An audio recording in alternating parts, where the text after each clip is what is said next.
Okay, so we're starting the introduction to the Book of Zohar, the Rose. Item 1. Rabbi Chizkiah began. It is written, as a rose among the thorns. What is a rose? It is the assembly of Israel, meaning Malchut. There is a rose, and there is a rose. Just as a rose among the thorns is tinged with red and white, the assembly of Israel contains din, judgment, and rachamim, mercy.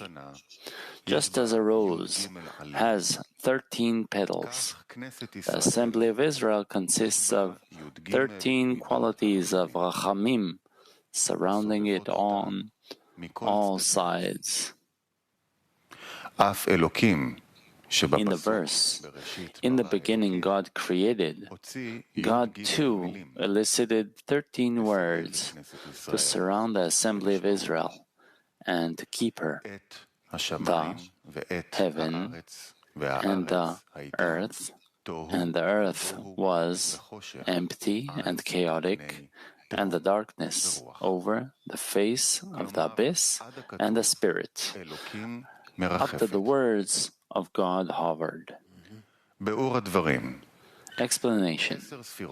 There are 10 sfirot: Keter, Chochma, Bina, Chesed, Gvura, Tiferet, Netzach, Hod, Yesod, and Malchut.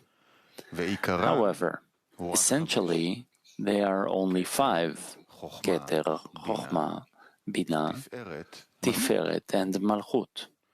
Since the Sfira, Tiferet, contains 6 Sfirot, Chagat Nei, within it. They became 5 Partzufim: Arich Anpin, Abba Ve'ima, and Zon. Keter is called Arich Anpin. Chochma and Bina are called Abba Ve'ima. Tiferet and Malchut are called Zeir Anpin and Nukva. Zon. The 7 days of creation are the 2 Partzufim, Zeir Anpin and Nukva, of Atzilut. They contain 7 Sfirot, Chagat, Nehi, and Malchut. The writings of the act of creation explain how Abba Ve'ima, which are Chochma and Bina, emanated them from the beginning of their formation until the end of the Gadlut, the adulthood or greatness, which is conducted in them over 6,000 years. Rabbi Chizkiah begins with the explanation of Nukva de Zeir Anpin, explaining the order of her emanation from Ima, Bina, which is called Elokim. This is the meaning of Rabbi Chizkiah beginning with the explanation of the roses, which is Nukva of Zeir Anpin. At the time of Gadlut, the Nukva of Zeir Anpin is called the Assembly of Israel. And this is why it says, what is a rose? It is the Assembly of Israel. There are 2 states to that rose. 1, Katnut, the beginning of her formation, in which there is only the Sfira Ketera in her, in which her light of Nefesh is clothed, and her bottom 9 fall outside of Atzilut, in the world of Bria. 2, Gadlut, when her bottom 9 rise from the world of Bria into the world of Atzilut, and with them she is built into a complete Partzuf with 10 Sfirot. At that time, she rises with Zeir Anpin, her husband, to an equal level with Abba Ve'ima of Atzilut, and they clothe them. Then Zeranpin is called Israel, with the letters Li Rosh. I have a Rosh, or a head, and the Nukva is called the Assembly of Israel, for she assembles within her all the lights of Israel, her husband, and gives them to the lower ones. Katnut, infancy or smallness, is called a rose among the thorns, since her bottom 9 were emptied from the light of Atzilut and remained as thorns. Gadlut is called plainly a rose, or the assembly of Israel. This is why it was said, there is a rose and there is a rose. The red color indicates that there is gripping to the outer ones there, for the klipot to suckle from her. This is in Katnut, when her bottom 9 are in Bria. There is also white in her kli of Keter, where there is no gripping to the outer ones. It was said, just as a rose among the thorns is tinged with red and white, the assembly of Israel contains din and rachamim, judgment and mercy.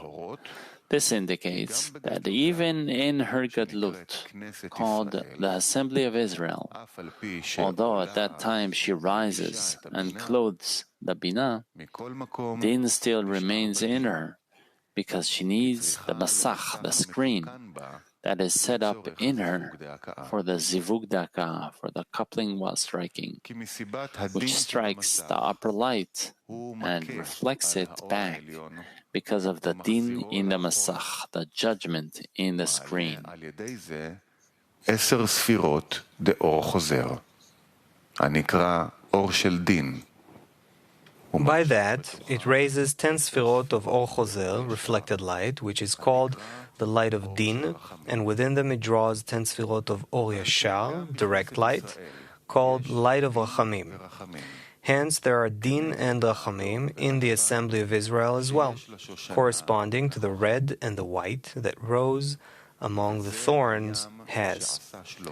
This is the sea that Solomon made, which stands on 12 oxen. This is so because her bottom 9 that fell into Bria have been established there in 12 oxen, and the point of Keter that remained in Atzilut is the sea that stands atop them. Altogether, they are called the 13 petals of the rose.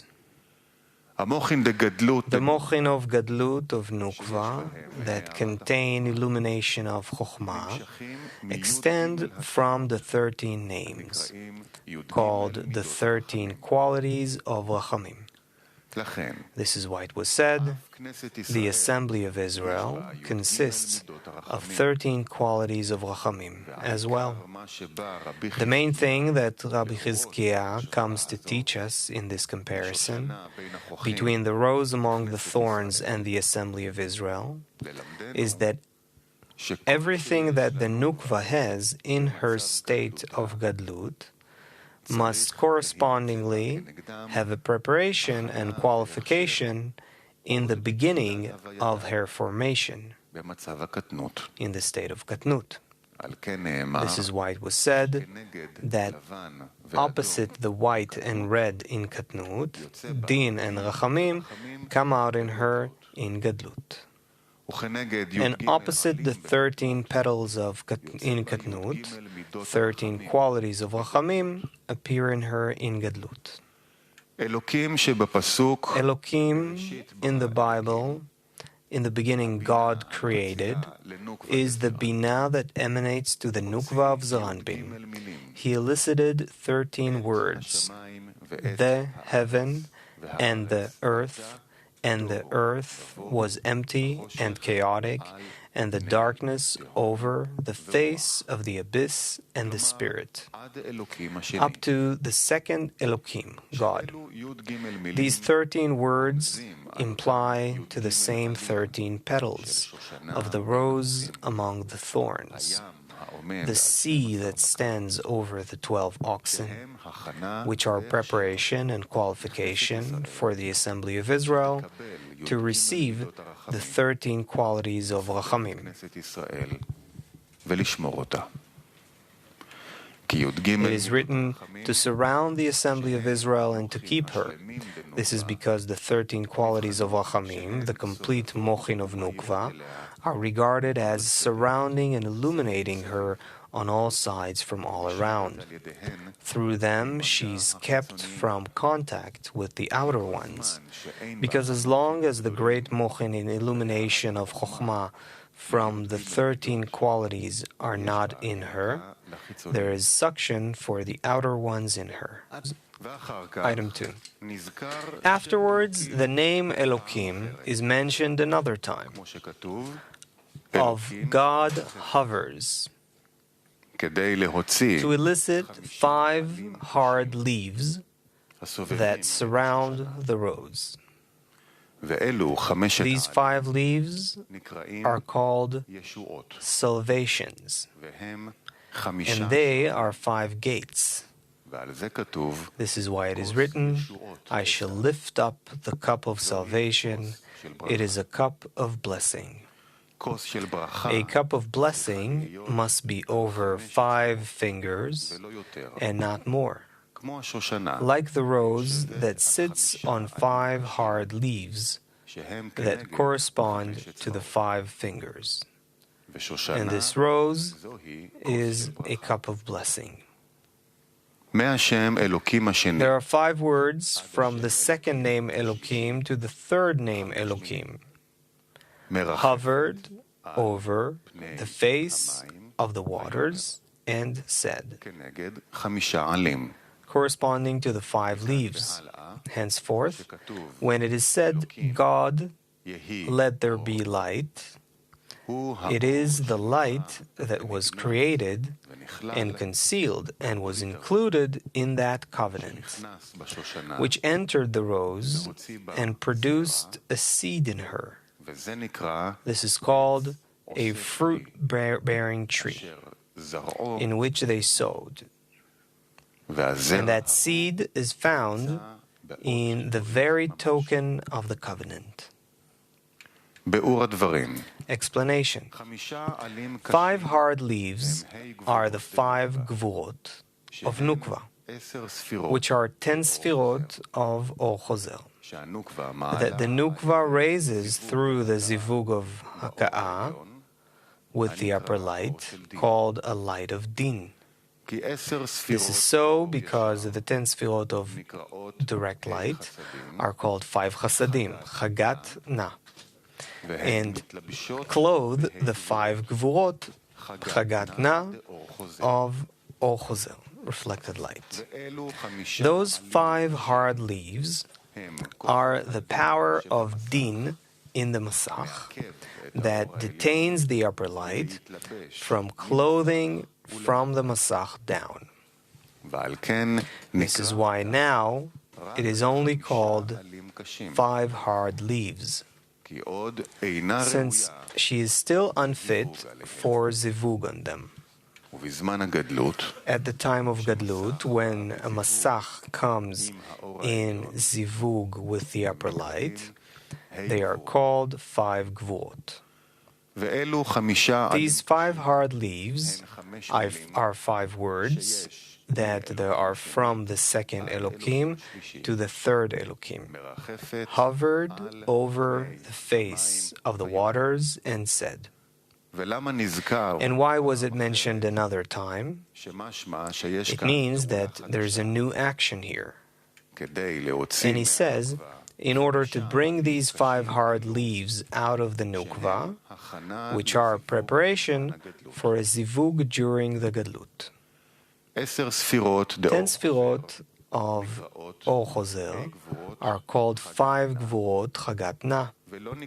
They are not called Kachabtum because they extend the only light of Chasadim. Hence the Kachab declined from their degree, and they are called Chagat. And Tiferet and Malchut are called Netzach and Hod.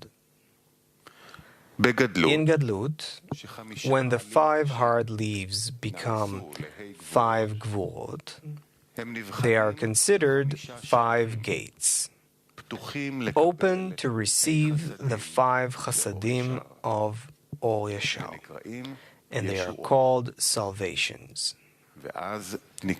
And then the Nukva is called a cup of salvations, or a cup of blessing, since through them the Nukva becomes a Kli that holds the blessing 5 Chasadim. The number of Sfirot is 10, and they are essentially 5 Pchinot, or 13, like the 13 qualities of Rachamim. 10 indicates the Sfira Zon, in which there is only light of Chasadim. 13 indicates the Mochin of illumination of Chokhmah, which is received to the Zon. A cup of blessing indicates the extension of 5 Chasadim within her 5 Gvurot. It must be 5 fingers and not more, meaning only in the number 10, Chagat Na, and not more, with the exception of the number 13, since the Nukva is unfit to receive Chokhmah from 13, except by clothing of Chokhmah in Chasadim. Hence, first there must be extension of a blessing, which are 5 Chasadim, specifically through the 5 fingers, which are 5 Gvurot. And then she can receive from 13 as well. This means that it refers to the 5 fingers of the left hand, which are 5 Gvurot, since the 5 fingers of the right hand are 5 Chasadim. Thus the cup of blessing must be raised with both hands, meaning with the 5 fingers of the left hand as well, to indicate the intention of the 5 Gvurot. However, afterwards, in the beginning of the blessing, only the 5 fingers of the right hand should remain on the cup, to avoid awakening the gripping of the Sitra Achra, which suckles from the left. The third Elokim in the verse, "Let there be light," is to emanate the Gadlut of Nukva, which is 5 Chasadim and the 13 qualities of Rachamim, where the 5 Chasadim are 5 times light in the text. Let there be light, and there was light. That the light was good, between the light day. The 13 qualities of Rachamim are implied in the words, and there was evening, and there was morning, one day. Since one is 13, and also 13 in Gematria. These 5 lights are the light that the Creator created on the first day. Adam was watching it from the end of the world to its end. When the Creator looked at the generation of the flood and the generation of Babylon and saw that their actions were corrupt, He stood and concealed it from them. As it is written, was concealed and was included in that covenant, meaning that it entered the rose. This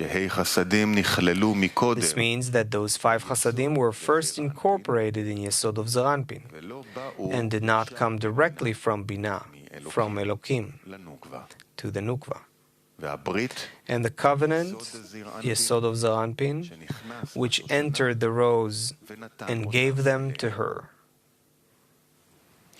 These 5 chasadim that come out from on the 5 gvurot are called seed. The majority of the power of the din and the gvurot in the masach, by whose power it strikes the upper light and repels it, is found only in Ateret Yesod of Zeranpin, which it extended from Mazal Venakeh in the Dikna,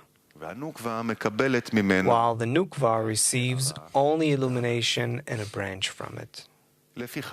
Hence, the heart of the Zivug on the Masach, which elevates the 5 gvurot that extend and clothe the 5 chasadim, which are 5 lights, is done in Yesod of Zeranpin.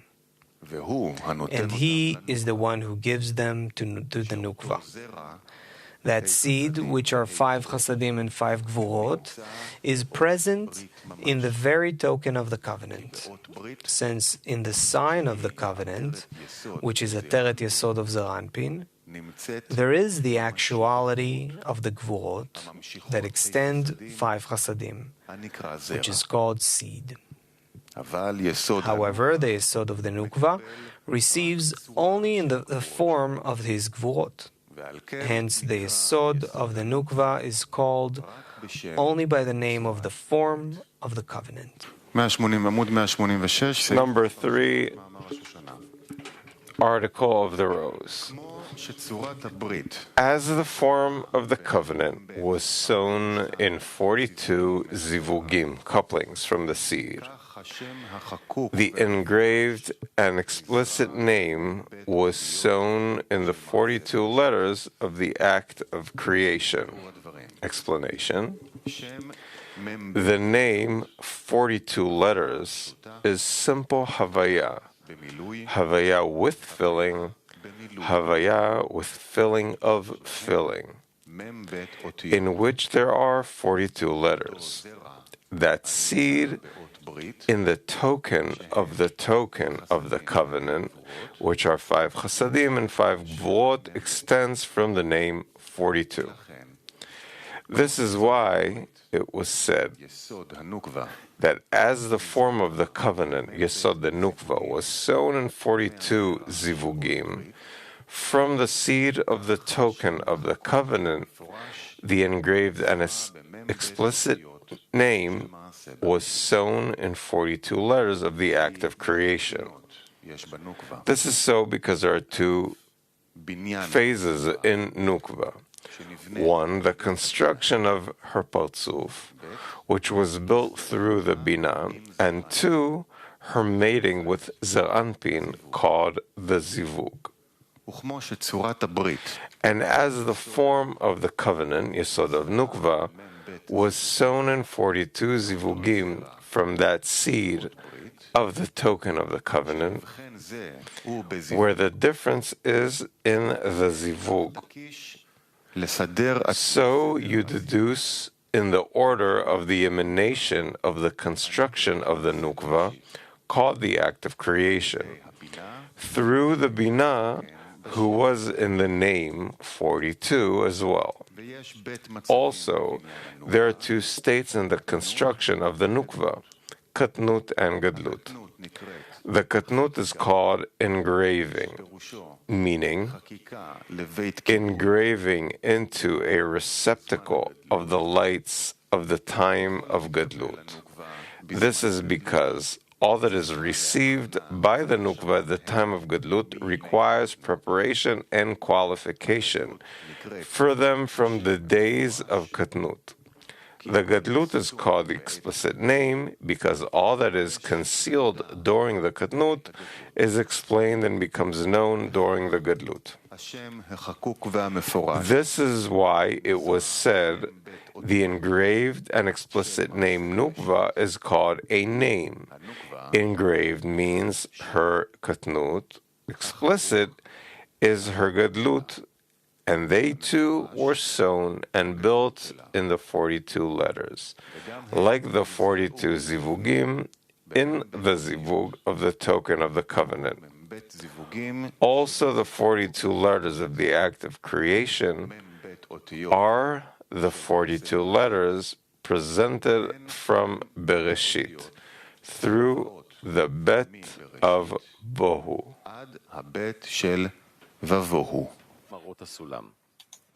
Article of the Rose, Mirrors of the Ladder. 1. A. The engraved and explicit name was sewn in 42 letters of the act of creation. There are many numbers in the counting of the Sfirot. 1. The number 10, Kachab Chagat Nehim. 2. The number 7, Chagat Nehim. 3. The number 6, called Vak, Chagat Nehi. 4. The number 5, 5 Chasadim, or 5 Gvurot, Chagat Netzach Hod. 5. The number 13, the 13 qualities of Rachamim, or upper Kachab Chagat, and lower Chagat and Nehim. We must understand, it is said in Sefer Yetzirah, the Book of Creation, 10 and not 9, 10 and not 11. Thus, we must neither subtract nor add to the number 10. Instead, we must know that the 10 Sfirot Kachab Chagat Nehim are essentially only Kachab Tum. But the Sfirat Tiferet contains 6 Sfirot Chagat Nehi within it. And thus we arrive at the number 10. However, all those 6 elements Chagat Nehi are but detailing of a single Sfira, Tiferet. The reason why we only detail Tiferet and not Gar is not because of the merit of Tiferet, but because of her deficiency compared to Gar. Since this detailing is the incorporation of 5 Sfirot in one another, in each of which are 5 Sfirot. It follows that there are 5 Sfirot Kachab Tum in Keter, 5 Sfirot Kachab Tum in Chokhmah, and 5 Sfirot Kachab Tum in Bina. Thus, there should also be 5 Sfirot Kachab Tum in Tiferet. However, since the essence of Tiferet is only light of Chasadim and not Chokhmah, and it is necessary that the 5 Sfirot included in it are only 5 Chasadim, the names of the 5 Sfirot have therefore changed in it. Since Kachab descended in it into Chagat, and Tiferet Malchut descended in it into Netzach Hod. Thus, the 5 Sfirot included in Tiferet are only called Chagat Na. Also, a discernment that includes all 5 chasadim was added to it, and it is called Yesod. Hence, there are 6 sfirot in Tiferet, Chagat Nehi. And why are the 5 sfirot included in each of the kachab not counted in the number of the sfirot, and only the elements of Tiferet are counted? It is so because the integration of the sfirot in one another does not add to the number of the primary 5 sfirot, rendering worthy of particular mention. But with the integration of the 5 sfirot in Tiferet, the 5 sfirot became new pchinot in it, 5 chasadim. Hence they are mentioned as 5 particular pchinot in the sfirot and are included in the count of the sfirot. Thus, Tiferet being counted as 6 sfirot, Chagat Nehi, is because of its inferiority compared to Gal, as it is only light of chasadim. Also, in all the numbers in the count of Sfirot, it does not decrease from the number 10, which is essentially only 5 Sfirot. This is so because 10 Sfirot means along with the 6 Sfirot detailed in Tiferet. And when we say 5 Sfirot, it means without the detailing of the Vak in Tiferet. And the count of Vak is 5 Sfirot, included in Tiferet, with its Kolel, the one that includes, called Yesod. And the count of 7 Sfirot is when we calculate Malchut along with Tiferet. 2, or B. Let us explain the number 13. This number first came out in the world of correction, in the establishment of the Partzuf. This is so because in each Partzuf in Abiyah, there are only 3 kelim: Bina, Zeranpin, and Malchut.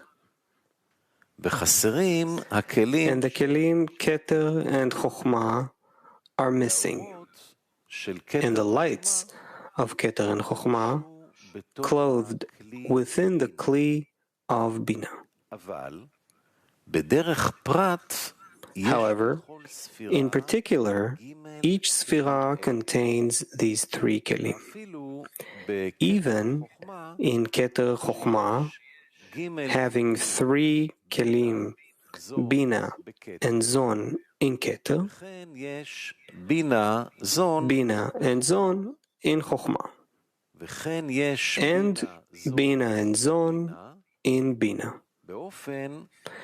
Thus, the Kli of Keter and Chokhmah is missing in all the Sfirot, and Bina, Zeranpin, and Nukva is present in all the Sfirot.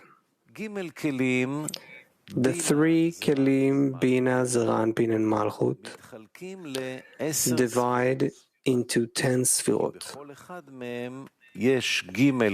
since each of them comprises 3 lines: right, left, and middle.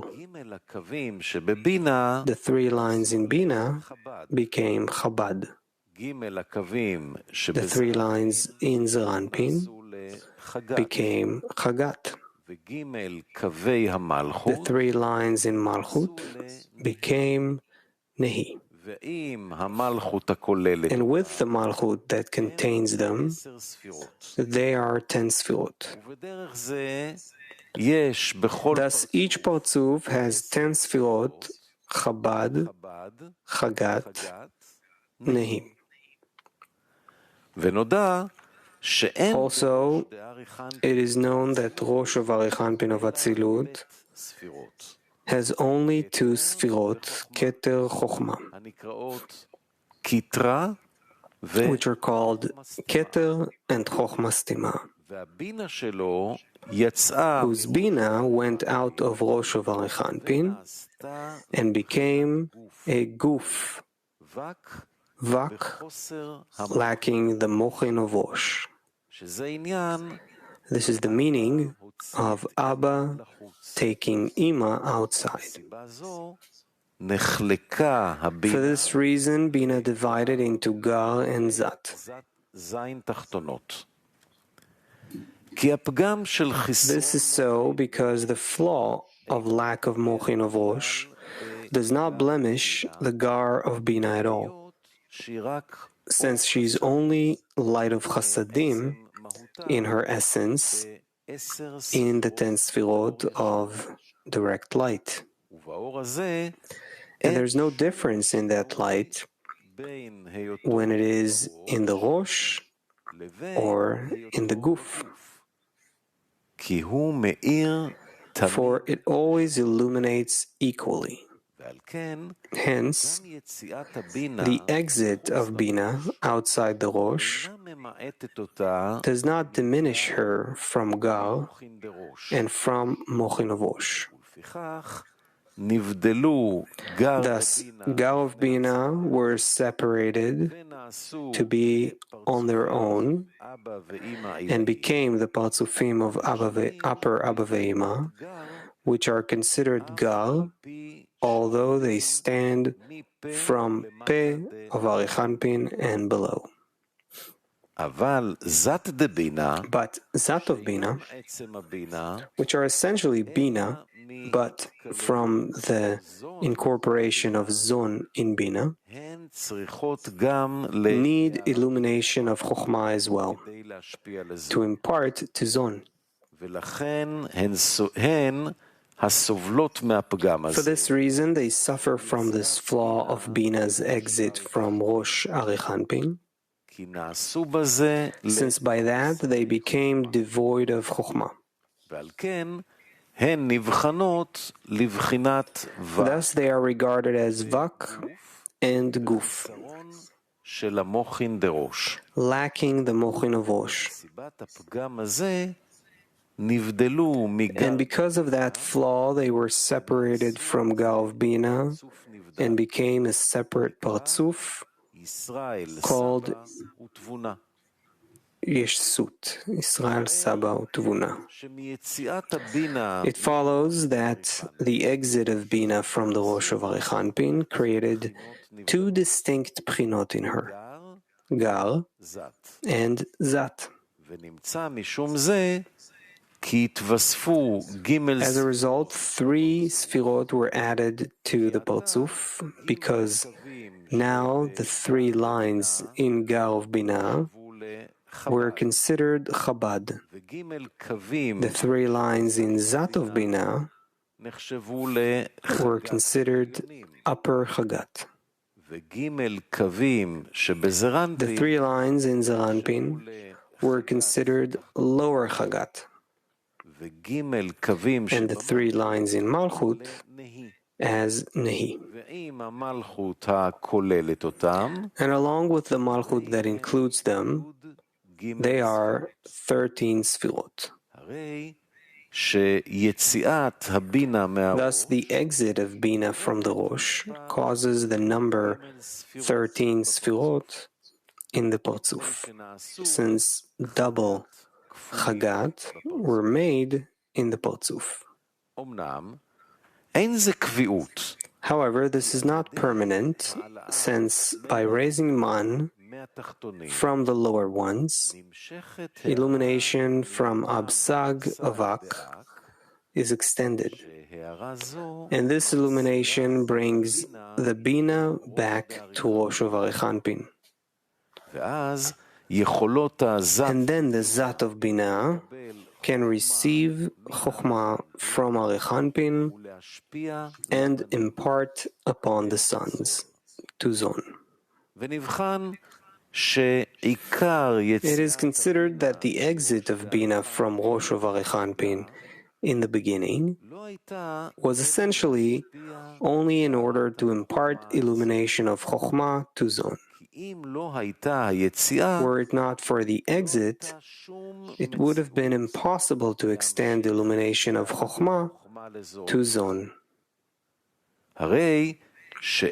Thus, these three Sfirot that were added by the exit of Bina are only preparation and qualification for extension of Mochin of Chokhmah to Zon, which are the 7 days of creation.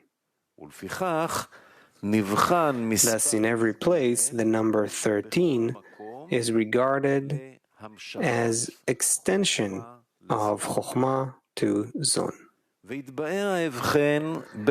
explains the difference of 5 Sfirot and 13 Sfirot. 5 Sfirot indicate that they have only illumination of Chokhmah, but 13 indicates the extension of illumination of Chokhmah by the 3 Sfirot, Upper Chagat, which were added due to Bina's exit. Number 3. Now we will explain the name 42 and 42 Zivugim couplings. Due to Bina's exit, she divided into Gar and Zat. Gar of Bina were established as Parzuf Upper Abba Ve'ima, clothing Arechanpin from its peh through the Chazeh, and the light in them is called pure Avir, air. Zat of Bina were established as Parzuf Yeshut, which clothes Arechanpin from the Chazeh to the Tabu, and the light in them is called plain Avir, air. Avir,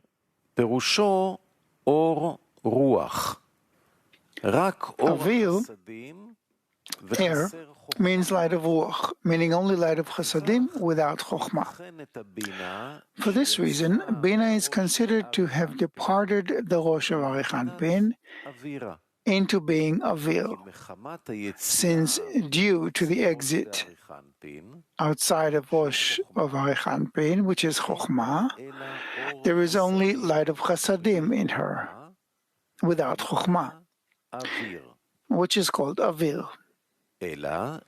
However, there is a difference between Upper Abba Ve'ima and Yeshut. Upper Abba Ve'ima are Gar of Bina. They are not flawed by their exit from the Chokhmah, because their essence is Chasadim without Chokhmah.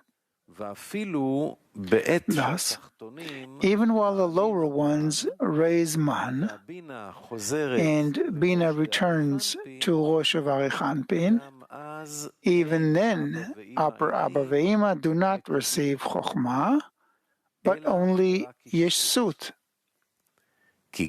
since Gar of Bina never change their nature, and are hence not flawed at all by the exit from the Rosh. They are regarded as though they never went out of Rosh of Arechanpin, and they are considered complete Gar. For this reason, they are regarded as pure Avir. Thus, they are also unknown Avir, which means that their Da'at does not extend Chokhmah and their avir does not become light, chokhmah, light of chokhmah. However, Yesut, Zat of Bina, which need the light of chokhmah in order to impart to Zon, are blemished by the exit from Rosh of Arichanpin, because the absence of chokhmah, due to their being at the guf of Arichanpin, is sensed in them as an actual deficiency. For this reason, their avir is not considered pure avir, but only as plain avir, or avir that is about to become known and to extend chokhmah through the man, which is called dat. This is so because while the lower ones raise man, Bina returns entirely to being Rosh of Arichanpin. And then Yesut receive Chokhmah from Arichanpin and impart upon Zon. Then it is considered that the Yud comes out of the Avir and becomes light, which is light of Chokhmah. Thus, Avir of Yesut is known, but upper Abba Ve'ima remain as well upon their return to Rosh of Arichanpin as pure Avir. And the Yud does not come out of their Avir, because they never change their ways. Hence, they are called Avir that is not known. Also, there is parsa inside the me'i, intestine of Arichanpin, which was made in the place of chazeh. This is the firmament that separates the upper water, which are Rosh of Arichanpin, from upper Abba Ve'ima, that clothe him from the peh to the chazeh, since the Rosh of Arichanpin continues through there. Hence, the parsa stands beneath them and divides between them and between Yesut and Zon, lower water, which are devoid of illumination of the Rosh of Arichanpin. This is why the lower waters cry, "We want to be before the king," since they wish to rise and receive the illumination of Chokhmah from the Rosh of Arichanpin. Item 4. 2 ways explain the name 42. 1. The name 42 of Atzilut is called a name, a real form, and all the names are imprinted from it. This is the 4 letters of the simple Havaya, and the 10 letters of the filled Havaya. Havaya is Yud Kei Vav Kei. And the 28 letters of the filling, which together make up 42 letters. 2. The name 42 of the act of creation, which are the 7 days of creation, Zon of Atzilut, having 32 Elokim and 10 utterances, which add up to 42. Explanation. The lights received above the parsa through the Yesodot, plural of Yesod, of upper Abba Ve'ima, above the chazeh, where the Rosh of Arichanpin is, which is Keter, and upper Abba Ve'ima, which are Chokhmah and Bina, are called their 42 of Atzilut, from which all the names of the 42 are imprinted. Hence, they are implied in simple Havaya, Keter, and Havaya in filling, Chokhmah, and Havaya in filling of filling, which is Bina. Thus, the pure Avil in Abba Ve'ema is the name 42. However, Zon, which are the 7 days of creation, cannot receive anything from the name 42, because they are below the Parsa at the Chazeh of Arichanpin. They are the lower water, devoid of Gar, and receive from Yesut, whose Avir is not pure Avir, and they cannot receive from the upper Abba Ve'ema, which are the name 42, because the Parsa separates between them. However, when the lower ones raise man, and mud is drawn from Absag of Ak, of Adam Kadmon, this illumination brings Bina back to the Rosh of Arichanpin. At that time, Yesut receive illumination of Chokhmah and impart to Zon. And then Zon are as above the Parsa of the Chazeh of Arichanpin, and they too receive pure Avir from upper Abba Ve'ema. Then Zon too are discerned as the name 42. For this reason, 42 of Zon and 32 Elokim and 10 utterances is implied there, which make up 42 together in Gematria. This is so because the 32 Elokim is Yesut when they rise to the Rosh, receiving illumination of Chokhmah from the 32 paths of Chokhmah. Since the 32 paths of Chokhmah make 32 names of Elokim in Yesut, which are 32 times the name Elokim mentioned in the work of creation, and 10 utterances are 5 chasadim.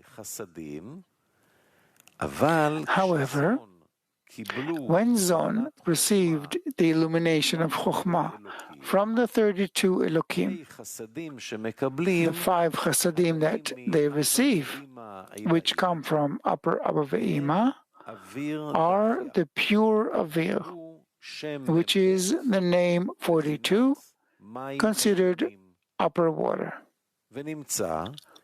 It follows that the 5 chasadim from Zon did not become 42 there before they received from the 32 Elokim. Hence, the implication that 32 Elokim with 10 utterances together are 42 in Gematria. And as the form of the covenant was sown in 42 zivugim, couplings, from the seed of Yesod of Zaranpin, the engraved and explicit name was sown in 42 letters of the work of creation. This is so because the 5 lights of the words "let there be light" are 5 chasadim, where Yesod of Zaranpin imparts upon the Nukva, and they are called seed. That seed is the name 42, because although they are 5 chasadim, Because there is illumination of Chokhmah within them from the 32 Elokim of Yesod, they are regarded as the name 42. It compares between the structure of Parzuf Nukva in the name 42 and the seed of Yesod of Zeranpin. However, the engraving of the name 42 are 42 letters from Bereshit in the beginning through the bet in the word Bohu. Tohu and Bo means unformed and chaotic. מאמר הניצנים 4 בראשית Flower buds. 4. In the beginning, Rabbi Shimon started. The flower buds have appeared on the earth.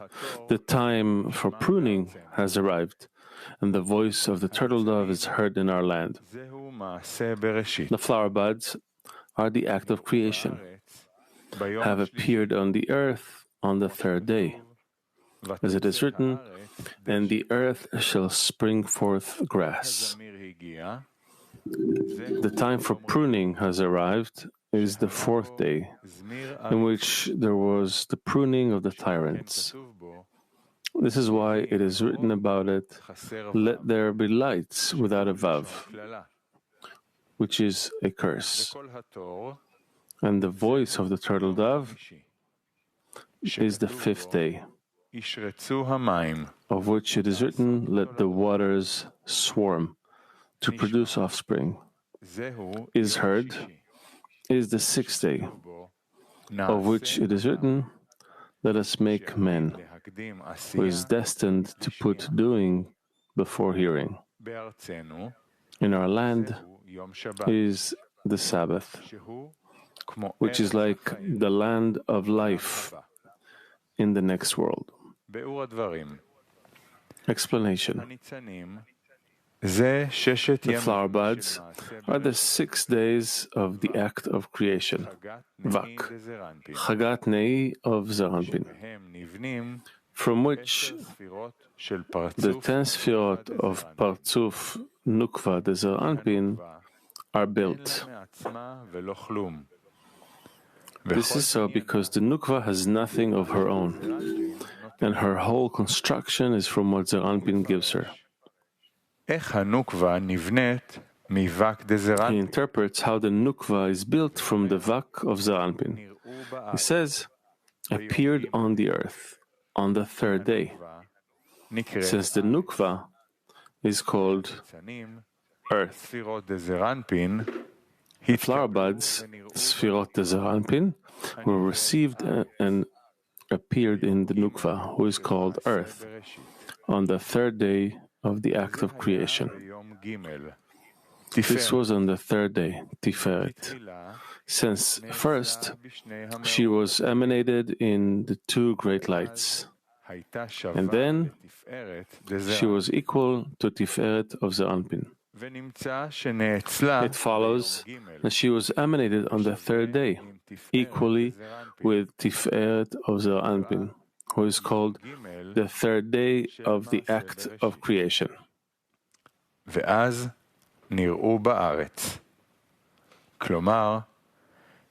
Afterwards, then they appeared on the earth. Since that state did not exist in Nukva, hence they appeared on the earth, meaning that they appeared so once. Afterwards, the time for pruning has arrived. This is the fourth day, on which there was the pruning of the tyrants, since on the fourth day the moon, Nukva of Zeranpin, was diminished. As it was written, that the moon complained and said, two kings cannot use the same crown. And the Creator told her, go diminish yourself. And then she descended into a point under the Yesod of Zeranpin. Her bottom 9 her bottom 9 fell into Bria, and only her point of Keter remained in Atzilut, and she stood under the Yesod.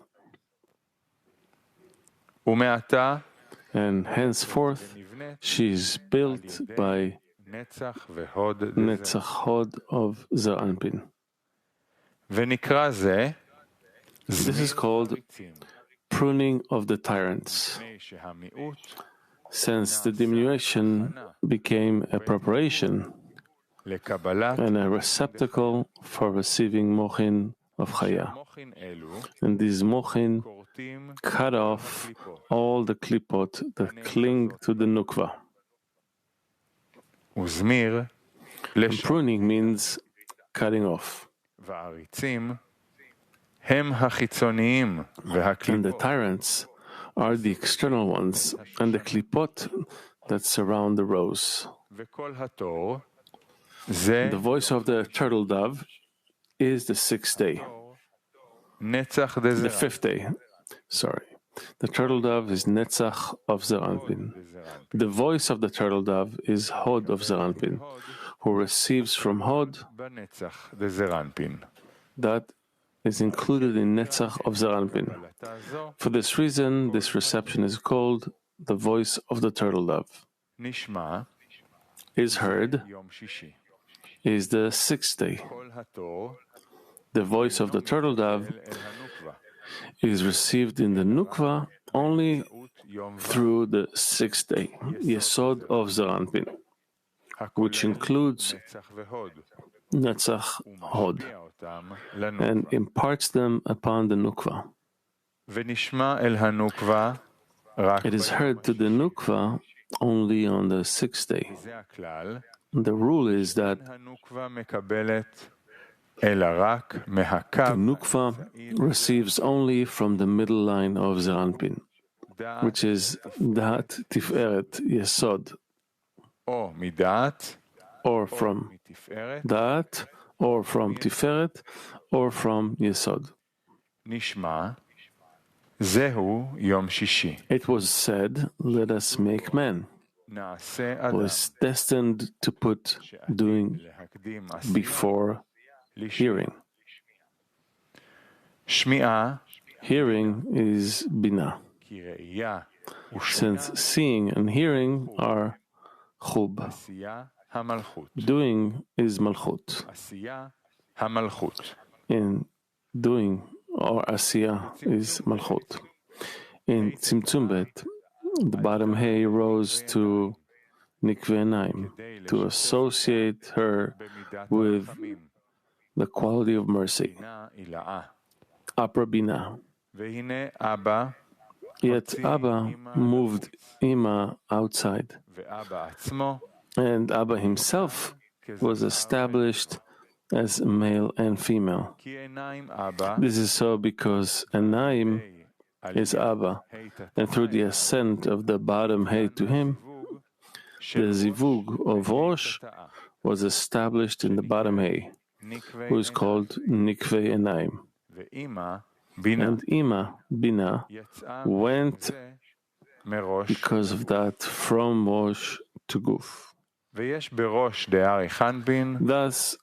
there are Keter Chochma in Rosh of Arichanpin, and Bina went out to the Guf. It follows that Asiya, or doing, the bottom hay, Malchut, comes before hearing, Bina.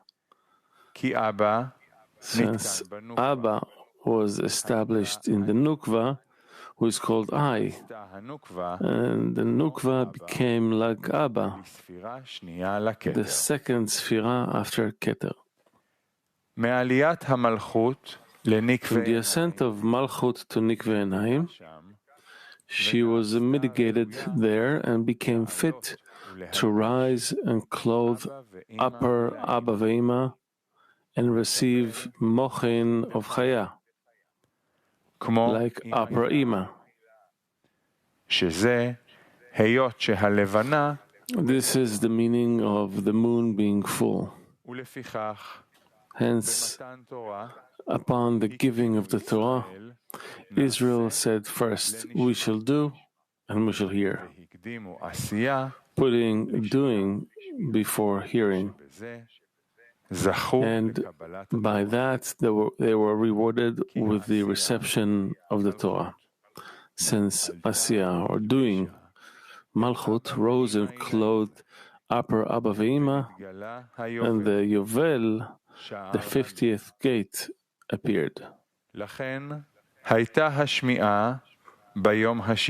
This is why the hearing was in the 6th day, since on it the correction of putting doing before hearing was done, as at the time of the giving of the Torah. For this reason, on the Sabbath of Bereshit, Malchut became the land of the living, upper Ima. In our land, it is the Sabbath day, which is a sample of the land of the living. Upper Ima is called the land of the living, and through the giving of the 6th day, Nukva rose on the Sabbath day of the act of creation up to Upper Ima, and Nukva too became like the land of the living, since the lower one that rises to the upper one becomes like it. Excerpt number 5. The flower buds are the patriarchs who entered in thought and entered the next world, Bina, and were hidden there. And from there they came out in concealment and were hidden in the true prophets. Joseph was born, and they hid in him. Joseph entered the Holy Land and erected them there. And then they appeared in the land and were revealed there. When are they seen? They appear when the rainbow appears in the world. At that time,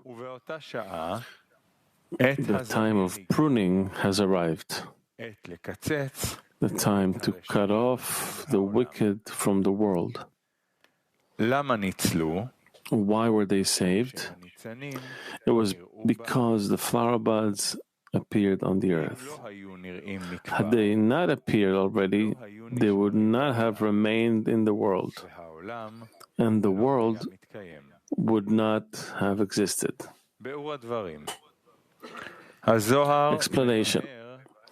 The Zohar explains the attainment of Mochin of Chaya of the Anpin itself. The flower buds relate to Chagat of the Anpin, which are called the patriarchs. Nehi of Zeranpin are called sons,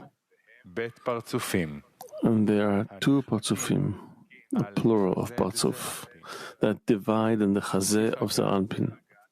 Since Chagat are called the great Zon, and Nehi are called the small Zon. Hence, the Zohar makes the precision of telling us that it is from the great Zeranpin, and this is why they said patriarchs. They are called flower buds, which means planting, since they grow like plantings.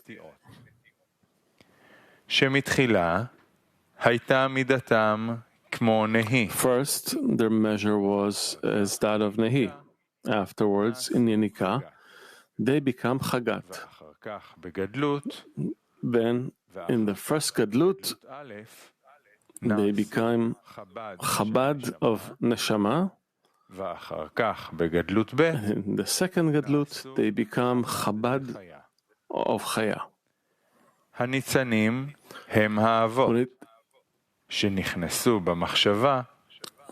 The flower buds are the patriarchs who entered in thought and the next world, Bina.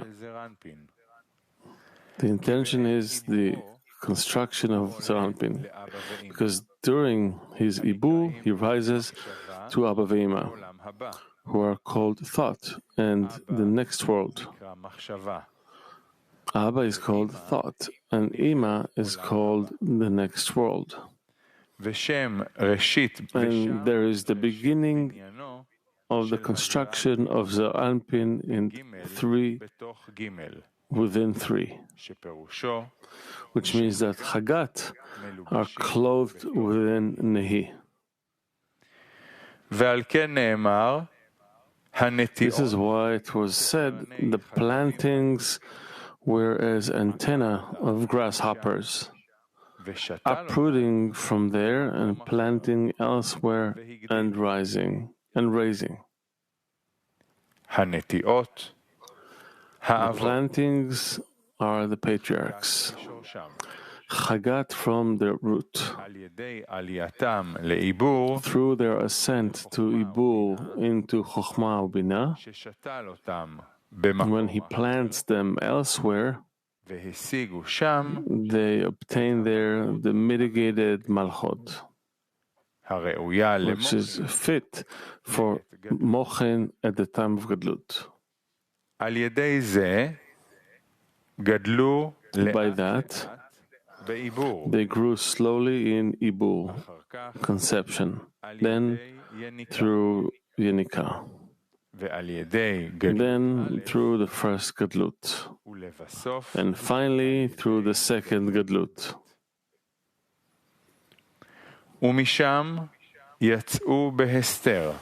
From there they came out in concealment, where once Chagat received all the mochin of Ibu, they are born and come out of Abba Ve'ima to their place below, and come out in concealment, since after their exit from Abba Ve'ima to their place, they still remained in concealment, in diminished light. They were hidden in the true prophets, means that by obtaining mochin of Yenika, the unique light was extended to Nehi of Zeranpin, the true prophets. Then Chagat expanded for them out of Nehi, and he obtained Vak. And this is why they are still hidden, for they are still in concealment of Mochin of Rosh,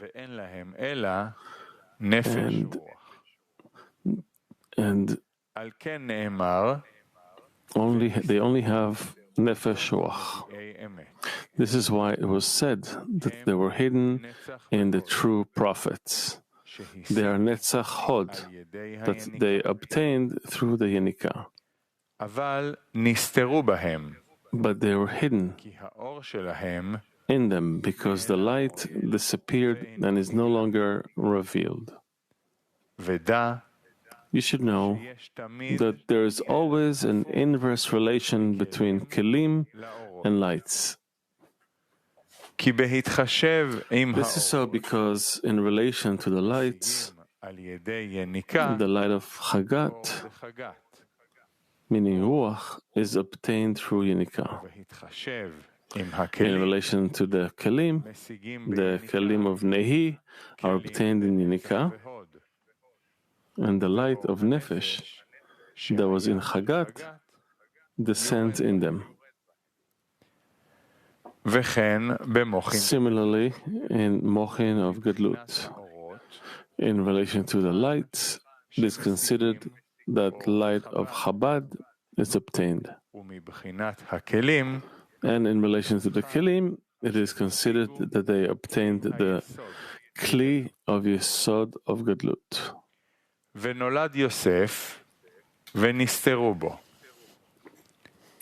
Joseph was born, and they hid in him. After the completion of the Mochin Vinika, the Anpin rises for a second Ibur for Mochin of the first Gadlut. Through this Mochin, his Chagat became Chabad and Rosh. And then Nehi that he acquired through the Yenika became Chagat for him. Then new Nehi was born to him. And they are called Nehi of Mochin of Gadlut. And those Nehi are called Yosef, who is Yesod of Gadlut, which includes Netzach Hod of Gadlut. And those Nehi are called Joseph, who is Yesod of Gadlut, which includes Netzach Hod of Gadlut.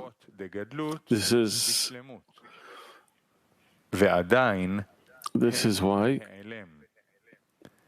they are still in concealment. Because in the first Gadlut, he attains only the Mochin of Neshama, which are still regarded as Achoraim for Za'anpin. This is why he says that they hid in him, since they are still concealed. Joseph entered the Holy Land and established them there, because after Mochin of the first Gadlut, Za'anpin begins to receive Mochin of the second Gadlut, Mochin of Chaya. At that time, the Nukva is cut off from him and is built as a whole Partzuf in Mochin of Chaya. Then the Nukva is called the Holy Land, because the Mochin of Chaya is called holiness. Joseph, Yesod of Gadlut of Za'anpin, entered the Holy Land, the Nukva, panim bepanim, face to face, with Za'anpin at an equal level.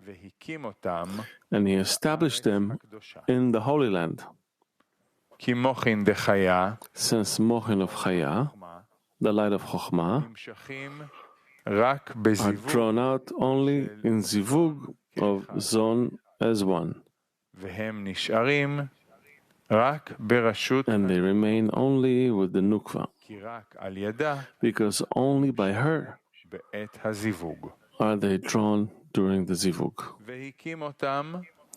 And he erected them in her house, since the value of Za'anpin with respect to the Nukva is as the value of upper Abba Ve'ima with respect to Yesut. Hence, Mochin of Chaya, light of Chokhmah, appears only in Nukva, which is considered Yesut. Then they appeared on the earth and were revealed there.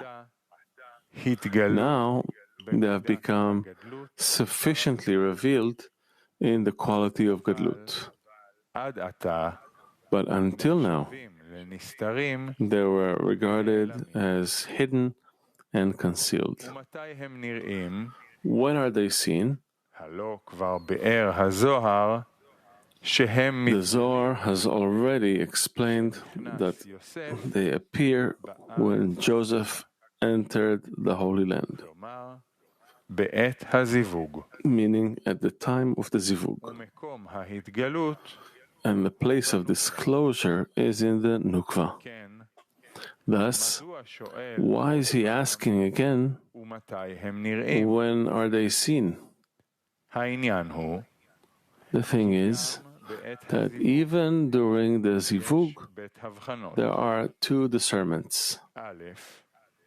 Hitkalelut, incorporation or integration of the left and the right, the 5 chasadim in the male, and the hitkalelut of the right and the left, the 5 gvuot in the nukva. This is why he asks, when are they seen? During the hitkalelut of the right in the left, or during the hitkalelut of the left in the right? Answer: the rainbow, when the rainbow appears in the world. The rainbow is Yesod of Zeranpin in Nukva. This is the hitkalelut of the right and the left during the zivug.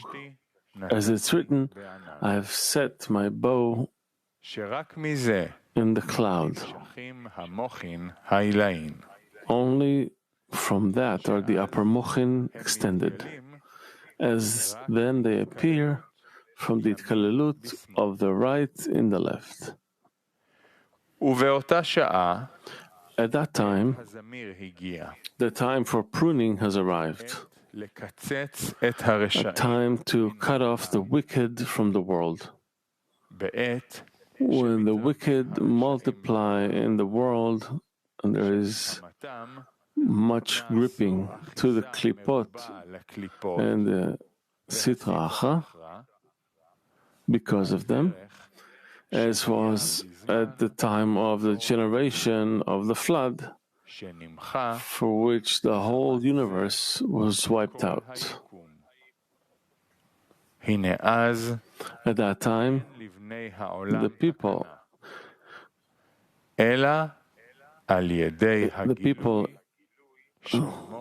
in the world have no other hope but through the disclosure of the upper mochin of Chaya.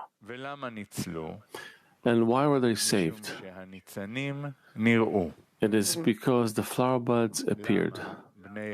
Why were the people of the world saved from extinction? As it happened at the time of the flood, it is because the flower buds appeared on the earth. This is so because disclosure of the mochin of Chaya removes the klipot from the land, Malchut, and they can no longer grip to it. As it is written, and I will look upon it to remember the everlasting covenant.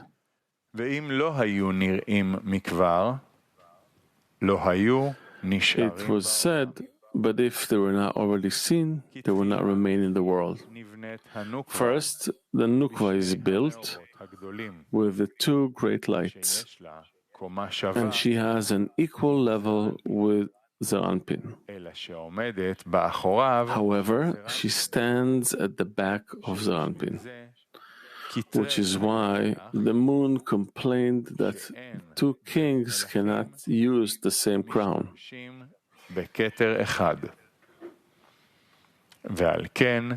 For this reason, the mochin are regarded as mochin de'achor, posterior mochin, and they are called mochin of vak of nukva, which are mochin of her katnut, from the beginning of her formation. And at that time, Zon is regarded as a small panim, small face. And they are called children, youths, and youngsters. However, once she is completed with these mochin, she returns to upper Abba Ve'ima for a second ibur. And then she is built as a great structure with mochin of panim bepanim with Zeranpin. Then they are called big panim. It is known that there is no change or absence in the spiritual.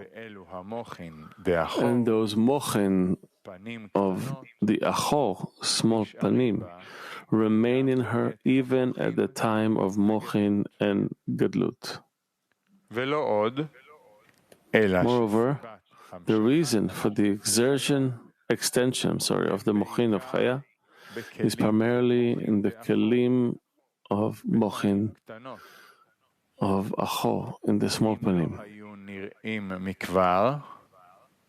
It was said, if they were not seen, they would not remain in the world. In other words, if those flower buds had not been seen in the nukva from her katnut, in the construction of her choaim, the mochin of chaya would not have remained in her during the gadlut as well, since she would have no vessels in which to receive them. Passage number 6. And who is the one who sustains the world and causes the patriarchs to appear? It is the voice of the children who engage in Torah. And for these children of the world is saved. It is in relation to them that it is written, "We will make for you turtle doves of gold." We will make for you turtle doves of gold. These are the children, youths, and youngsters. As it is written, "You shall make 2 cherubim of gold." Explanation. The children of the world are Mochin de Acho, posterior, which is called small panim. Also, the children of the world, as well as children, youths, and youngsters. And their zivug, in that state, are called the voice of the children who engage in Torah. They are the turtle doves of gold. And they are the 2 cherubim, small panim, without which these mochin de chaya, which extend by the itkarelut, the incorporation of right and left, would not be received in the nukva whatsoever. And who is the one who sustains the world at the time of proliferation of the klipot, shells, who have the power to destroy the world as during the time of the flood? There is no hope except the drawing of mochin de chaya in the rainbow. By that, the world will be saved. And who is the one who sustains and saves the world at that time and causes the patriarchs to be revealed? Who causes the disclosure of Chagat in Mochin of Rosh, when Chagat became Chabad of Chaya to appear?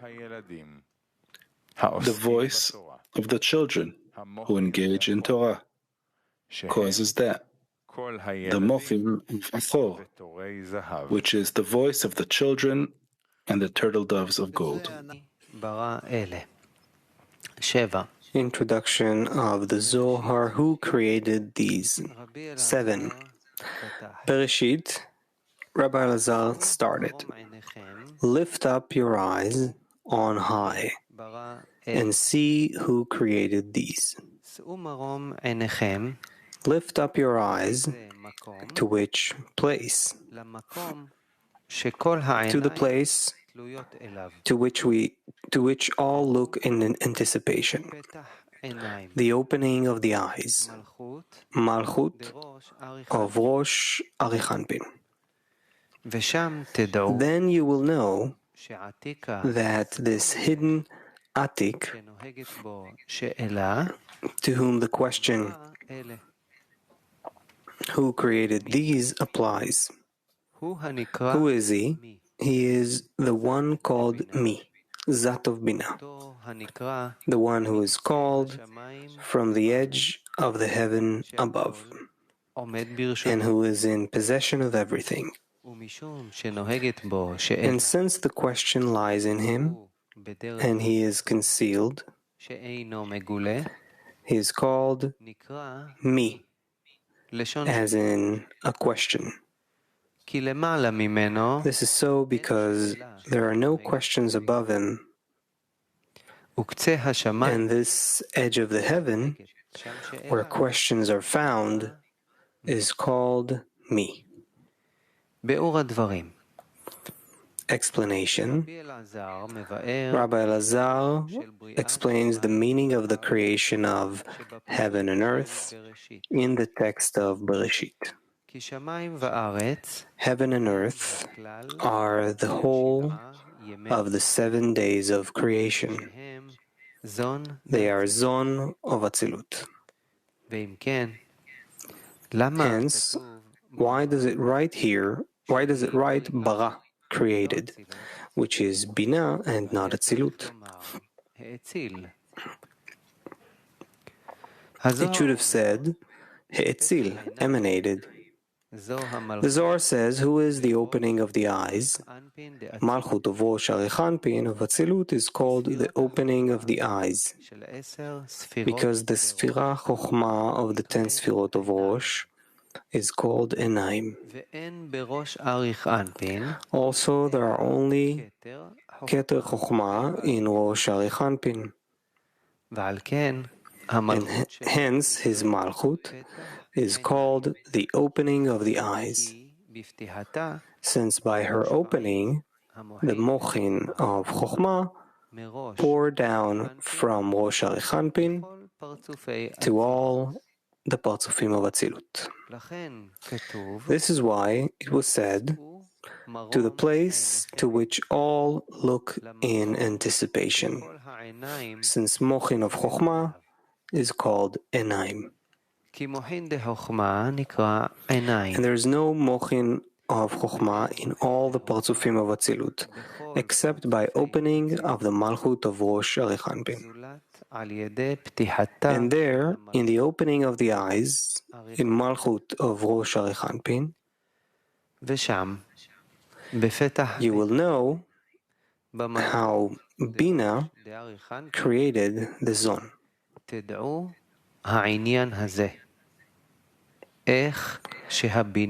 Since the word bara, created, means lebar, in Aramaic, outside of, the degree of Atzilut.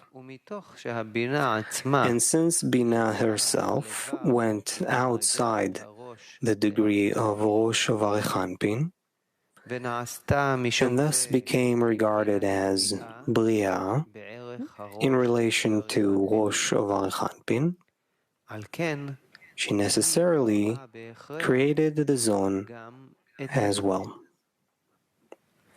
Hence, Zeranpin became Yetzirah, since what comes out of Bria is regarded as Yetzirah.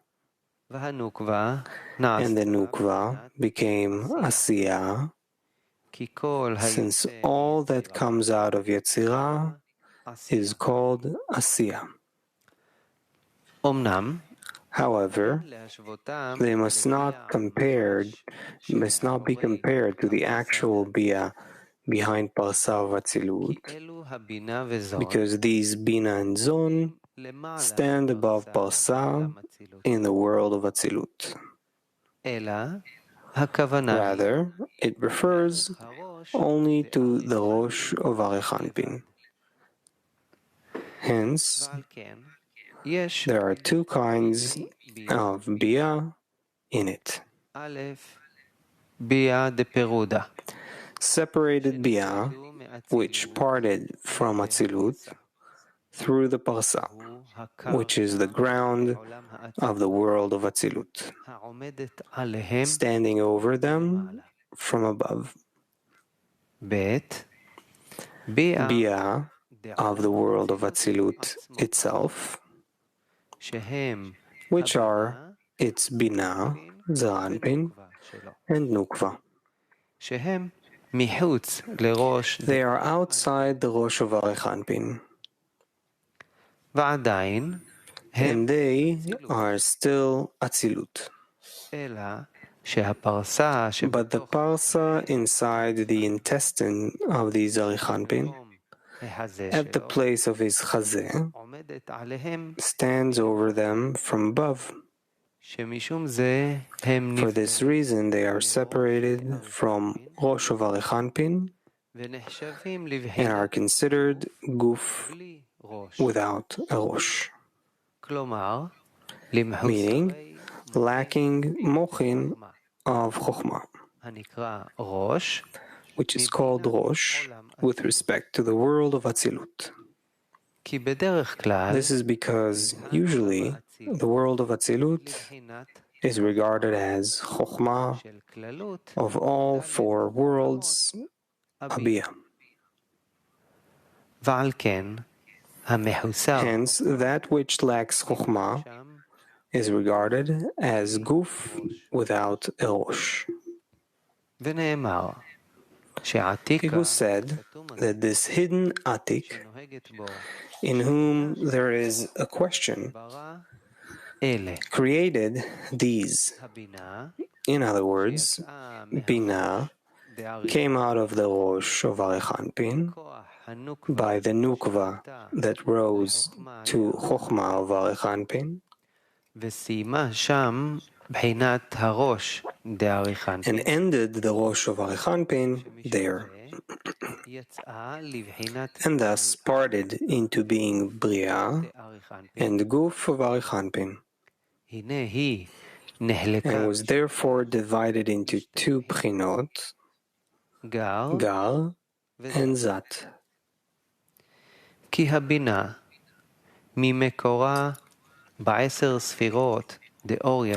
The origin of Bina is the 10 Sfirot of direct light. Its nature is not to receive any Chokhmah, but only light of Chasadim. As it is written, for he desires mercy, and not Chokhmah. Thus, her exit to the Guf does not blemish her at all, since even when she is at the Rosh, she does not receive Chokhmah from him. But only light of Chasadim. For this reason, she is not lessened at all because of her position below Malchut of Rosh of Arechanpin. And now, too, she is completely regarded as Rosh, as though she never parted the Rosh of Arechanpin, and she is established in upper Abaveima that clothe Arechanpin from Peh to Chazeh. ובחינה ב' זת דבינה שהן מהתקללות הזון. The second Bchina, Zat of Bina, are from the Hitkalelut of Zon in Bina, who are the root of the Zon in Bina. ולפיכך Hence, they need illumination of Chokhmah for the Zon. ועל כן הם For this reason, they were blemished by their presence in Guf of Arechanpin, שנעשו which became devoid of Chokhmah. והם נחשבים לבריאה ולבק. And they are considered Bria and Vak without a Rosh. עליהם נאמר אבא הוציא אמא. It is said about them, Abba took Ima outside the Rosh of Arechanpin. והם נקראים ישסות. They are called Yeshsut and clothe Arechanpin מהזה from Chazeh to Tabur. והבנים שלהם And their sons, Zon, clothed from Tabul of Arichanpin and below, through the end of the world of Atzilut.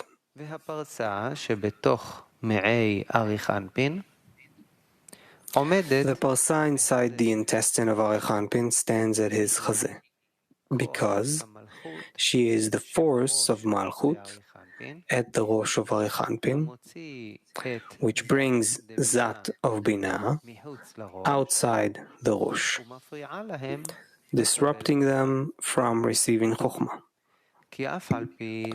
This is because even though this Masach stands at the pay of Rosh Arichanpin, it still does not act there in any way, since upper Abba Ve'ima, regarded as Gar of Binah, which are still considered Rosh Arichanpin,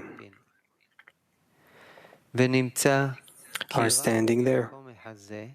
It follows that only at the place of Chazeh, above Zat of Binah, the power of the Masach dominates, ejecting the Zat of Binah below it, outside of Rosh of Arichanpin. Thus, Gar of Binah is called the concealed Atik, since the Rosh of Arichanpin is called Atik, and since the Gar of Binah, who are from Peh of Arichanpin and below, are regarded as still standing at Rosh of Arichanpin, and they too are called Atik, like the Rosh of Arichanpin. However, because of their presence in the Guf of Arichanpin, they are called the concealed Atik. It was said that this concealed Atik, in whom there is a question, created these, meaning only the Zat of this concealed Atik, called Yishsut, in whom there is a question, to receive the Zon into them by raising Man. This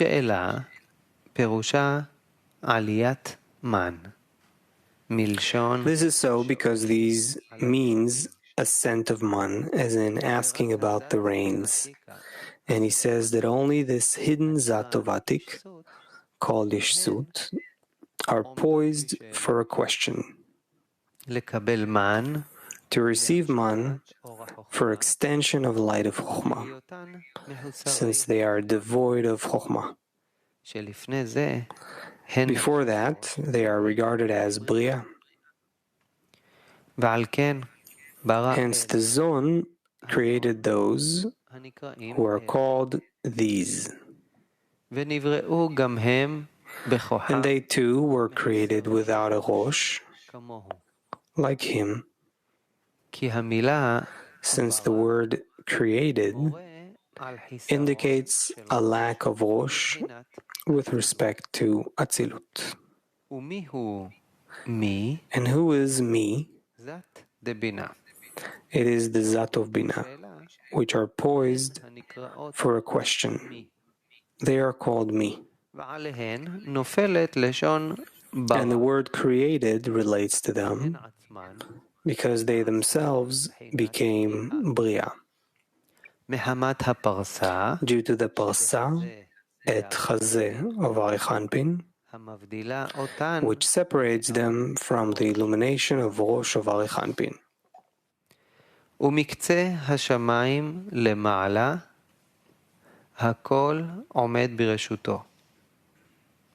It was said, from the edge of the heaven above, meaning that everything is in his possession.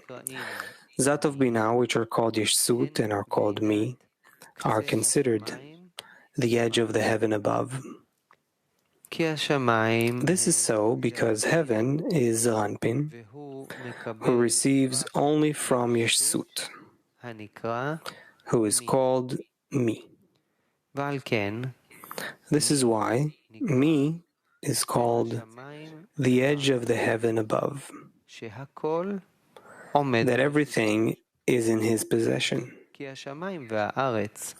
Since the heaven and the earth, which are Zon, and the three lower worlds Bia,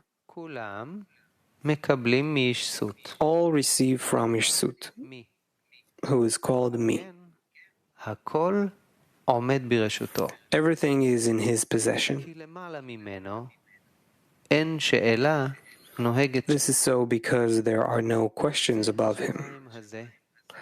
At this edge of the heaven, where questions are found, is called me. This means that there are no questions above Gal of Bina in Abba Ve'ima, since they do not receive man for extension of Chokhmah, as they are light of Chasadim, and are not devoid of Chokhmah. This is why they are not called me, as they are not considered the edge of the universe, at the edge of the heaven, for they do not need Zon, which need illumination of Chokhmah. And there is a question only in the Zat, which are Ishsut, to receive man from the Zon, and to rise to Rosh of Arichanpin, to receive illumination of Chokhmah for them.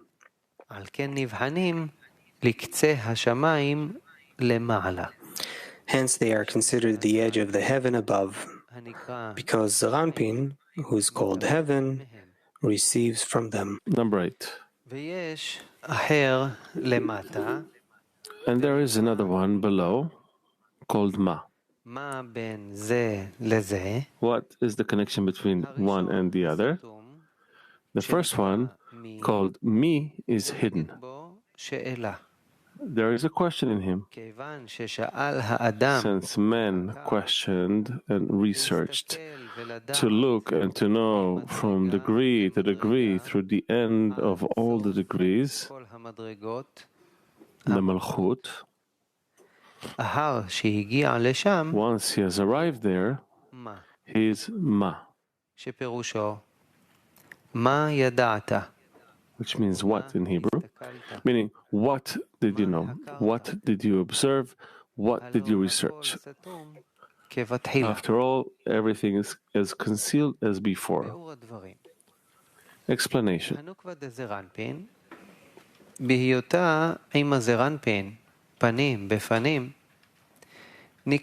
Nukva of Zer Anpin is Panim Bepanim, with Zer Anpin, Nukva is also called Ma, like Zer Anpin, and she is regarded as the edge of the heaven below, since she is the end of all the degrees and ends the Atzilut. It follows that Zer Anpin, who is called heaven, stands between Yeshut, who is called the edge of the heaven above, and Nukva, who is called the edge of the heaven below.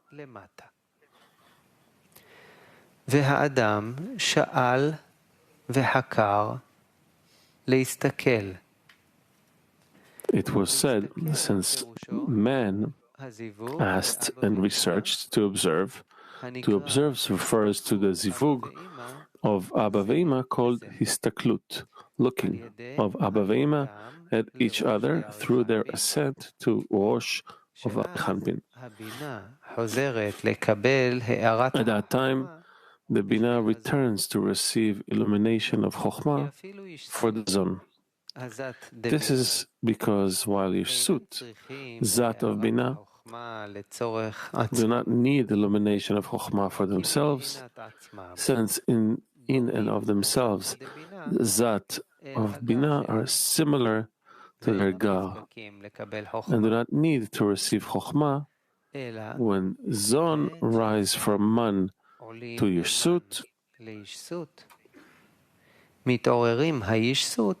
Yeshut awaken for them to rise to Rosh of Arichanpin and receive Chokhmah. However, Zon too do not rise from Man to Yeshut, except by raising of Man from the lower people to the Zon, in a way that the souls of people rise from Man to Zon. Then the Zon rise from Man to Yeshut, and a Yeshut rise to Arichanpin and become one partzuf with the upper Abba Ve'ema.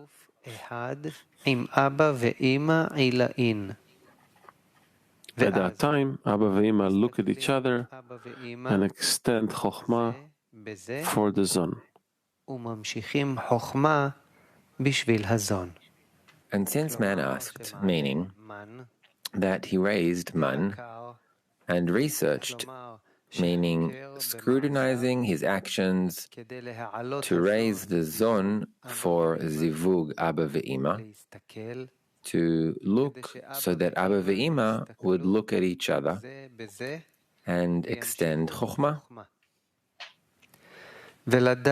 and to know from degree to degree, through the end of all degrees, the Malchut, since the illumination of Chokhmah that is drawn through raising of Man and the Zivug is called knowing, or is called Chokhmah through Da'at, wisdom through knowledge. For Zon that raise for Man are regarded there as the Sephirah Da'at for Abba Ve'ema, as they cause their Zivug. Also, the Zivug is called knowing, from the words, and the man knew his wife Eve. And to know means to extend Mochin in Da'at from degree to degree, from Da'at of the degree of Abba Ve'ema to the Mochin of the degree of Zer Anpin, through the end of all degrees, is from Zer Anpin to the Nukva, who is called the end of all the degrees. This is so because Binah stands achor be'achor, back to back with the Chokhmah, for she is only Chasadim and returns to being Panim be'Panim, face to face with Chokhmah, only for Zon's need. Once he has arrived there, is Ma. When the Mochin has arrived there to Nukva de Zer Anpin, the Nukva is called Ma, the bottom degree. The lower world, Malchut, is called Ma. It is written, "What does the Lord your God ask of you?" Do not pronounce it Ma, what, but Me'ah, 100. Since all the upper degrees in their wholeness, which are 50, are here in Malchut, hence she is called 100. Since her 50, Kachabtum, each of which comprises 10, and Binah's 50 are 100. Thus, Binah is called Mi, which are 50, and Malchut is Ma, which is 100, since she also includes Binah's 50 within her. This is why it is called Ma, to indicate that the whole of the great wholeness of those Mochin comes only once the Mochin have arrived at the Nukva. It was written, What did you know? What did you observe? What did you research?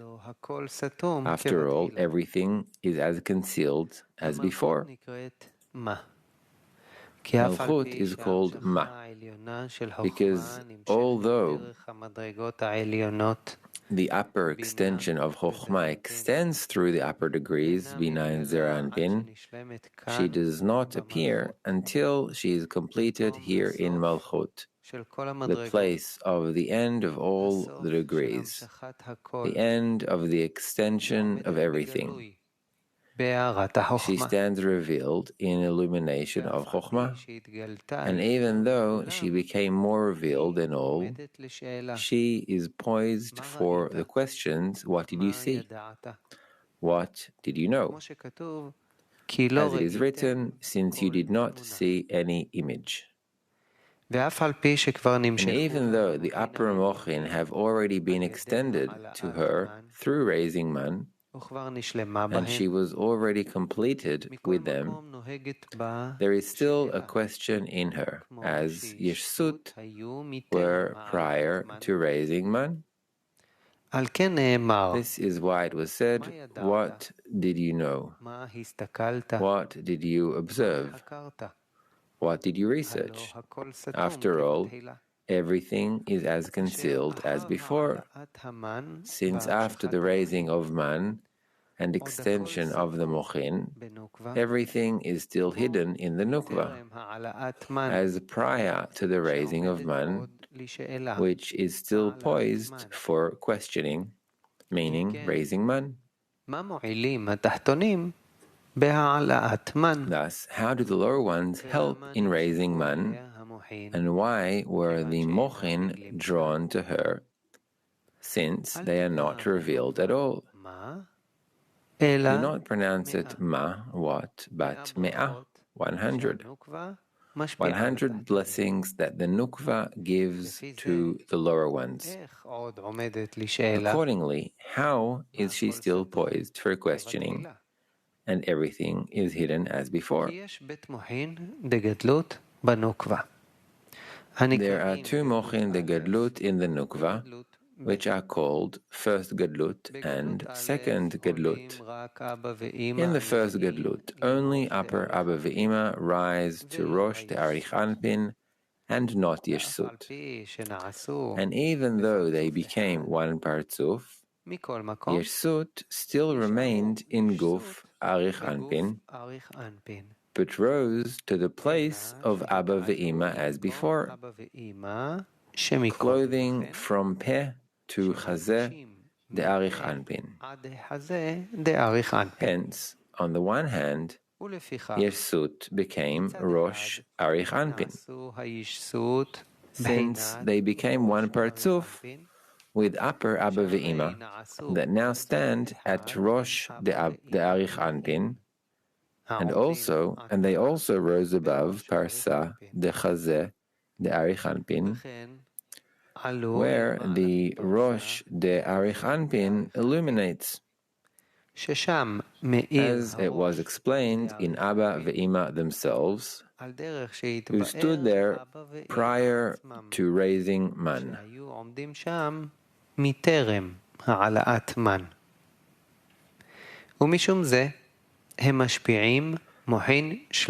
For this reason, they give complete mochin degar to the Zera Anpin, and the Zera Anpin to the Nukva, and the Nukva becomes 100 blessings, since through these mochin the Zon rise to the place of Yeshut from prior to the raising of man, from Chazeh to Tabor de Arich Anpin.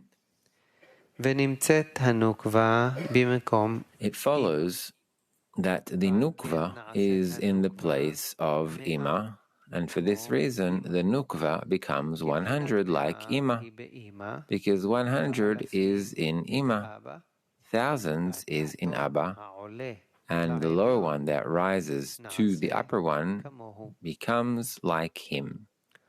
However, on the one hand, the Nukva is similar only to me.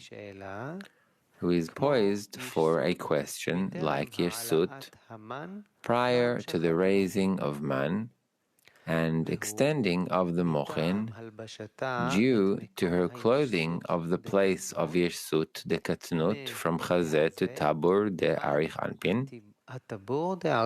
Thus, she stands below the parsa, inside the intestine of Arich Anpin, where the illumination of Rosh de Arich Anpin stops above this parsa. Thus, in that respect, the Nukva did not gain the Mochin and Rosh Arich Anpin, for which all the raising of man took place, and everything is as hidden as before, as prior to the raising of man. However, in another respect, the Nukva gained being discerned as Ima because she rose to the place of Yirsut, which is called Ima, who became 100 blessings.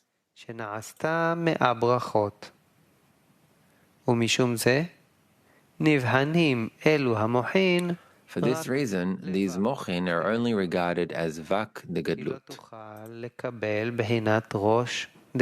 since she cannot receive rosh de gadlut as she is below parsa de chazeh de arich anpin.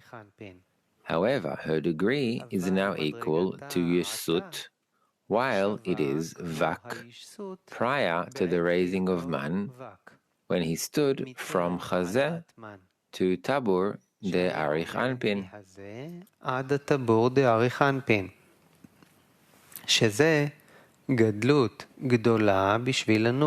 This is a great gadlut for the nukva, but it is vak de gadlut. It is still missing gar de gadlut, and obtainment of gar de gadlut is called the second gadlut of the nukva. Now you will understand why nukva is called ma. In the first reason, he explains the upper mochin that the nukva obtained, which are called 100 blessings. This is why it was said, do not pronounce it ma, what, but me'ah, 100. By her ascent to the place of Yirsut through these mochin.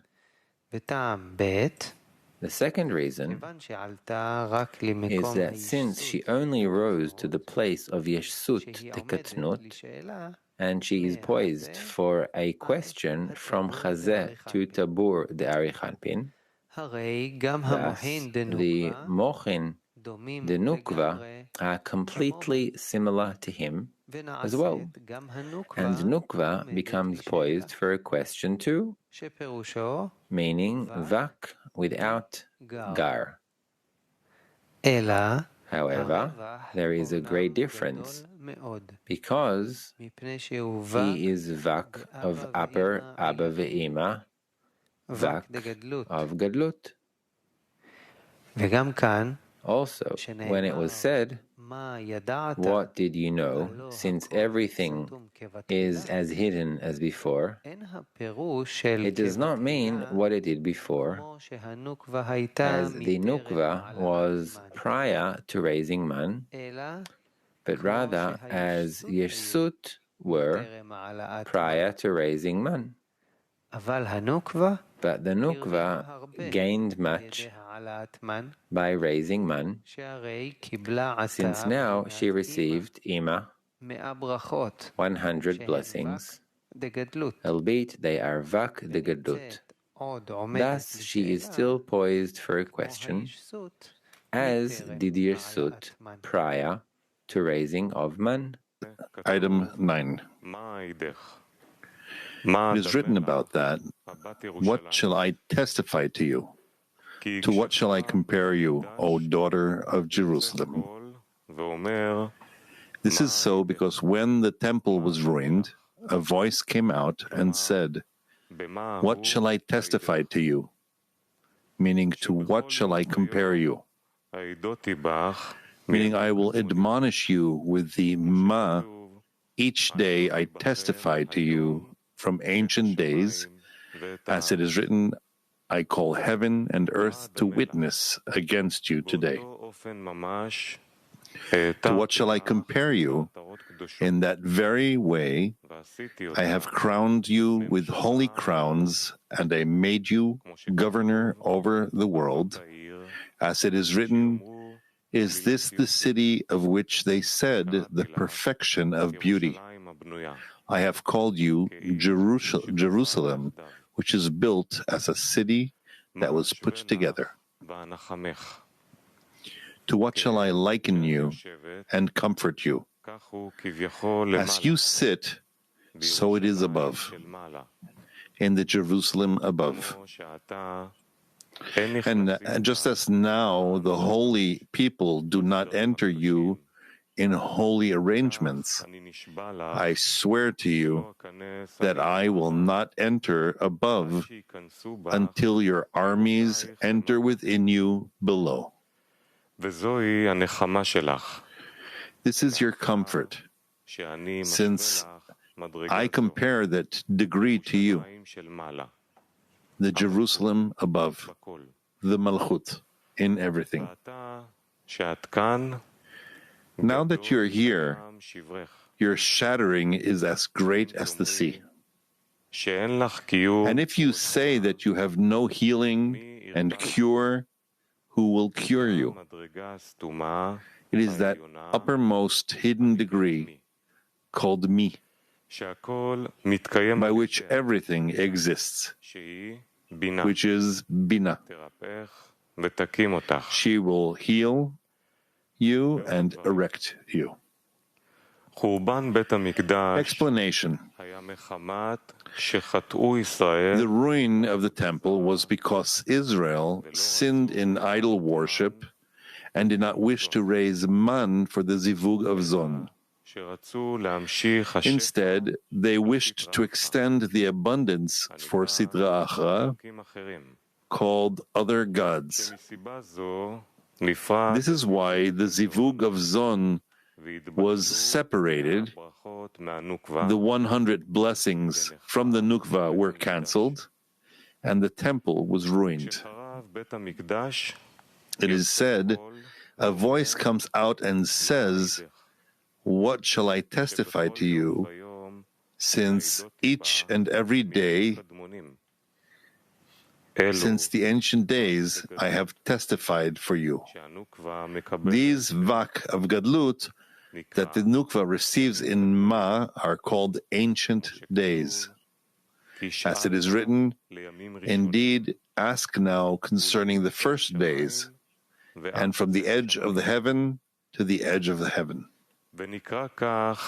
It is called so since they are vak of Abba ve'ima, because Yeshut is Zat of Abba ve'ima, and the 7 days of Abba ve'ima are the first to the 7 days of Zon. As it is written, I call heaven and earth to witness against you today. The meaning of Zivug Zon, which are called heaven and earth, is that the text cautions to keep and to maintain the zivug. If not, the text warns that you will surely perish quickly from the land.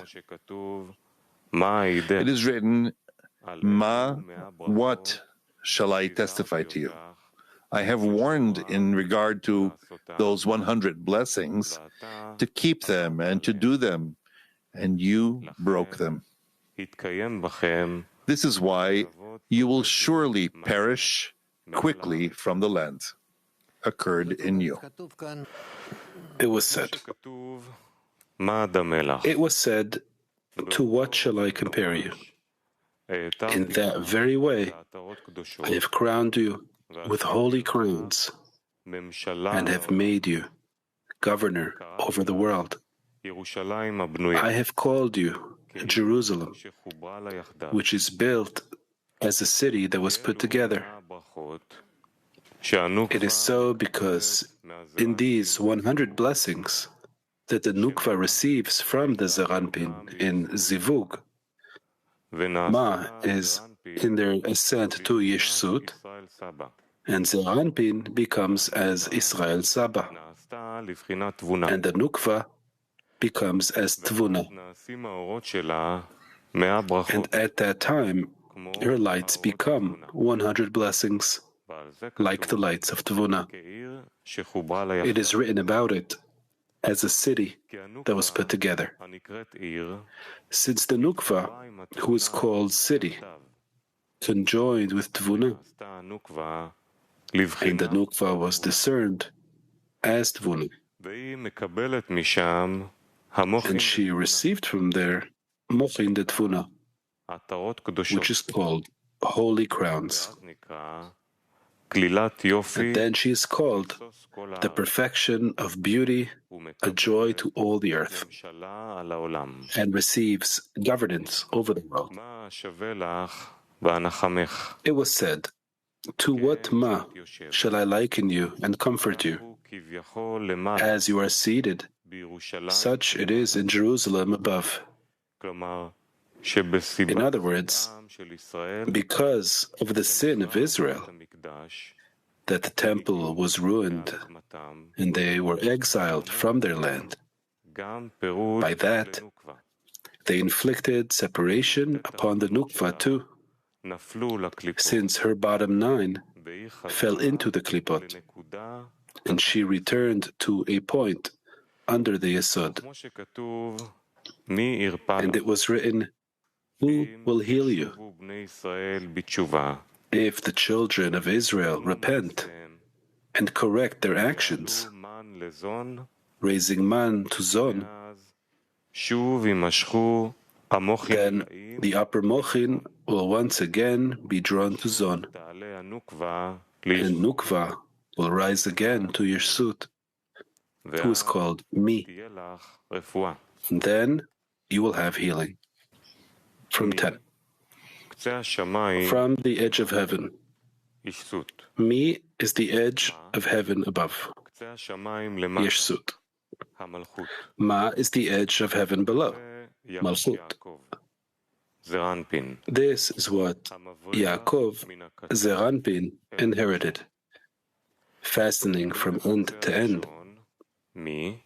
From the first end, Mi, to the last end, Ma. Being as he stands in the middle between Yeshsut and Malchut. And this is why it is written, "Who created these?" Yeshsut, Mi, created Zeranpin and Malchut. Ele, these. Explanation. He should have written from the beginning of heaven to the end of heaven. So why does he say from edge to edge? From end to end? Rather, it was said from Mi, the edge of heaven above, Yeshsut, poised for a question. He clothes from Chazeh to Tabur of Arichanpin, Ma, the Nukva, from prior to raising man, is the end of all the degrees from Chazeh of Zeranpin and below.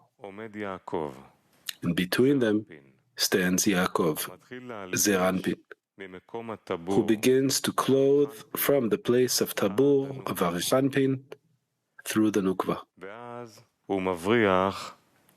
And then he fastens from the end of Mi to the end of Mi, since the Mi ends at Tabur of Arichanpin.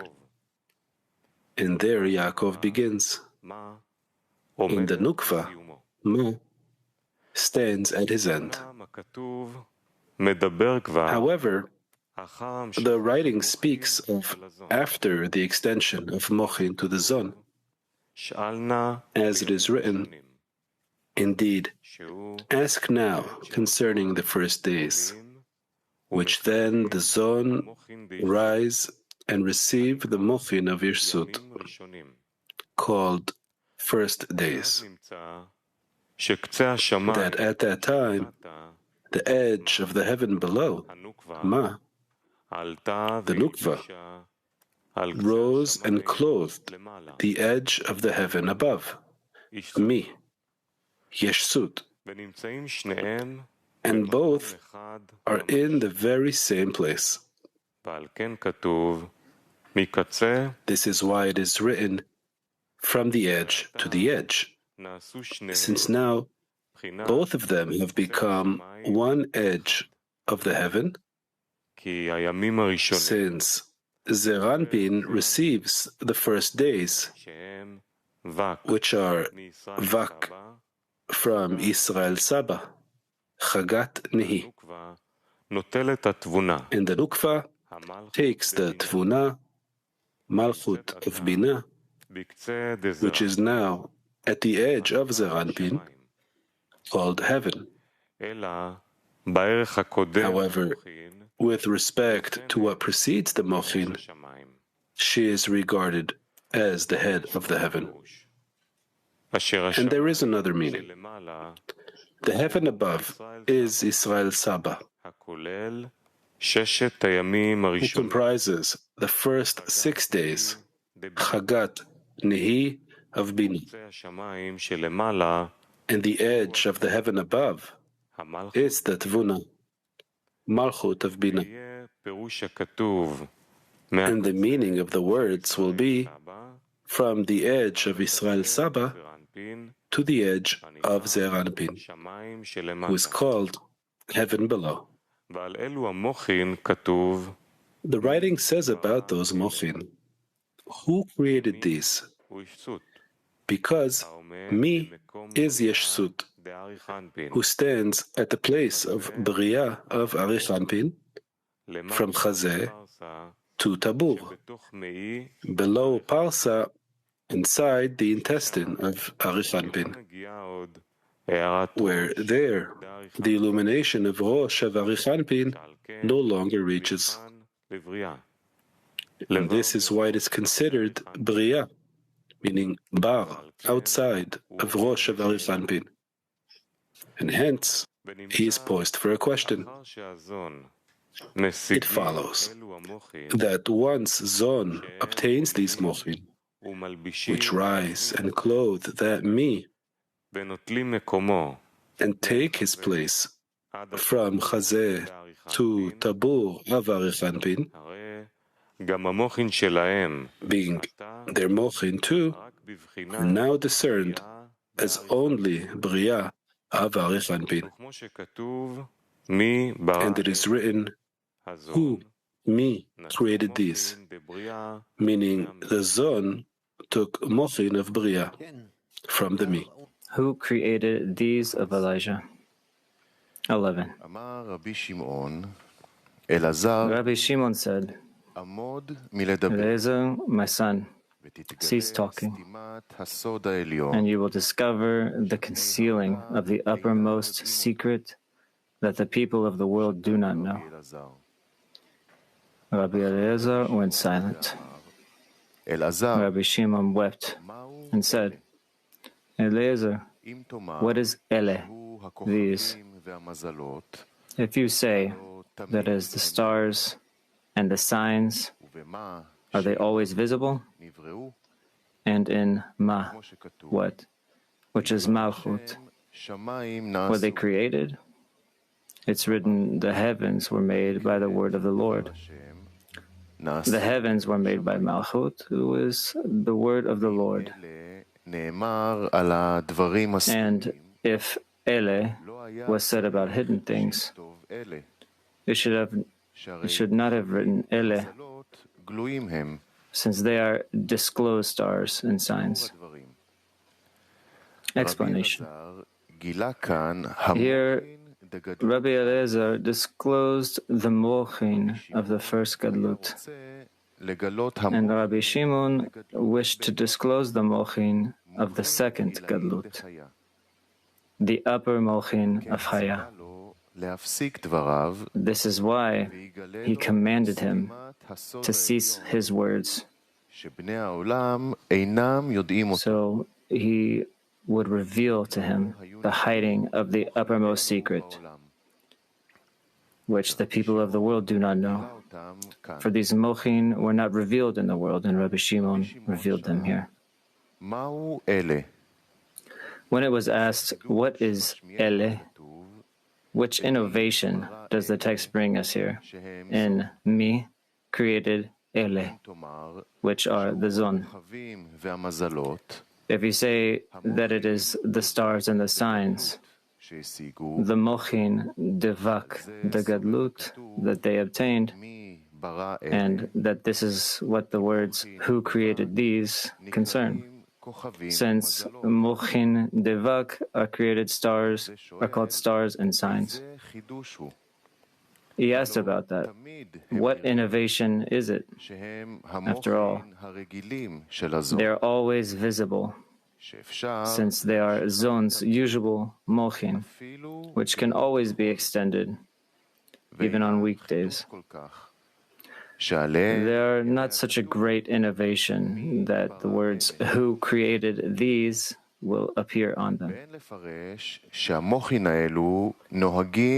Also, we can interpret that these mochin apply constantly, since in permanency, Zeranpin has only the level of vak without a rosh, and only by raising of man are these mochin extended.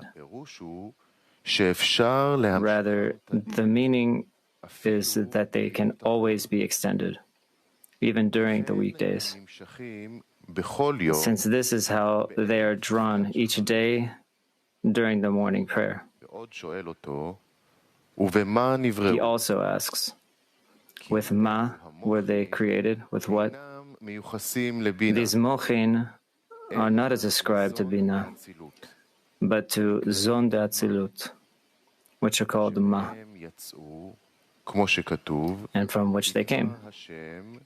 As is written, by the word of the Lord, who is Zon, where Zeranpin is Havaya, and the Nukva is a word. התגלה ביום אחד שהייתי על חוף הים.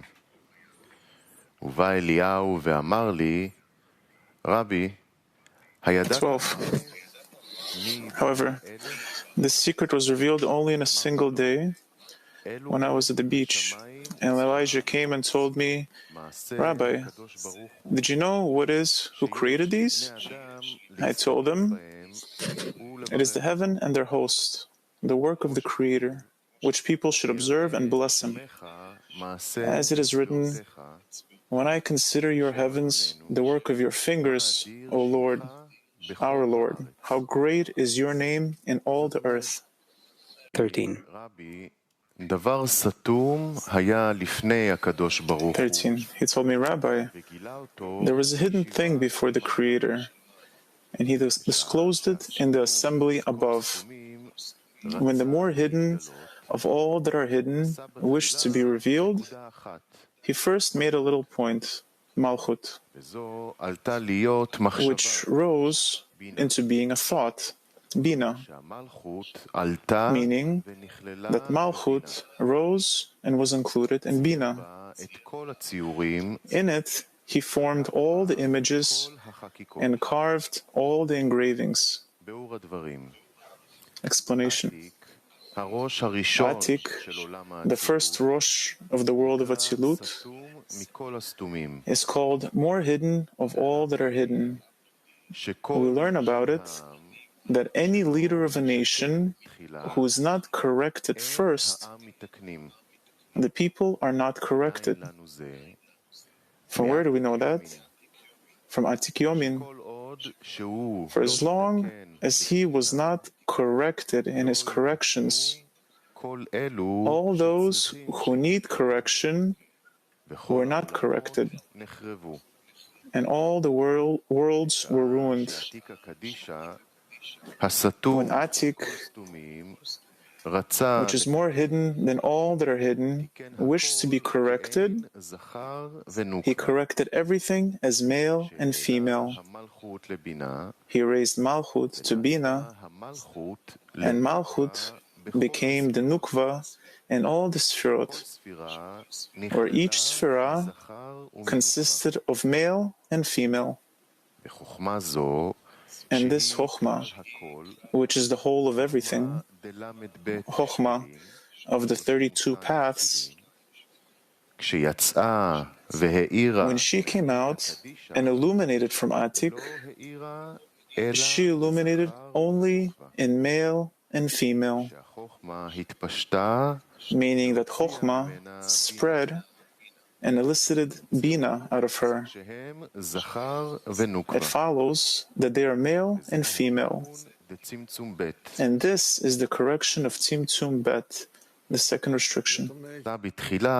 When the most hidden of all that are hidden wished to be disclosed, he first made a point. That is, when Atik wished to appear in the worlds by the force of the correction in Tzimtzum Bet, he made a single point in Rosh Da'arichanpin, in his Chokhmah, raising the Malchut, the point, to Rosh Da'arichanpin,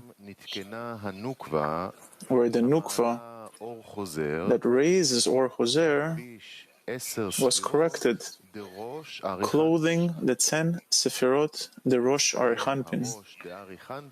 And the Rosh Da'arichanpin ended at the Sefira Chokhmah Stima.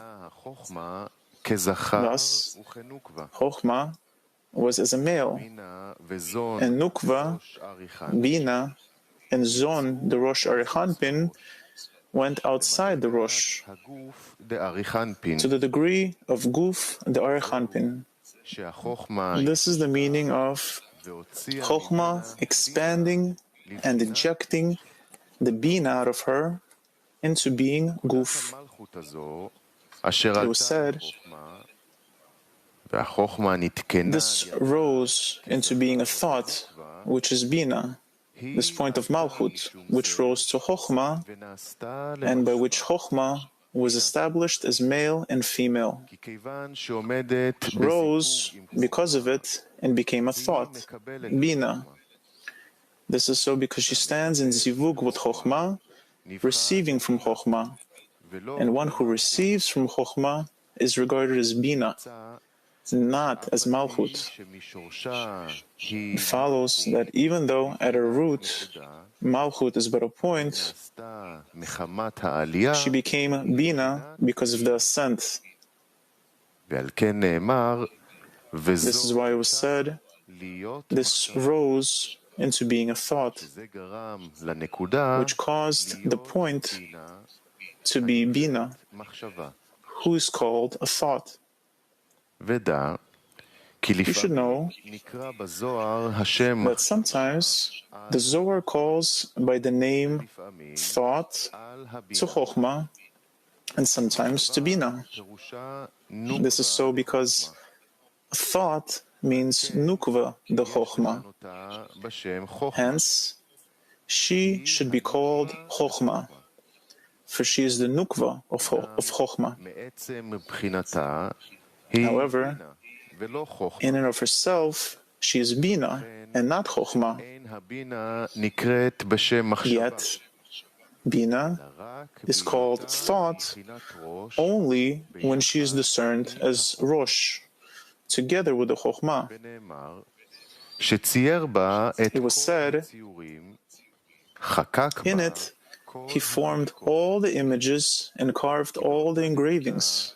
This is so because at the point when she rose into being a thought, he pictured and carved all 5 partzufim of Atzilut, Arichanpin, Abba V'Ima, and Zon, formed in her and carved in her, implied to a great matter. Formed in her means that he was emanated by all the images, which are the 5 partsufim of Atzilut.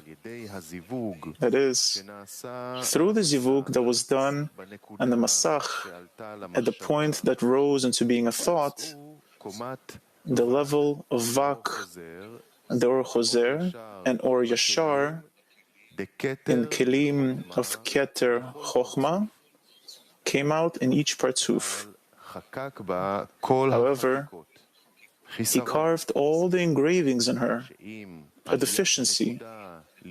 So along with the ascent of the point into being a thought, deficiencies and engravings were made, which are preparations for a receptacle over the lights and all the partsufim of Atzilut. And since that matter is the foundation of all the mochin, the Atzilut, it should be thoroughly clarified. The ascent of the point into being a thought, bina, is by making a new siyum, a new end, in the 10 sephirot of each degree. This is so because the point, malchut, with a masach on her, which stood for a zivug at the place of malchut of the 10 sephirot the rosh, peh, and ended the rosh there, now rose to the place of bina the rosh, which is called nikve einaim, nukva the chokhmah, which is bina. Thus, a zivug was made on her masach at the place of nikve einaim, concluding the rosh there.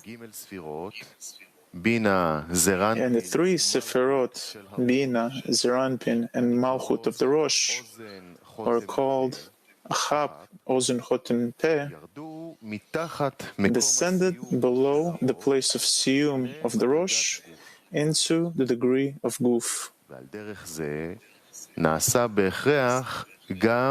the 10th sephirot, the Guf, it was necessarily done likewise. Malchut that ends the Guf, the Partsuf, previously stood at the place of the middle point, Malchut, the Malchut of the 10 Sephirot, the Guf, called Siyum Raglin.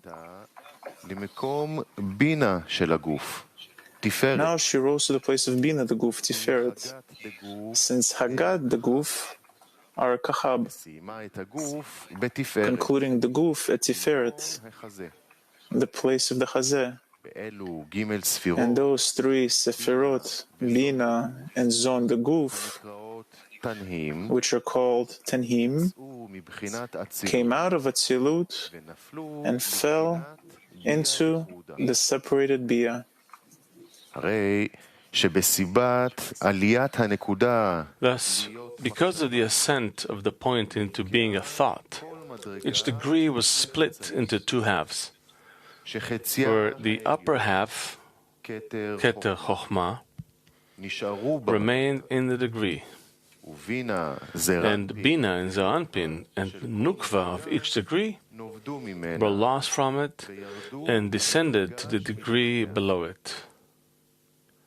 And this is the meaning of the division of the name Elokim to the letters Mi and Ele. It is so because a complete degree in 10 Sfirot Kachab Zon is called by the holy name Elokim, in which there are 5 letters corresponding to the 5 Sfirot Kachab Zon. Ele are Kachab, and Yod Mem are Zon. Now that each degree was divided into 2, where Keter Chokhmah remained, and Bina and Zon fell from her, it follows that only the 2 letters Mi remained in each degree, and the 3 letters Ele fell from each degree to the degree below it. However, accordingly, the two letters Aleph, Lamed should have remained in the degree, and the Hey, Yod, Mem should have fallen into the degree below it.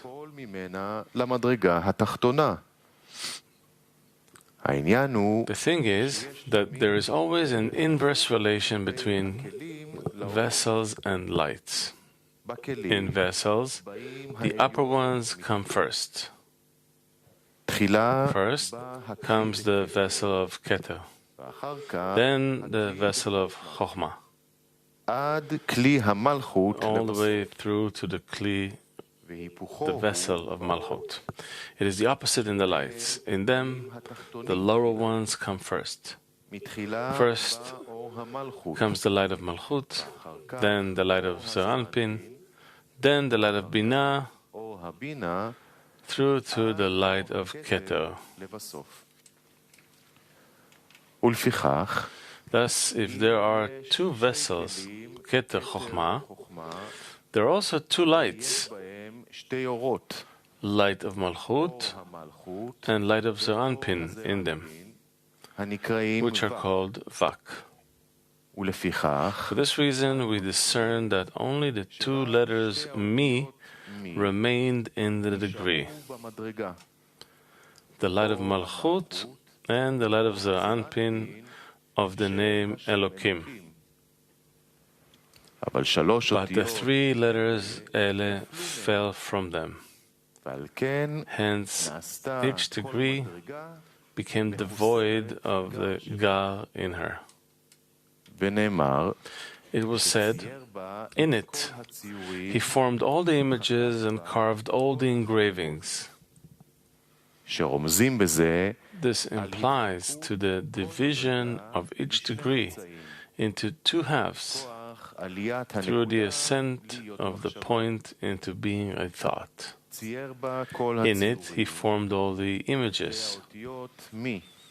Refers to the two letters Mi that remain in the whole of the degree, forming the images of Adni.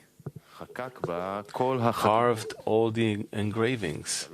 Refers to the three letters Ele, which fell from each degree and became deficient of them. For because of their absence, only the light of Malchut and the light of Zeranpin remained in the degree.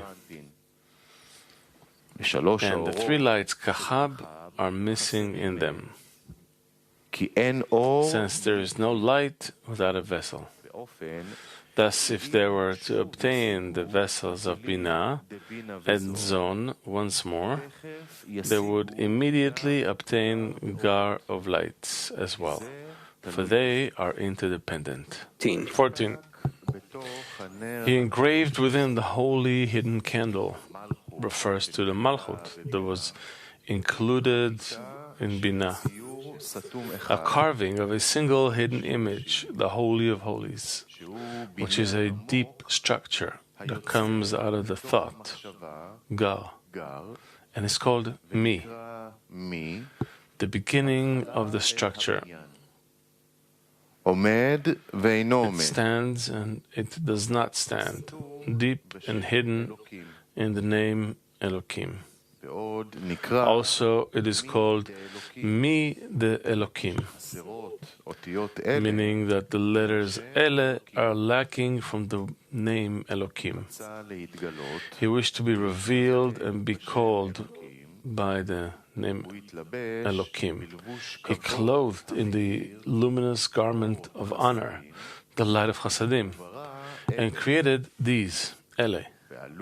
And the letters Ele rose in the name Elokim, meaning that the letters conjoined with each other, the letters Mi with the letters Ele, and the name Elokim was completed. As long as it did not create Ele, it did not merit the name Elokim. And those who sinned with the kaf about it, these, Ele, are your gods, O Israel. Explanation. Through the ascent of Man from the lower ones, a new light was extended from Ab Sag of Ak. Since this light from Ab Sag of Ak, above the second restriction, breaks each degree into two. Hence, when this light extends to the Rosh of Arich Anpin, it lowers the point from the thought one more, from the place of Bina back to her place, the place of Malchut, of the Rosh, as it was prior to the restriction, the second restriction. And the three Sfirot, Bina, Zer Anpin, and Malchut, that fell from the Rosh, returned to being Rosh because the Zivug was done in the place of the Malchut below them.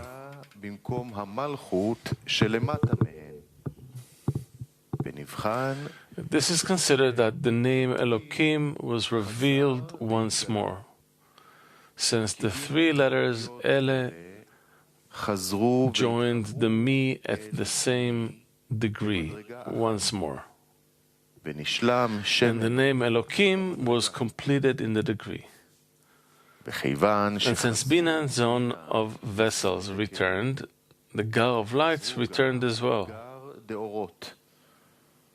והתלבשו כחב זון דאורות בחמש אותיות של שם אלוקים. אורות כחב באלה. Kachab zone of lights, clothed in the 5 letters of the name Elokim. The lights of Kachab in Ele, the lights of Zon in Yod Mem. And remember this well, that the fallen Ele are regarded as the vessels of Bina and Zon, that are missing in the degree. However, when Ele unite in the name Elokim, they become the lights of Kachab, due to the inverse relation between lights and vessels. It was said, engraved within the holy hidden candle, referring to the Malchut that was included in Bina, meaning that a masach, screen, and a place of zivug was carved anew in Malchut of Rosh, of Arich Anpin, which is called the hidden holy candle.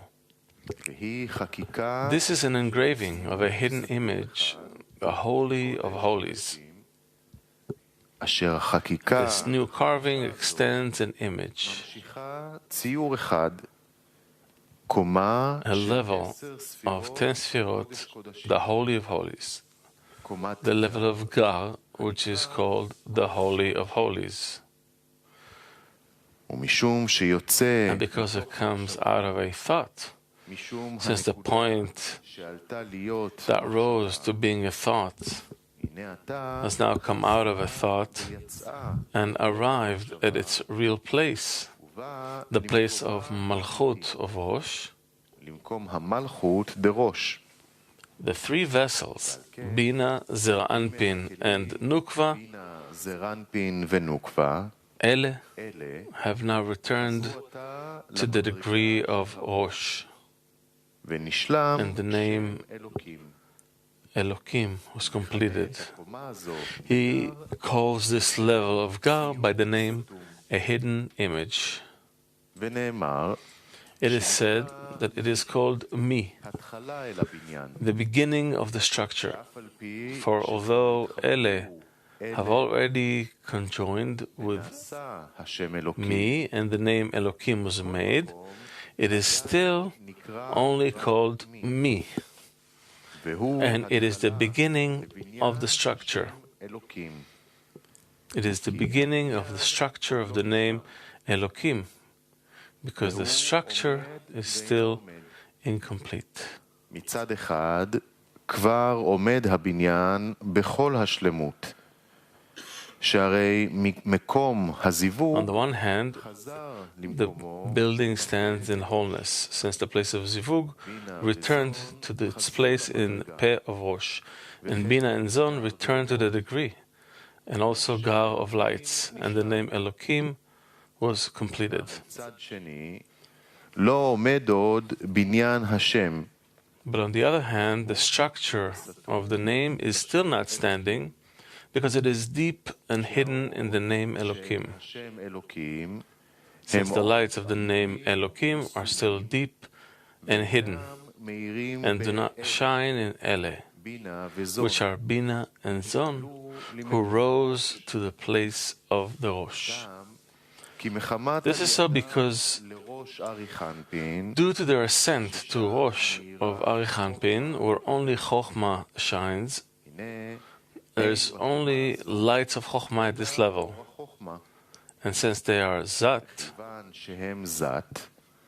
and Zat that rose cannot receive the Chochmah without clothing inside of Chasadim, and Chasadim have no name, they too cannot receive the Chochmah. Therefore, it is considered that the name is deep and hidden, and is still not spreading in the three letters Ele. For this reason, the structure of this level is still regarded as not standing. And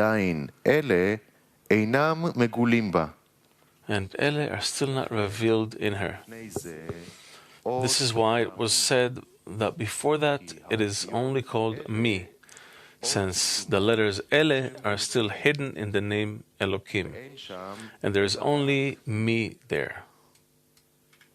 It was said he wished to be revealed and be called by the name Elokim, since the name has already been completed, and because Ele have already risen to the Rosh, for which they do not shine at all. For this reason, he wished to be revealed and to be called by the name Elokim. He clothed in the luminous garment of honor, the light of Chasadim, and created Ele.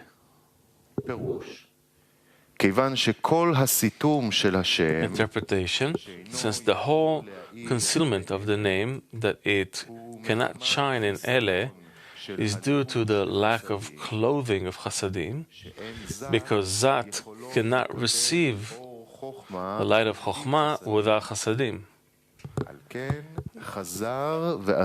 He made the zivug of Katnut once more, as while it was clothed in the goof of Arichanpin, extending the level of Chasadim, the level of Chochmah clothed in the light of Chasadim that she extended, and that light became a luminous garment, a luminous garment of honor for that level. Through that clothing of Chasadim, it can illuminate the light of Chochmah in Zat, which are Ele. He created Ele, and they rose in the name Elokim. In other words, through the garment of honor, the level of Chasadim that he received from the zivug of the goof below the chazeh, which is called Bria, he created these, meaning imparted the light upon Ele. By that, the letters Ele rose in the name Elokim.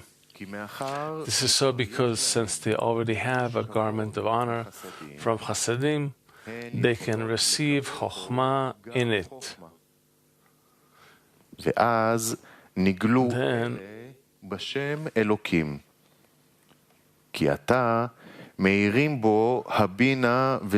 Ele appeared in the name Elokim. This is because now Bina and Zon shine in it in all the wholeness that is in them. It is considered that now the name Elokim was disclosed and revealed, and it was said that the letters conjoined with each other, Mi in Ele, and the name Elokim was completed. Since now Ele received the level of Chochmah, because they have obtained the clothing of Chasadim, and all 5 letters Elokim illuminate in full. ועד שלא ברא אלה, It was said, as long as he did not create Ele, it did not merit the name Elokim. This is so because before me gave them the light of Chasadim for clothing, Ele could not receive anything from me, and Elokim illuminated only in me. And it was said, and those who sinned with a calf said about it, these Ele are your gods, O Israel, since they blemished the luminous garment of honor. For this reason, the me was separated from Ele, which is why they said, these are your gods, and the abundance went out to other gods. 15.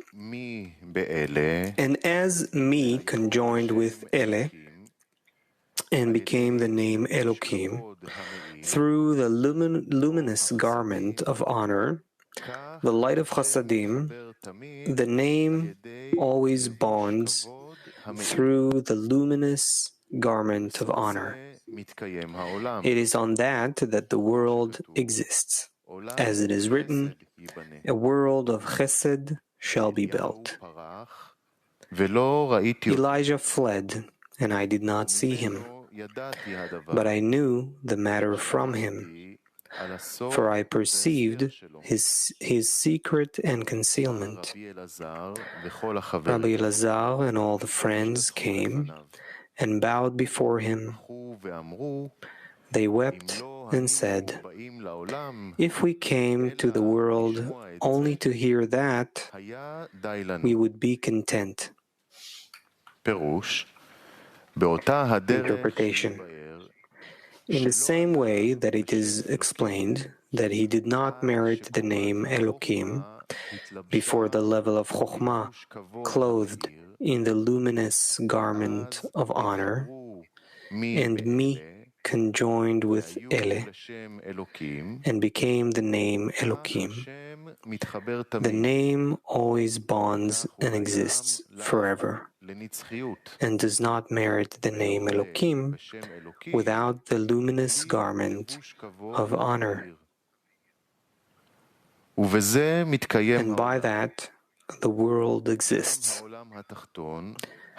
The lower world, too, Nukva, Ma, receives the mochin in this manner of associating me with Ele, and is completed like the upper world. As Rabbi Shimon gradually explains, this contradicts Rabbi Elazar, who said about the lower world, when Ma arrived there, what did you know?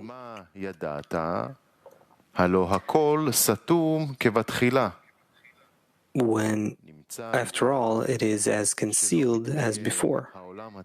It follows that, according to his words, the lower world does not exist like the upper world. And it is said that by that the world exists in the same manner as the upper world. For this reason, Rabbi Shimon seized his words above. But Elijah interpreted only the order of the mochin and the construction of the name Elokim in Abba Ve'ima. He did not explain how the order of the structure of Elokim is in the Nukva. אמא השאילה בגדיה לביתה, 16. אמר רבי שמעון, על כן השמיים וצבאם. Mother lends her clothes to her daughter. Rabbi Shimon said, hence the heaven and their host were created in Ma, the Malchut. For it is written, when I consider your heavens, the work of your fingers. Previously it was written, O Lord, our Lord, how, Ma, great is your name in all the earth. who have deployed your splendor above the heavens. Thus the heavens were created in the name Ma, the Malchut. And the meaning of the words is above the heavens, which points to Bina, who is called Mi, above Zer Anpin, who is called heaven. When Malchut merits the name Elokim. Interpretation: Ma, Malchut, rises and is included in Bina, Elokim, after he created the light of Chasadim for a garment of honor to the light of Chokhmah in the name Mi, at which time they clothed each other, and the Malchut rose in the upper name, Elokim, which is the name of Bina, in which Malchut is included. For this reason, in the beginning, God created is the upper Elokim, Bina, and not Malchut, since Ma is Malchut and was not built in Mi, Ele. Interpretation: since the lower world, Ma, extends the Mochin in the name Elokim in the upper world, there was an ability for heaven and their host to be built by Ma, since there are no offshoots without upper Mochin, which are Mochin Dechaya. This is what Rabbi Shimon said, and for this reason, since the lower world is Ma, and exists in the name Elokim for the upper world as well, the heaven and their host were created in Ma, in Malchut, and Ma had the strength to elicit these offshoots to the heavens and their host. This is why it is written, who have deployed your splendor above the heavens, to let us know that the Mochin extends from the name Elokim, de Yeshsut, by associating Me with Ele, where Mi is above the heaven, Zer Anpin. This is why it was said, above the heaven, where Malchut merits the name Elokim, meaning that the Hod, Mochin, above the heaven, above Zer Anpin, is Yeshsut, in which the name Elokim rises. And he is Me, who created Ele, these. However, in heaven itself, Zer Anpin, there is no Me there, only Ma. Once the level of Chokhmah extended because of the point that returned and came out of the thought, a zivug devak was done again to extend the light of Chasadim. The light of Chokhmah clothed in the light of Chasadim, and then Me illuminated in Ele. It was said that after the light of Chasadim created the light of Chokhmah, they clothed in one another, and the Malchut rose in the upper name Elokim, and the light of Chokhmah clothed in the light of Chasadim. Hence, the Mochin reached from Me to Ele. The letters conjoined with one another, and Malchut merited the upper name Elokim, in the upper name above the heaven from Yeshsut, in whom there is Me, but not in heaven, who is Ma. It was said Ma, Malchut, and it was not built in Me, Ele, since Me is Bina, And since Tzimtzum Aleph, there was no Tzimtzum here at all, because the Tzimtzum there was on the middle point, Malchut, which was restricted to not receive light in it. And she was established in a Zivug de Haka'ah, to raise or Choser. However, the first 9 were clean of any Tzimtzum and were worthy of receiving the light of Chokhmah. But in Tzimtzum Bet, to mitigate the Malchut in Midat HaRachamim, quality of mercy, Malchut rises to Abba. Abba is established in her as male and female, and Malchut received the place of Bina. And the point, Malchut, rose to being a thought, Bina. Since then, Bina too was restricted and was erected with a masach to avoid receiving the light of Chokhmah within her, to receive the Zivug de Haka'ah, and to raise or Choser. Thus, at its source, Bina is fit to receive Chokhmah without any Tzimtzum, and she received the Tzimtzum and Masach within her only to mitigate the Malchut. Therefore, by raising man from the lower ones, a new light was extended from Ab Sag De'ak, which lowers the points back from the place of Bina to her place, to Malchut, as it was in Tzimtzum Aleph. And the point comes out of the thought. By that, the Bina is purified from any Tzimtzum and receives the light of Chokhmah once more. And once the level of Chokhmah clothes in Chasadim, Mi illuminates in Ele, and the name Elokim appears. And yet, this whole structure of the name Elokim is completely impossible in Ma, since Ma is the end of the heaven below, the Malchut herself, on which there was the Tzimtzum at her source in Tzimtzum Aleph too, and she is unfit to receive any illumination of Chokhmah within her. This is why it was said Ma, Malchut, and not built in Mi Ele, since the whole construction of the name Elokim relates only to me through return and exit from the thought, and not in Ma. Mother lends her cloth to her daughter. Item 17.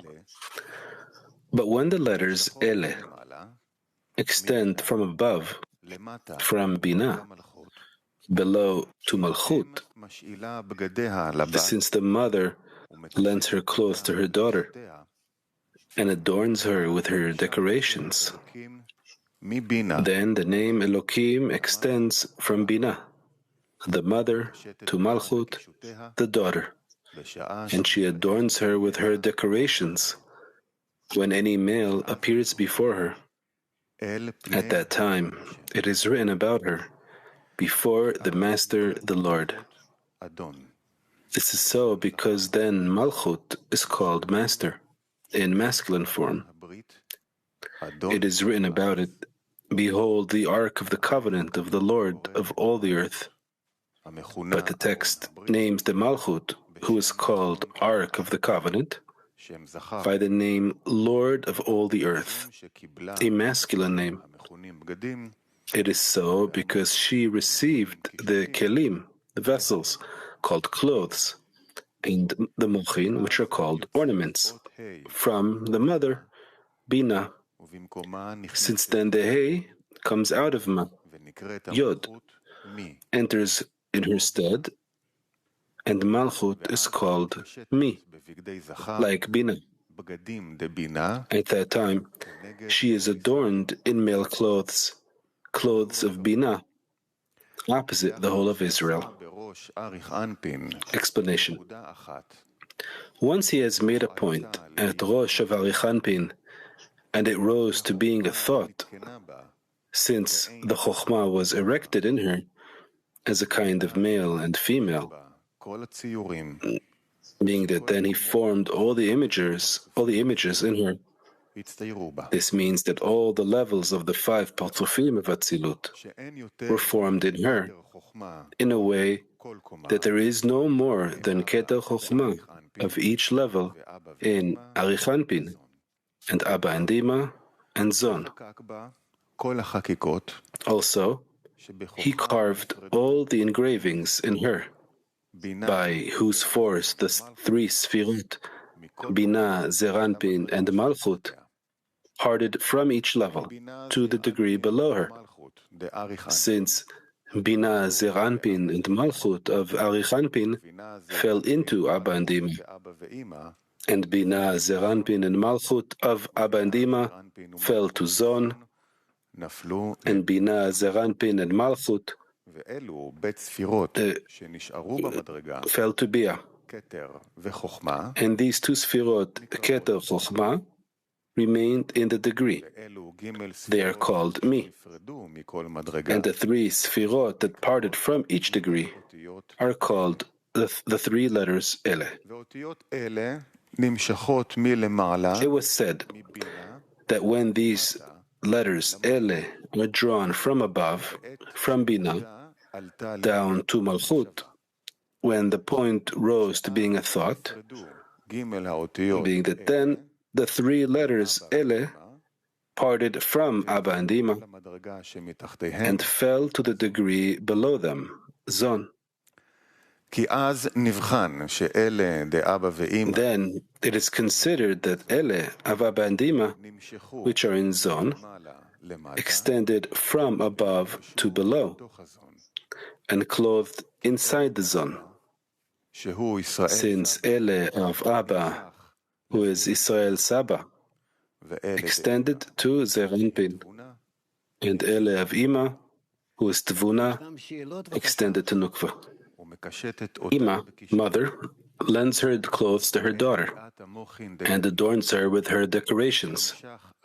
Upon the arrival of Mochin of Gadlut, a carving of one hidden image was extended, the Holy of Holies, a deep structure that comes out of the thought, meaning when the point returned and came out of the thought to her place, to Malchut, that by that the 3 Kelim, Bina and Zon, were brought back to the degree, and the 3 lights of Kechab, called Holy of Holies, were extended. You should know that when the Kelim, Bina and Zon, were brought back from the goof of Rosh, were brought back from the goof to Rosh of Arichanpin, Abba and Ima, which clothed them, were drawn along with them, and they too rose to Rosh of Arichanpin, where they received those mochin of Holy of Holies at the Rosh of Arichanpin. It is so because the rule is that the upper one that descends to the lower one becomes like him, and the lower one that rises to the upper one becomes like him. Thus, in the state of Katnut, when Bina and Zon parted from the Rosh of Arichanpin and fell to his goof, when they clothed Abba and Ima from the Peh down, Bina and Zon of Arichanpin became actual Abba and Ima. For this reason, in the state of Gadlut, when Bina and Zon of Arichanpin returned to the degree of his Rosh, here they took the Abba and Dima along with them, for they have already become one degree at the time of Katnut. Thus, even in Gadlut, now that Abba and Ima rose with them to Rosh of Arichanpin, they became equal to him, receiving the same mochin in Rosh of Arichanpin, which are called Holy of Holies. And in precisely the same way, Zon rose to Abba and Ima. Since once Abba and Ima received the mochin in the Rosh of Arichanpin, the point came out of the thought in them as well to the place of Malchut, by which their Bina and Zon were brought back to their degree of Abba and Ima. And when the Kelim, Bina and Zon, rose once more to Abba and Ima, they took the Zon that clothed them along with them. And Zon too rise to Abba and Ima, receiving the mochin of the Holy of Holies that are there. It was said, mother lends her clothes to her daughter and adorns her with her decorations. In other words, since the three letters Ele of Ima extended to the Nukva in the state of Katnut, it is considered that a mother lends her clothes to her daughter. Since thus the three Kelim, Bina and Zon, which are Ele, parted from Ima and fell into the Nukva.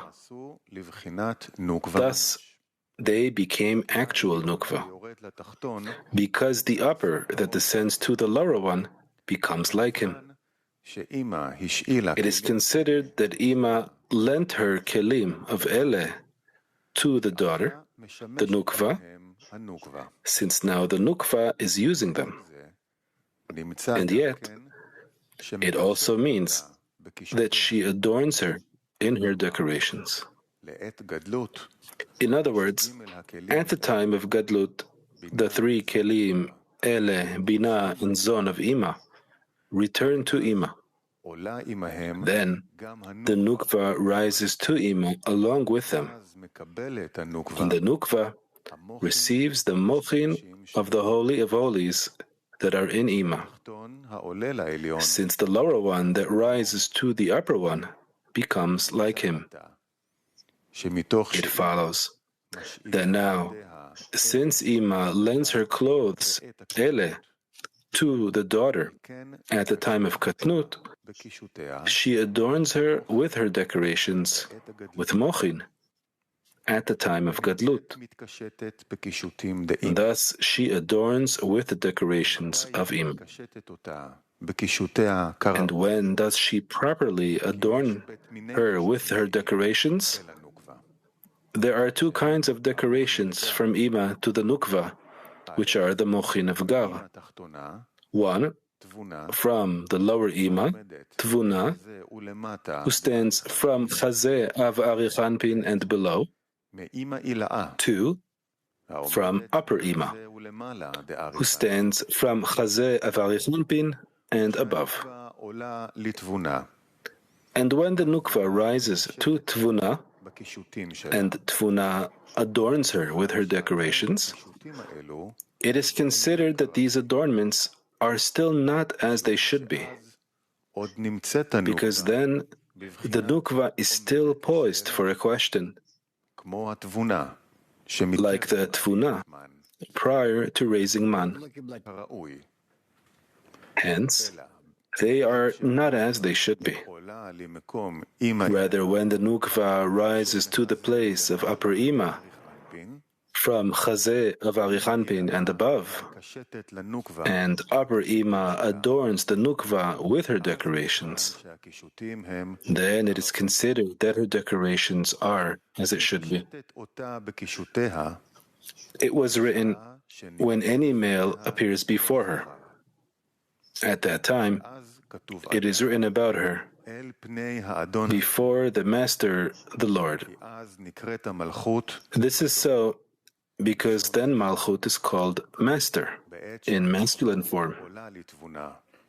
When the Nukva rises to Tvuna, and receives the mochin from her, the decorations are still not as they should be, since she is still posed for a question, meaning that she still needs to raise man from the lower ones to be completely corrected.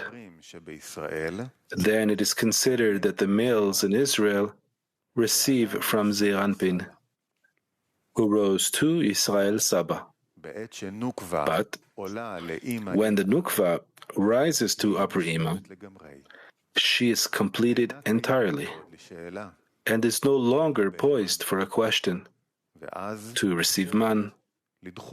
At that time, she is considered a male, and the males in Israel receive from her. It was said, when any male appears before her, when all the males in Israel appear before her and receive from her,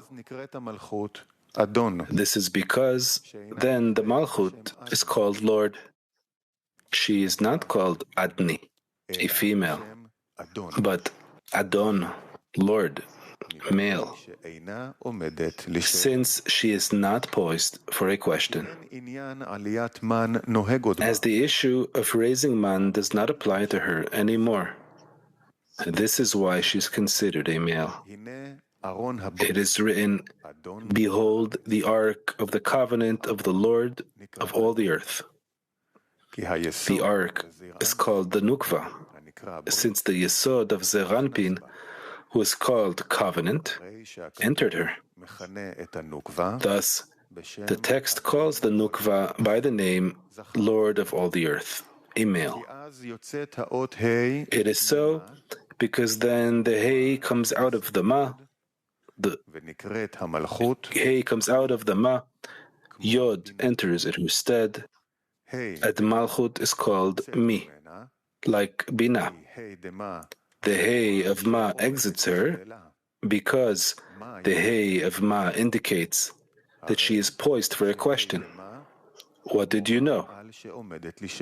Thus, the Hey of Ma indicates that she is poised for a question, and this Hey of Ma comes out of her, and Yod enters instead of the Hey, and it is called Mi, like Ima. And then she is built in the name Elokim, like Ima. Item 18. Israel extend to the other letters Ele from above, from Bina, to this place, to the Malchut, who is now called Mi, like the Bina. As it is written, these things I remember, and I pour out my soul within me.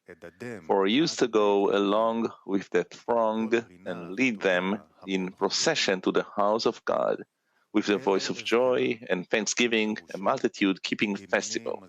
These, Ele, things I remember, means, here I mention these letters, the letters Ele, with my mouth, and I shed tears in the desire of my soul to draw the letters Ele from Bina.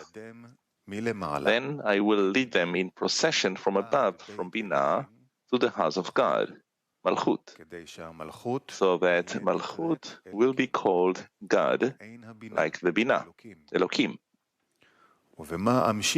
And with what shall I lead them? With the voice of joy and thanksgiving, a multitude keeping festival. Rabbi Elazar said, my silence built the temple above, Bina, and the temple below, Malchut. Certainly, as they say, a word is a rock. Silence is two. A word is a rock, which I said and commented on it. Silence is two, is a silence that I kept, which equals twice as much, since the two words Bina and Malchut were created together. This is so because had I not stood still from speaking, I would not have attained the unity of these two words. Explanation. Once the letter Hey departs from the Ma and the Yod enters the Mem, and it is called Mi, Israel extend for her by raising man of other letters, Ele, to this place, Mi. And the Nukva merits the name Elokim. This is because Ele of the upper one fall to the lower one at the time of Katnut. Hence they are drawn to the lower one at the time of Gadlut. This is so because when Binah and Tiferet and Malchut of the upper one, the letters Ele, return to the Rosh of the upper one, they take the lower one along with them. Then the lower one acquires the letters Ele and the Mochin in them because it is together with them at the Rosh of the upper one, since the lower one that rises to the upper one becomes like him. It is said, Israel extend to the other letters, Ele, from above, to this place. As it is written, these things I remember. Extending these letters is raising of man. When Israel raised man in order to extend or to draw the Mochin of Gadlut by drawing the letters Ele of upper Ima to the Nukva. And it is written, these things I remember, to extend them. This is why I mention the letters Ele with my mouth, and I shed tears in the desire of my soul, the prayer at the gate of tears, which is never returned empty. Then, once the man has been raised, I will lead them in procession from above. Extend to the letters Ele from above, from Abba and Ima, through the house of God, Elokim, through Nukva, who is called the house of God. After the extension of these letters, Ele, she herself is called Elokim, God. And this is why it was said that Malchut will be called Elokim, like Binah, like Ima. It was said, a word is a rock, silence is two. It is so because the words of Rabbi Elazar raised the Nukva to the Tvuna, below the Chazeh of Arichanpin, at which time she is still poised for a question and is called a rock. This is why it was said, a word is a rock. However, Rabbi Elazar's silence, giving room for Rabbi Shimon to disclose the Mochin of Chaya by the ascent of Nukva to Upper Ima, by that, two worlds were built together. Since the lower world, Nukva, became one with the upper world. It was said, the silence I kept is worth twice as much, because two worlds were created and built together. Since the Nukva rose to Ima and became a male, like the upper Ima. Item 19.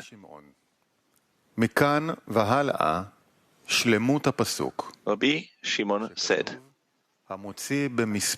henceforth, the wholeness of the text, as it is written, the one who leads forth their host by number. There are 2 degrees, Ma and Mi, and each of them needs to be registered, meaning mentioned. The upper one is Mi, and the lower one is Ma. The upper degree registers and says the one who leads forth their host by number, where the hey of the one who leads forth implies to the one that is known and whom there are none others like her, Mi. Similarly, the one who brings forth bread out of the earth. The of the one who brings forth implies to the one which is known, the lower degree, ma. And it is all one. Both are at the same degree, Malchut.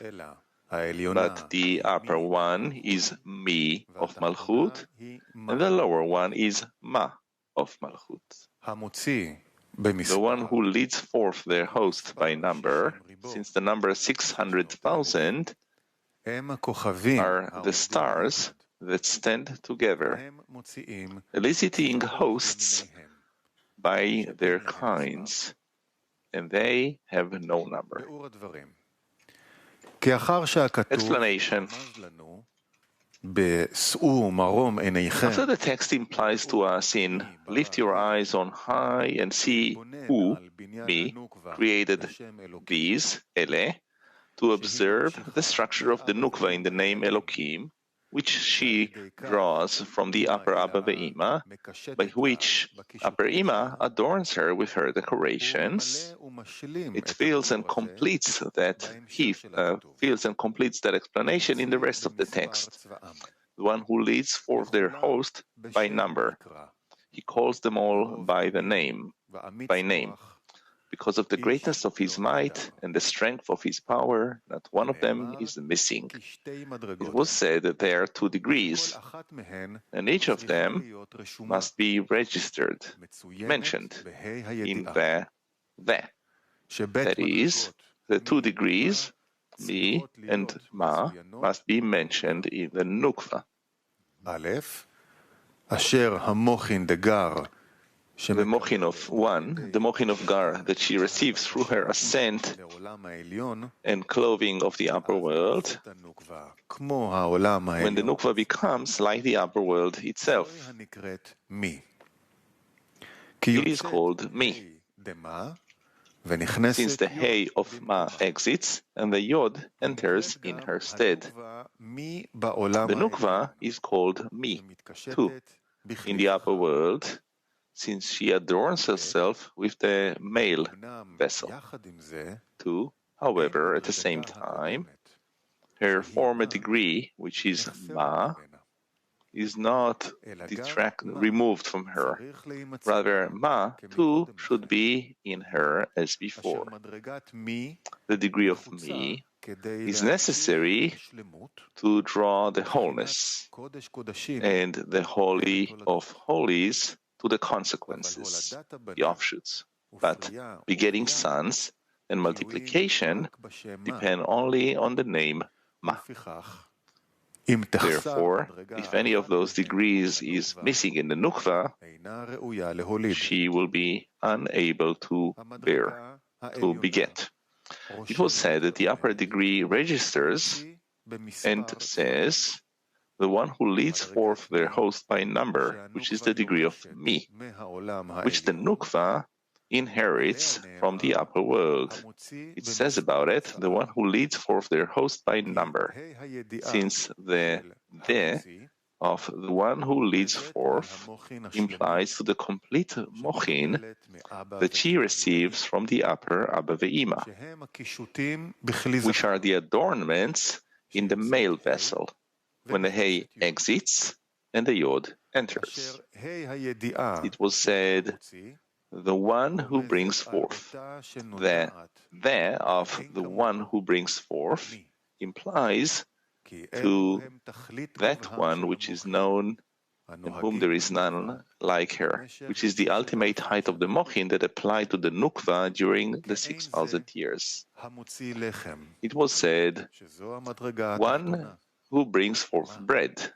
This is the bottom degree, ma, and it is all one. The of the one who brings forth bread implies to the mochin of Gar as well, which is known, but they are a mochin of Yeshut, where the nukva receives from them and is known by them, the degree of ma. This is so because that degree must also be registered in the nukva, and it is all one, meaning that both the Mi and Ma are included in the Nukva together as one Partzuf, one above and one below. We need not ask about that which the Zohar says, that wherever the is written, it is from the lower world. Malchut, that it was revealed more, while here it says that it is from the upper world, since here too it refers to the revealed world, the Nukva of Zeranpin. And it calls it upper one because of the degree of Mi of the Nukva, which she receives only when she rises and clothes the upper world, upper Ima. And because of it, it calls her upper one, and calls to the degree of Ma of the lower world, lower one. It was said elsewhere that all the things that are from the upper, hidden world, Binah, the Hay is hidden from there. This refers to when the revealed world does not rise and clothe the upper world, at which time the upper world is hidden and she does not shine to the lower ones. Hence, he does not write it with the, for it is hidden.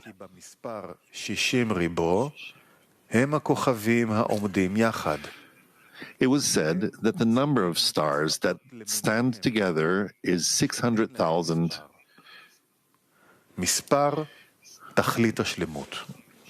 They elicit hosts by their kinds, and they have no number.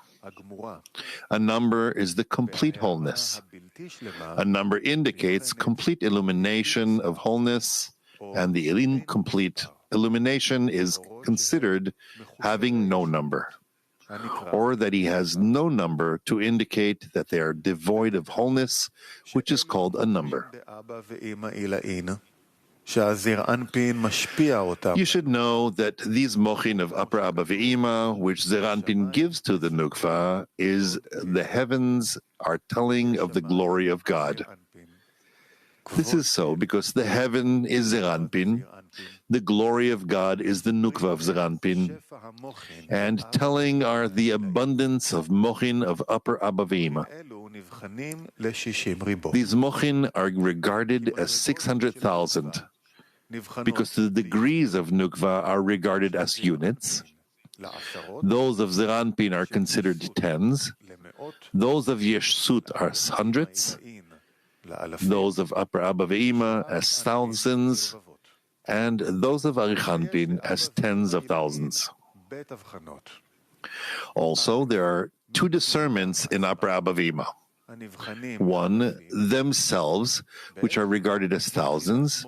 Two, the mochin of Chokhmah, that they receive from Rosh of Arichanpin, at which time they are considered tens of thousands like him, though only as Vak of Arichanpin, since they clothe from the Peh of Arichanpin and below.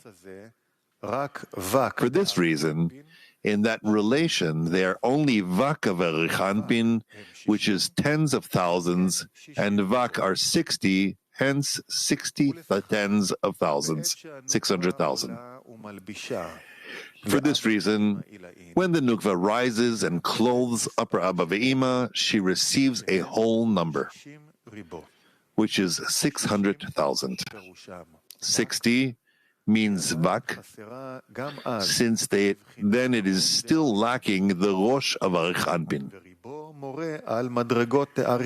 And 10,000 indicates the degrees of Arichanpin which illuminate into Abba ve'ima, within his Vak, which clothe in Abba ve'ima. Hence the Nukva has the number 600,000. It was said the number 600,000 are the stars that stand together, eliciting hosts by their kinds, and they have no number. It has been explained that 2 degrees, mi and ma, are registered in the nukva. 1, mi in nukva, are the upper Abba ve'ima, which clothe in the nukva. By that, she is considered as the upper world, and in that respect, she then has the number 600,000. 2 ma in the nukva are yeshut, which clothe in the nukva as in poised for the question. Ma, what? In that respect, they are the lower world. These 2 above-mentioned degrees, mi and ma, become one partzuf in her. Upper Abba ve'ima clothed from her chazeh and above, and yeshut clothes from her chazeh and below. Thus, they are one partzuf in her. Therefore, those 2 degrees are discerned in the offshoots of the nukva too. This is so because with respect to the upper world, mi in her is the one who leads forth their hosts by number in the number 600,000. And with respect to the lower world, ma in her, the offshoots are regarded as having no number. It was said, eliciting hosts by their kinds, and they have no number. This means that she produces the various kinds of offshoots without a number, meaning that they do not have those mochin of number from upper Abba ve'ima, but only from Yeshut, who are without a number. Thus, her offshoots are incomplete because they are devoid of a number. To that he says, the number 600,000 are the stars that stand together, eliciting hosts.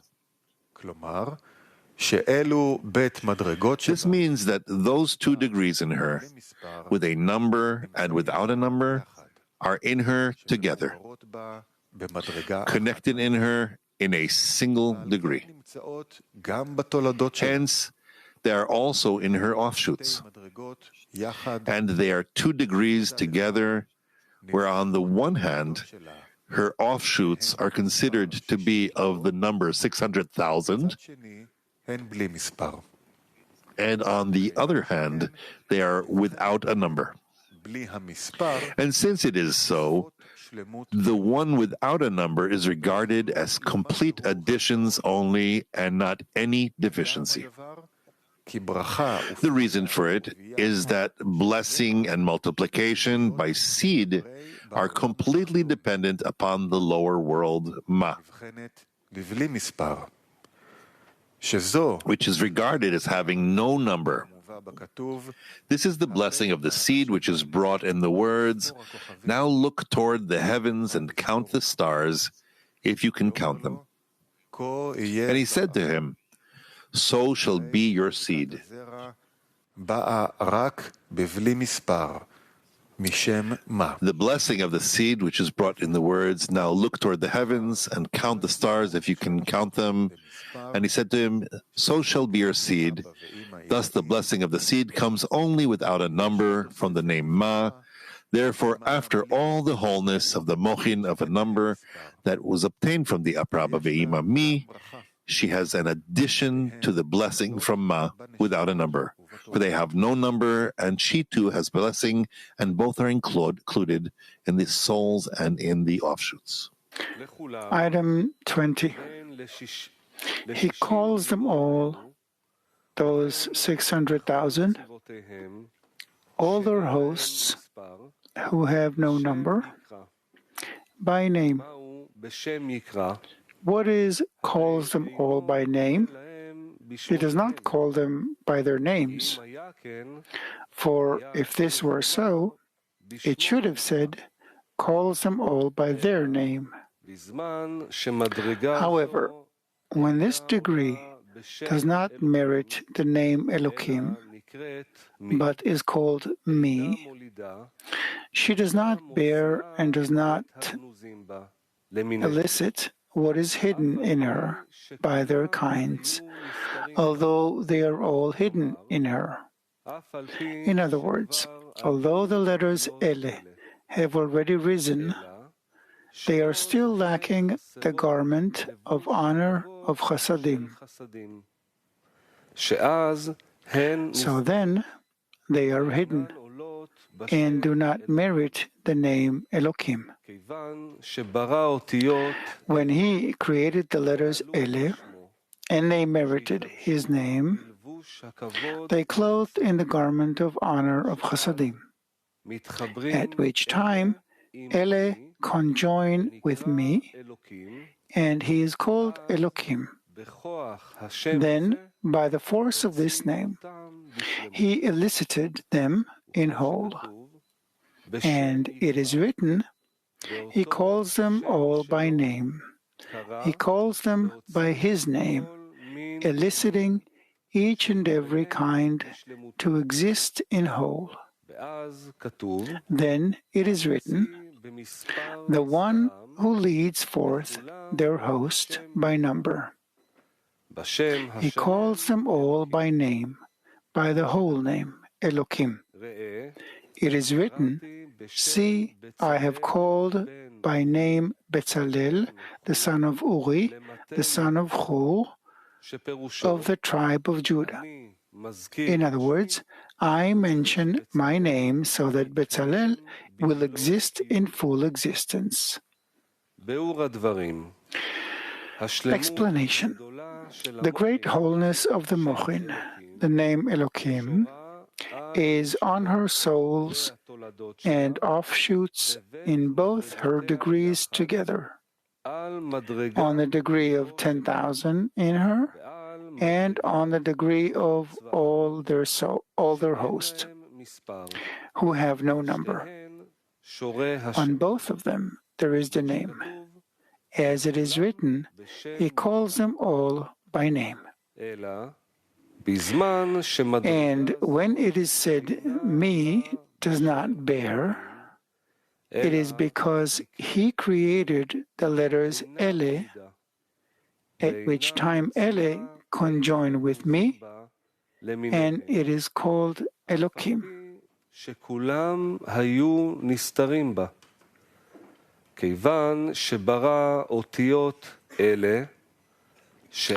Then, by the power of this name, he elicited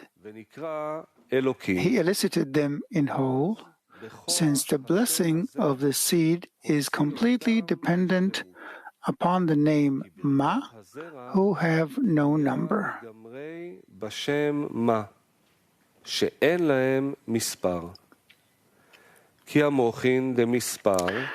The Mochin of number are illumination of Chokhmah, the complete name, and all her bchinot, discernments, are in complete wholeness.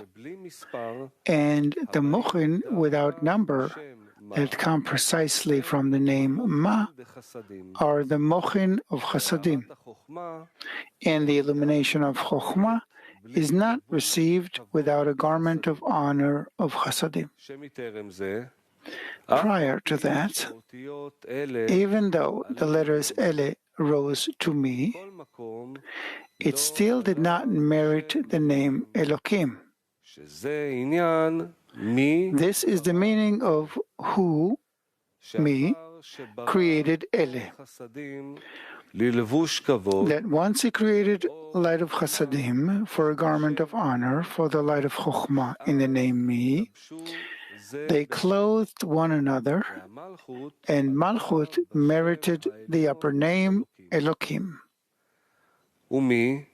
It was said that me does not bear or elicit those who are hidden in her by their kinds, even though they were all hidden in her. Even though the point has already come out of the thoughts to her place, to Malchut, and there was carving of one hidden image, the Holy of Holies, since Bina and Zon of the Kelim and Ga of lights returned to her, still they are all hidden in her. Also, Ele remain deep and hidden in the name Elokim, because they cannot receive illumination of Chokhmah without Chasadim. However, he created Ele after he also mated on the Masach of Ma, the lower world, eliciting the level of Mochin of Chasadim on it, which are called without a number, and giving it to Ele. Thus, he created Ele, placing the clothing of Chasadim in them, which is called created, and then she merits a name and is called Elokim.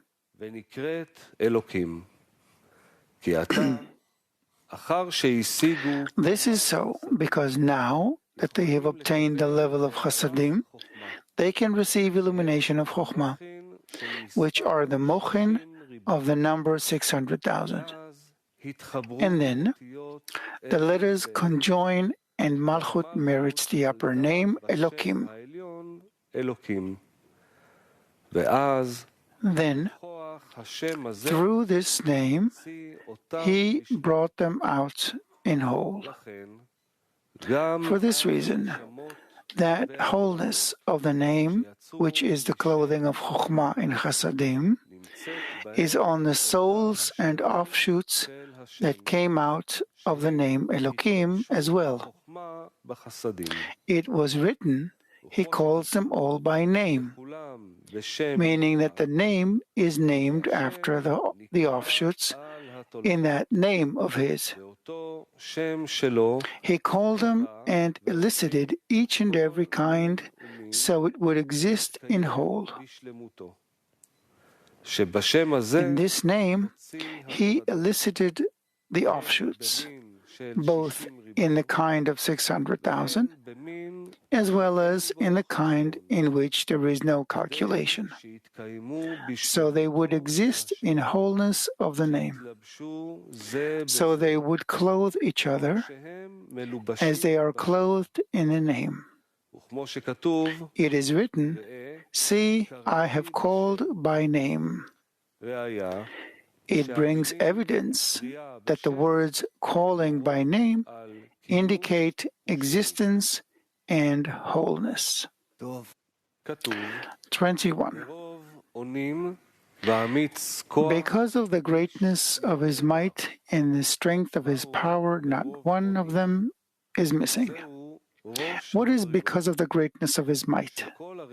It is the head of the degrees, when all the desires rise in him and transcend in him in a hidden way. And the might of his strength is the upper world, me, which rose in the name Elokim. Not one of them missing from those 600,000 that he elicited by name, by that name. And because not one of them was missing, and not one of the number 600,000 was missing, wherever Israel died and were punished for their sins, they were counted later, and not one of the 600,000 was missing, so that all will be one in one form, above and below. And as not one of the number 600,000 was missing above, not one of that number was absent below.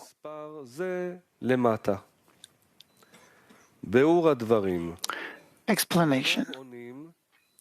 Because of the greatness of his might implies Keter of upper Abba Ve'ima, the head of the degrees of those Mochin, Bina of Arichanpin, which became Keter to Abba Ve'ima, where all the desires rise, and from whom all the degrees receive.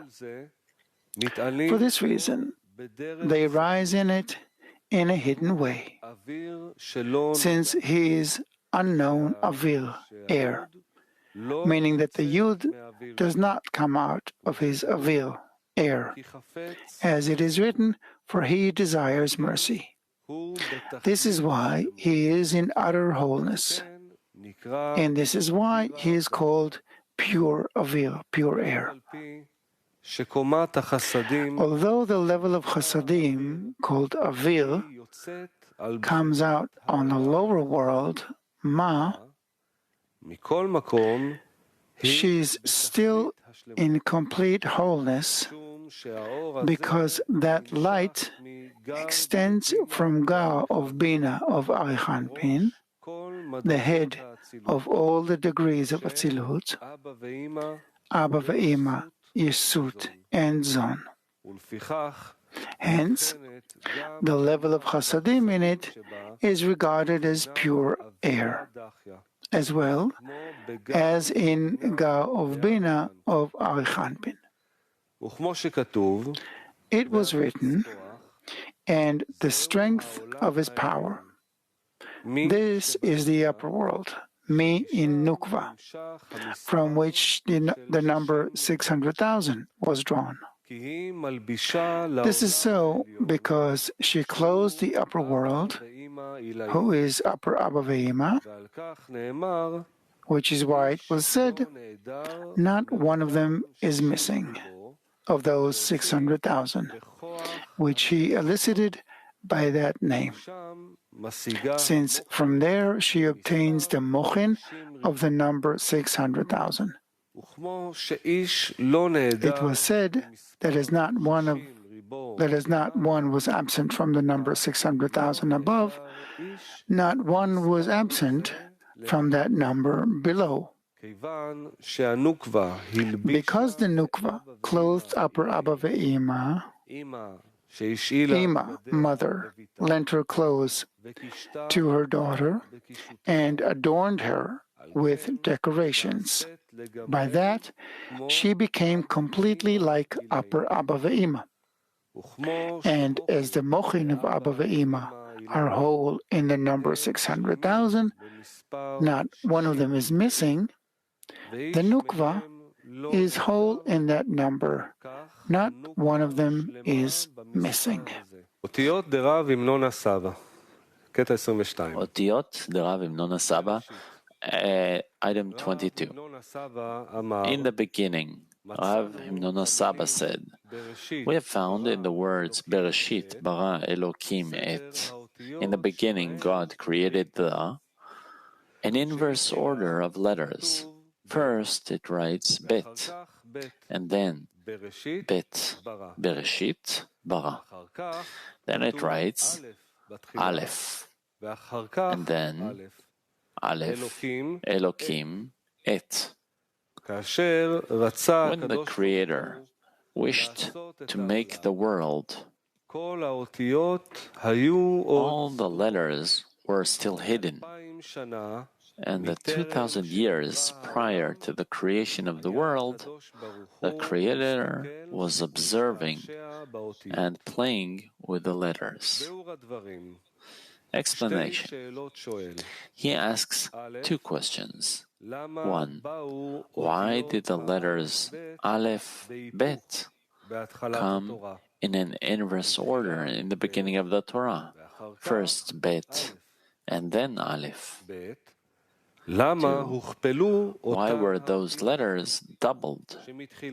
First, the two letters Bet of the two words Bereshit bara, and then the two letters Aleph of the two words Elokim et.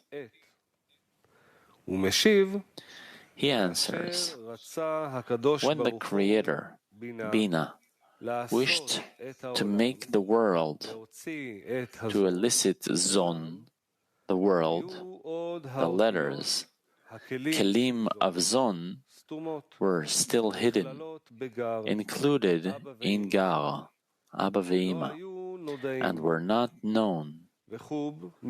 Also, Chub are called 2,000 years before the world was created. The letters of Zon were included in Chub. This is why this hitkalelut, this inclusion or mingling of Zon in Chub, is referred to as 2,000 years prior to the creation of the world. The Creator was observing and playing with the letters. Since then, Zon was regarded as man in 2,000 years, which are Chub, and the man always caused a light in the upper one. This is why it was said that at that time, when they became man in Chub, the Creator was looking and playing with the letters. Item 23. When he wished to create the world, all the letters came before him, from last to first. And the letter Tav went in first.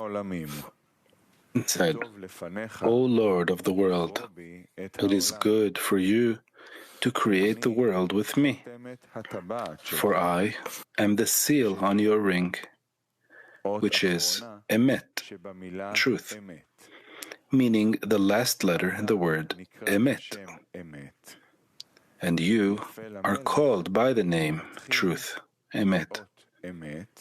It is becoming of the king to begin with the letter emet and create the world with me. The Creator replied to her, You are comely and upright, but you are unfit to create the world with you, since you are to be inscribed in the forehead of men of faith, who will keep the Torah from Aleph to Taf, from A to Z, and in writing you, they will die. Moreover, you are the seal of death, since Taf is the last letter in the word Mavet, death, as well. And because you are so, you are unfit for the world to be created with you. She promptly departed. Explanation. When he began to sort out the Zon, which is called the world, in order to create them, all the letters of Zon came before the Creator, starting with Taf, the last of all the letters, and ending with Aleph, the first of all the letters. The matter of that they came from last to first, and not in their usual order in the alphabet, is because they came by the order of Man, in which they are arranged in the order of Tav, Shin, Resh, Kuf, the inverse order of the letters. And the order of Aleph, Bet, Gimel is the order of Mad, from above to below. But the order of the Man is always contrary to the order of the Mad, as it is from below upward. This commentary on the letters is profound indeed. To somewhat clarify it, I will give you a short introduction into the vastness of this commentary. The creation of the world means improvement and existence, in a way that the world can exist and complete the aim for which it was created. It is known that God has made them in one opposite the other, that opposite each force in Kedusha, holiness, the Creator made an equal force in the Sitra Acha, the other side, opposite from Kedusha. As there are 4 worlds of Abiyah, of Kedusha,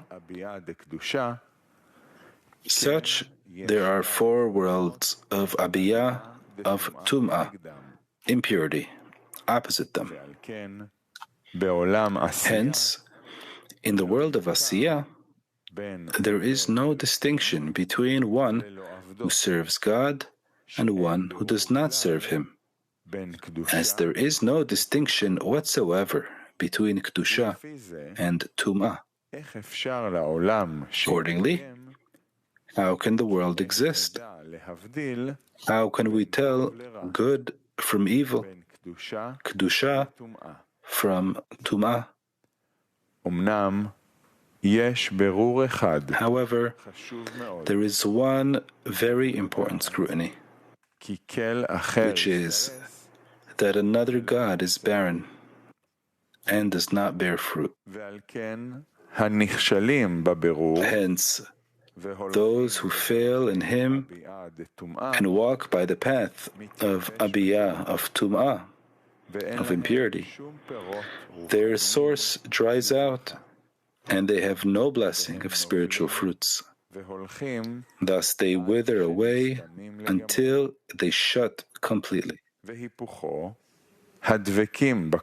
opposite is those who adhere to Kedusha. Their works are blessed, as it is written, as a tree planted by streams of water, which yields its fruit in its season, and its leaf does not wither, and in whatever he does, he prospers. This is the only scrutiny in the world of Asiyah, to know if he is in Kedusha or to the contrary. As it is written, "And test me now in this, says the Lord of hosts, if I do not open for you the windows of heaven and pour out for you a blessing until it overflows." Afterwards it is written, "So you will again distinguish between the righteous and the wicked, between one who serves God and one who does not serve Him." Thus it explains that it is impossible to tell one who serves the Creator from one who does not serve Him, but only in blessing. And this is the heart of this commentary of the letters. Since all the letters came to create the world according to the instruction of the degree in Kedusha that is unique to that letter, because the 22 letters are the elements of all the heads of the degrees in the 4 worlds of Abiyah. Each of them appreciated its own merit, indicating that by obtaining her degree, the people of the world would be able to make the Kedusha prevail over the klipot, the shells, to reach the desired end of correction. But the Creator replied to each of them that opposite here is that same force in the klipot as well. Hence, people will not obtain any scrutinies through her. Then came the bet, whose instruction in her degree is bracha, blessing, opposite which are no klipot whatsoever, since another God is barren and does not bear fruit. Then the Creator told her, "Indeed, I will create the world with you," since only in her was there scrutiny and distinction telling between a servant of the Creator and one who does not serve him, since she does not have an opposite in the Sitra Achra. Hence, the world will indeed exist in her, to scrutinize and to enhance the Kedusha over the Merkavot, the chariots of Tum'ah, of impurity, until death is swallowed up forever, and they arrive at the end of correction. We should also know the division of the 22 letters into 3 degrees. Bina, Zeranpin, and Malchut. This is so because above Bina there are no kelim, which are the letters. Also, the 22 letters in Bina are called big letters. The 22 letters in Zeranpin are simply called letters. And the 22 letters in Malchut are the small letters. Similarly, they each divide into 3 degrees: Bina, Zeranpin, and Malchut. Since there are Bina, Zeranpin, and Malchut in the 22 letters in Bina, and so there are in the 22 in Zeranpin and in the 22 in Malchut. It is so because the 22 letters themselves divide into 3 degrees: units, tens, and hundreds. The units from Aleph through Tet are the 9 Sfirot of Bina. The tens from Yod to Tzadi are the 9 Sfirot of Zeranpin, and the hundreds are from Nukva. This is why there are only 4 letters, Kuf, Reish, Shin, Taf, in Malchut, since she occupies only 4 of the Sfirot of Zeranpin, from his Chazeh and below, Neim, where Kuf Reish are Netzach Hod, and Shin Taf are Yesod and Malchut. We need not ask why the units are in Nukva. Tens are in Zeranpin and hundreds are in Ima, since there is always an inverse relation between the lights and the kelim. In the kelim, the upper ones come first, and it is the opposite in the lights. The lower ones come first. Thus, if there are only units of kelim there, from Aleph to Yod, there is only Malchut of lights there. And if the tens of the kelim come as well, the light of Zeranpin of lights comes too. And if the hundreds of the kelim are completed too, Kuf, Reish, Shin, Taf, the lights of Bina come, which are hundreds. For this reason, the hundreds are regarded as Bina, the tens as Zeranpin, and the units, the singles, as Malchut. Though with respect to the kelim themselves, it is the opposite. The units are in Ima, the tens in Zeranpin, and the hundreds in Nukva. Letter Taf. The letter Taf entered first, because each of the letters of the alphabet has a unique degree under its control. Hence, Taf argued that she was better qualified to improve the world than all the other letters because there is the rule of truth in her, and she seals the ring of the king. It is known that the Sitra Achra, the other side, lives only on the tiny luminescence that the Kedusha illuminates for it, as it is written, and her legs go down to death. And as it is written, and his kingship rules over all.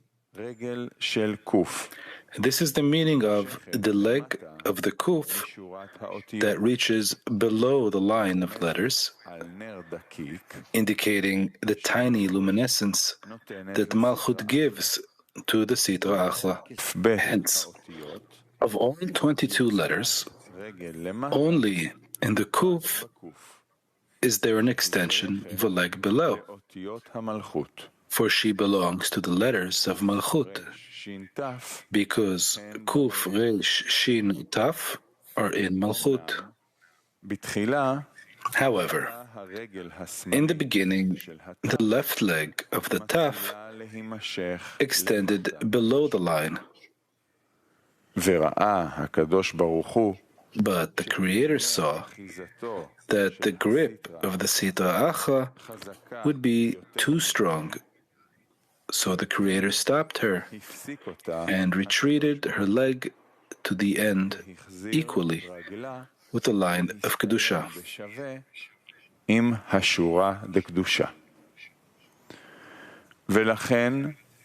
This is why her left leg grew thicker,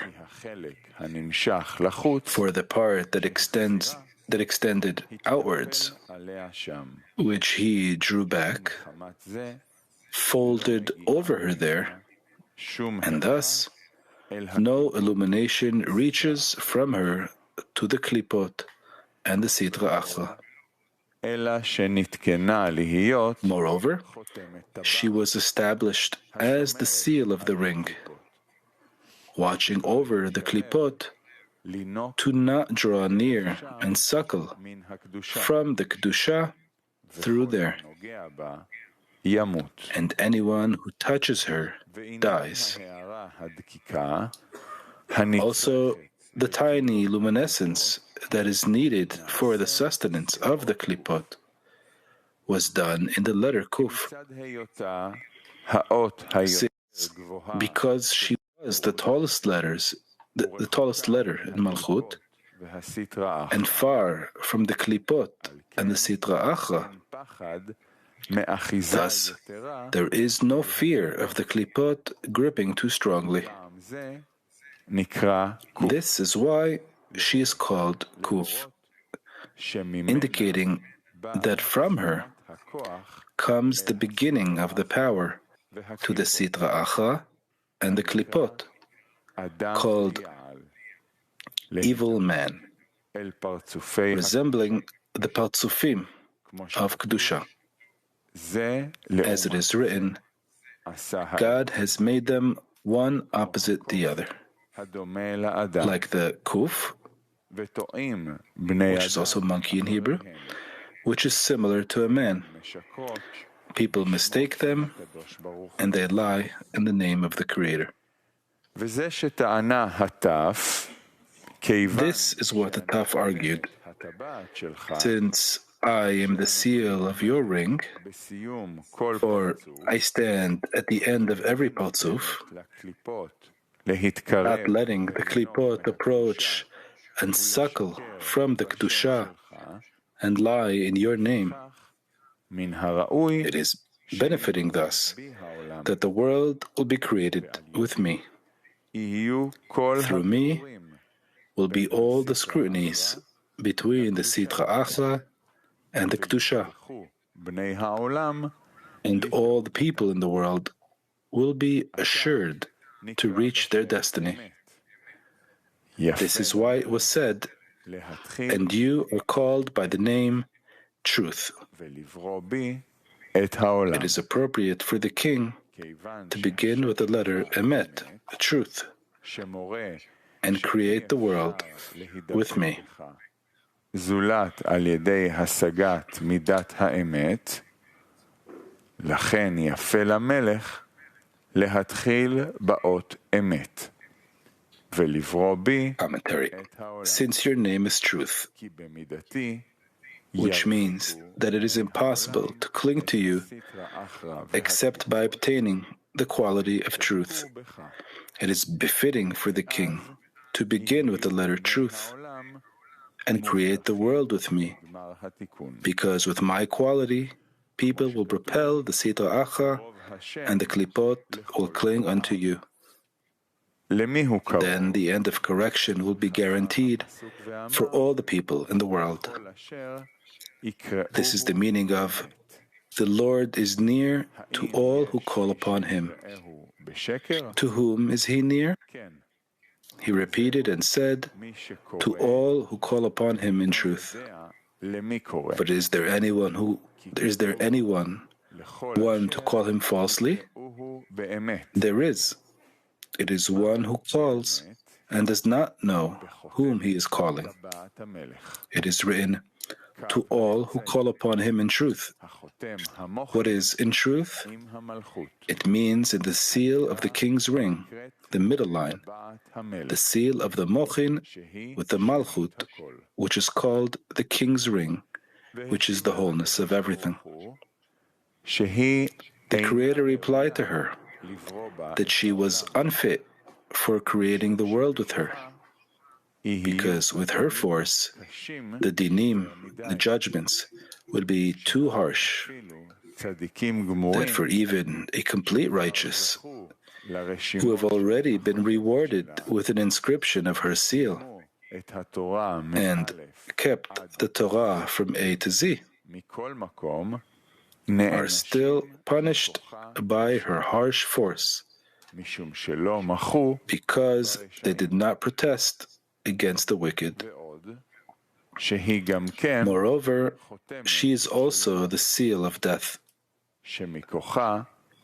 as by her was death created in the world.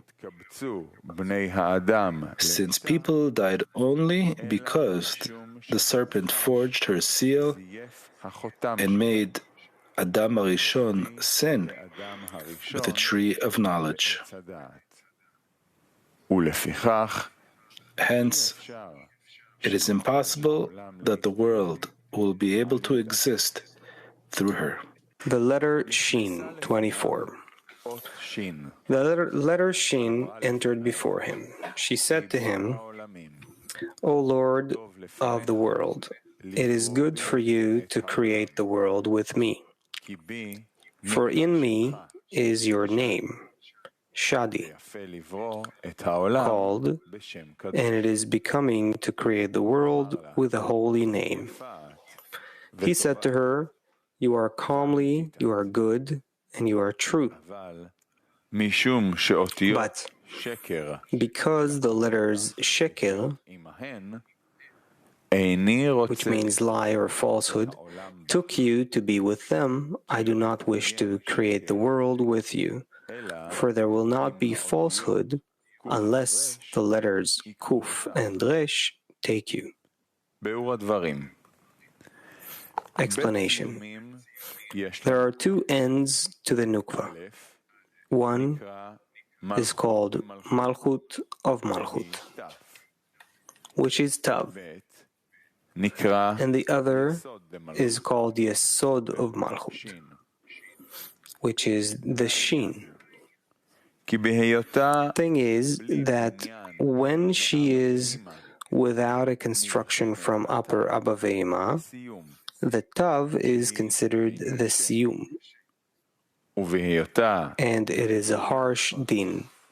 And when she is a Partzuf constructed by upper Abba Ve'ema, the letter Shin is made at her Siyum, where the three heads of the Shin indicate illumination of Chagat of Ima, which Malchut receives through Zaranpin at her point of Siyum. as it is written, a well which the leaders dug. Through this illumination, she becomes a kli to receive 100 blessings from Zanpin. As it is written, a woman makes a covenant only with the one who has made her a kli. For by that, she becomes a receptacle to receive 100 blessings from Yesod of Zanpin. For this reason, the siyum is called the middle point of the settling, since all the settling in the world comes from her. It is also called Yesod of Nukva.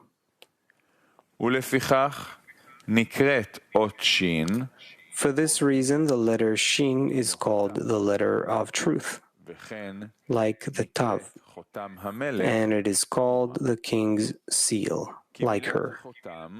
Since the word seal has many meanings. 1.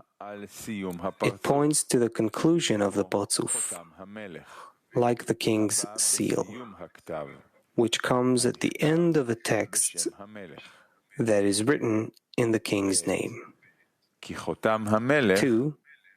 The king's seal is like the king himself. Thus, the writing of the king's seal causes the same fear as though it was the king himself. This is why the seal is called the sign of truth, since by that all the genuineness is apparent from the seal. However, the Shin has an advantage over the Tav, since the Shin is called by the name Shadi, which means that he said to his world, "Die, enough, spread no further." This indicates the construction of the world in terms of settling, which ended in the Shin. He said to his world, "Enough, spread no further," into the Tav. This is the reason why the point of siyum of the Shin is considered the middle point of the settling.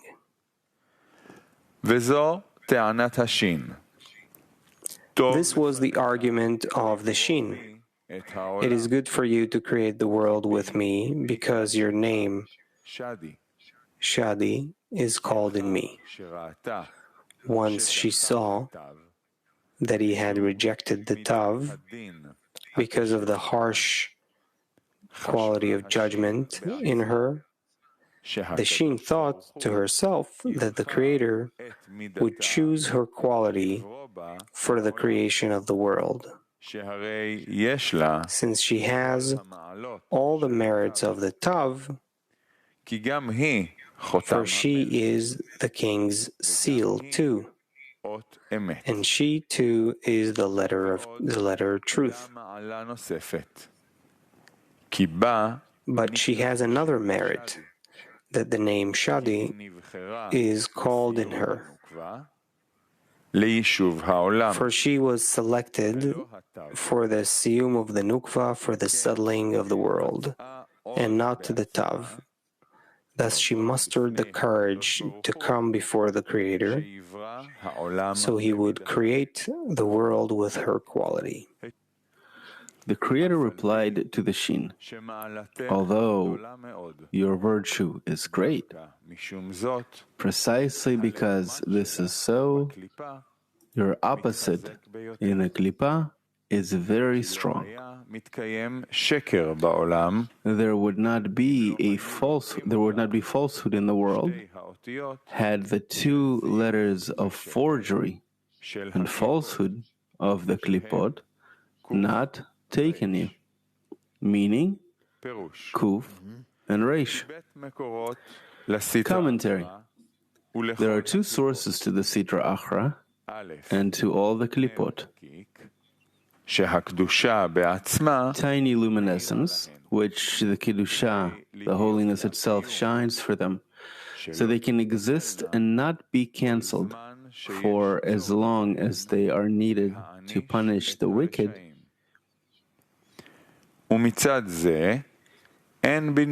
that regard, their construction is not great, because the illumination is very small, only to sustain them. With the male of Klippa being with only Vak without a Rosh, and the Nukva de Klippa being only a point without any expansion whatsoever. The tiny luminescence is drawn to them through the letter Kof, Kuf. And this is the beginning of their power to resemble Adam of Bia, de Kedusha, as a Kof, a monkey, in relation to man. As it is written, God has made them one opposite the other. The second is the corruption of the lower ones. By their evil works, they elicit lights of Kedusha to the Kelipot. The first corruption occurred in the sin of the tree of knowledge, by which they were given a great structure with 5 Partsufim and Abiyah, as there is to Kedusha.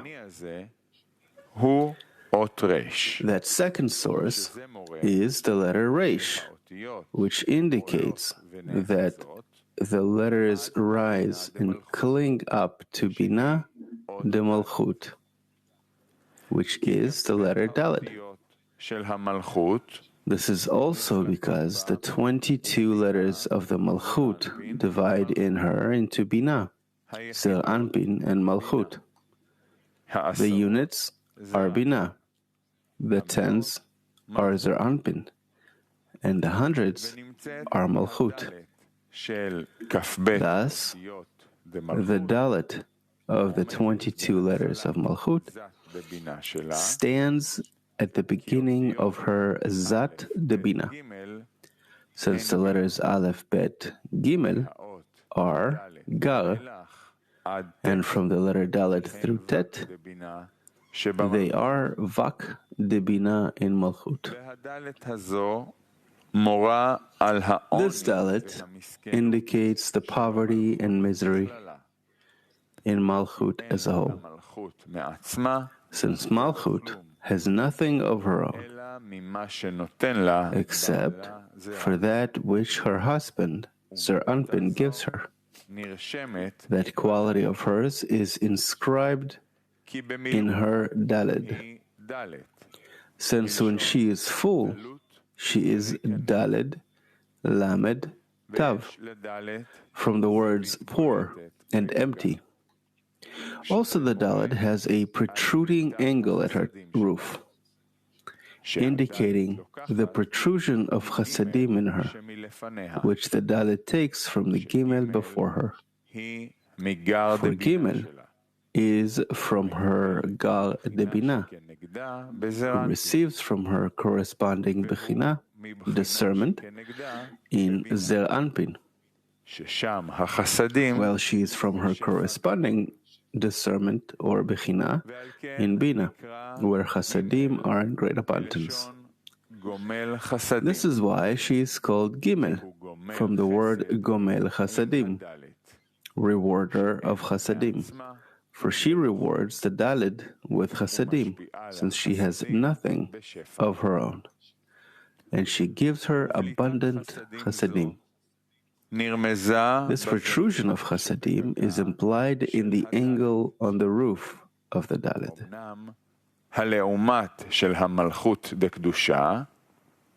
However, the opposite of Malchut de Kedusha, as it is written, a quarrelsome one separates the champion, is a poor one who is proud and does not wish to receive from the Gimel and yield before her.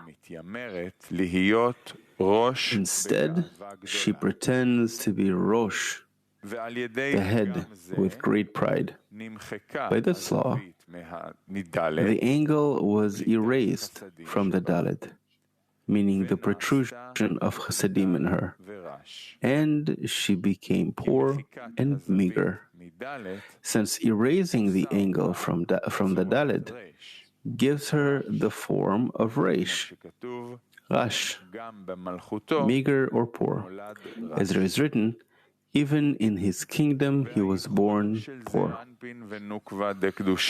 The unification of Zer Anpin and Nukva de Kedusha is in the letters Echad. This is so because Aleph, Chet, is the 9 Sefirot de Zer Anpin, imparting from Gimel de Binah to Gimel de Malchut, by which the Malchut becomes a Daled, with a protruding angle with abundant Chasadim. By that, the Zon become one flesh in complete unification. It turns out that when the lower ones corrupt their actions, they give power to Malchut de Sitra Acha, to cling to the Dalet, Malchut, erase the angle that protrudes in Chasadim, and turn her into Resh.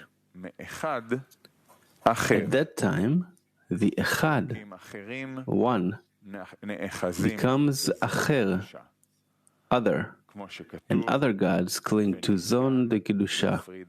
As it is written, a quarrelsome one separates the champion. Then it is considered that the letters Kof Resh of the Sitra Acha rob the seal of the Shin, the letter of truth, for themselves, and the Yesod de Nukva, which is the receptacle of Yesod de Zer Anpin. Thus, now the Shin has come to another god of the Sitra Acha, since the Yesod, the foundation for the Nukva de Sitra Acha, was built in the Shin. Hence, the Sitra Acha grew with 10 complete Sefirot with Rosh.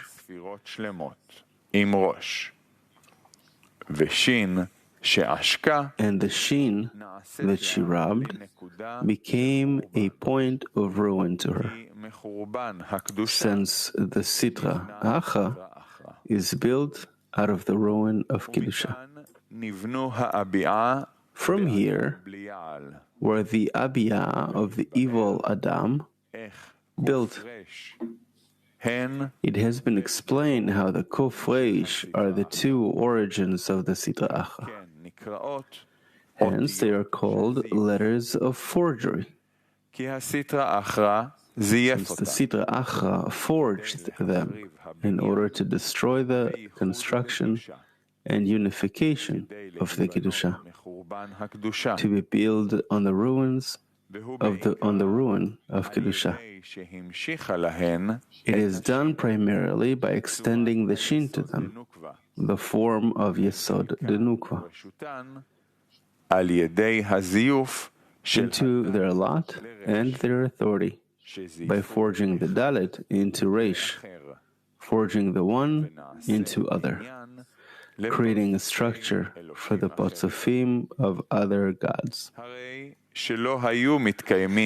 Thus, falsehoods and forgery would not exist in such a big structure had the Kof Reish de Sitra Acha not robbed the Shin for themselves. This is why the Creator replied to the Shin, "You are comely, you are good, and you are true." But because the letter Sheker, falsehood, have taken you to be with them, I do not wish to create the world with you.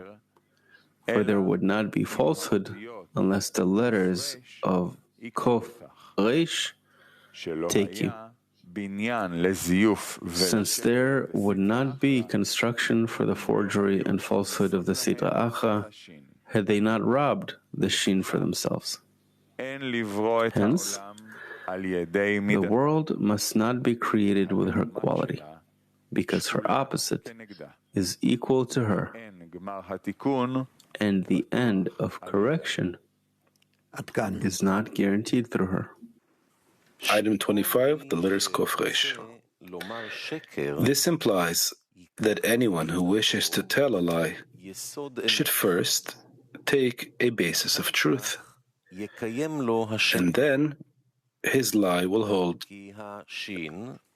It is so because the Shin is the letter of truth, in which the fathers were unified, since the three lines in the Shin imply to the three patriarchs, Chagat, and the Kuf Resh are letters that are seen on the evil side, because the Sitra Achra is cold, without heat and vitality, since it suckles from the Malchut when she is a frozen sea. And in order to persist, they take the letter Shin into them, creating the combination Kesher, connection or bond, which means strengthening and sustaining. And when the Shin saw that, she departed from him. Commentary.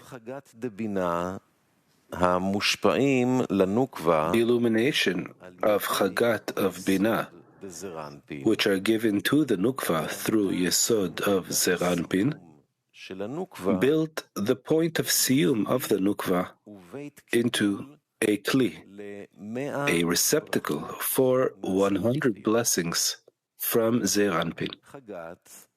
Chagat are called patriarchs. This is why it was said that the fathers were unified in her, and because of that, it is called a letter of truth. Kuf and Resh are letters that are seen on the evil side. They are the two origins of the Sitra Achra, and it was said that they take the Shin into them and create the combination Kesher, connection or bond.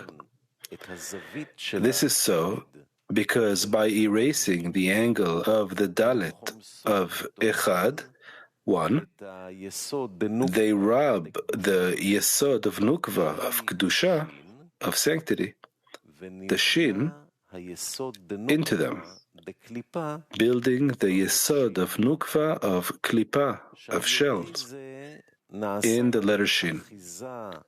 By that, they have a very strong hold of Kedusha, which is called Kesher,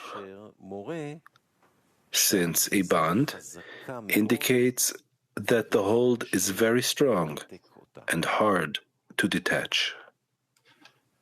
26.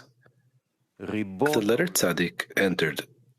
She said before him, O Lord of the world, it is good for you to create the world with me. For in me, the Tzadikim, plural of Tzadik, righteous, are sealed. And you, who is called Tzadik, are written in me. As it is written, for the Lord is righteous, He loves righteousness, and it is fitting to create the world with me. He told her, Tzadik, you are a Tzadik, and you are a Tzadi, and you are a Tzadik. But you must be hidden. You should not be so disclosed as to begin the creation of the world with you, to not give the world excuses. The reason why she had to be hidden is that she was Nun, and the Yud of the name, who is the Holy Covenant, came and rode over the Nun and united with her, creating the Tzaddik. Because when the Creator created Adam HaRishon, Zer Anpin, He created him as two partzufim, a male partzuf and a female partzuf, attached to one another through their backs. For this reason, the face of the Yud is turned back from the Nun, like a tzaddik. For the Yud turns one way, and the Nun turns the other way.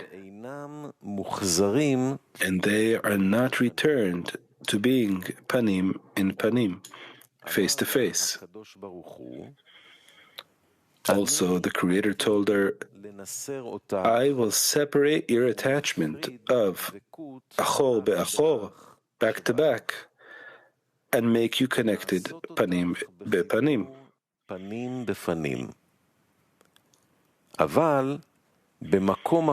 However, you will rise to be so in another place, and not right at the beginning of the creation of the world. For then you must be ach be'ach, back to back, which means that her illumination is hidden. Hence, she must not be used for the creation of the world.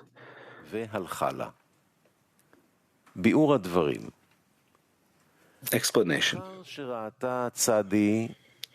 Once the tzaddik saw that the taf was rejected due to the harsh dinim in her, and the shin was rejected because of the grip of the sitra achra to her, she found courage to think that she must be worthy of creating the world with her,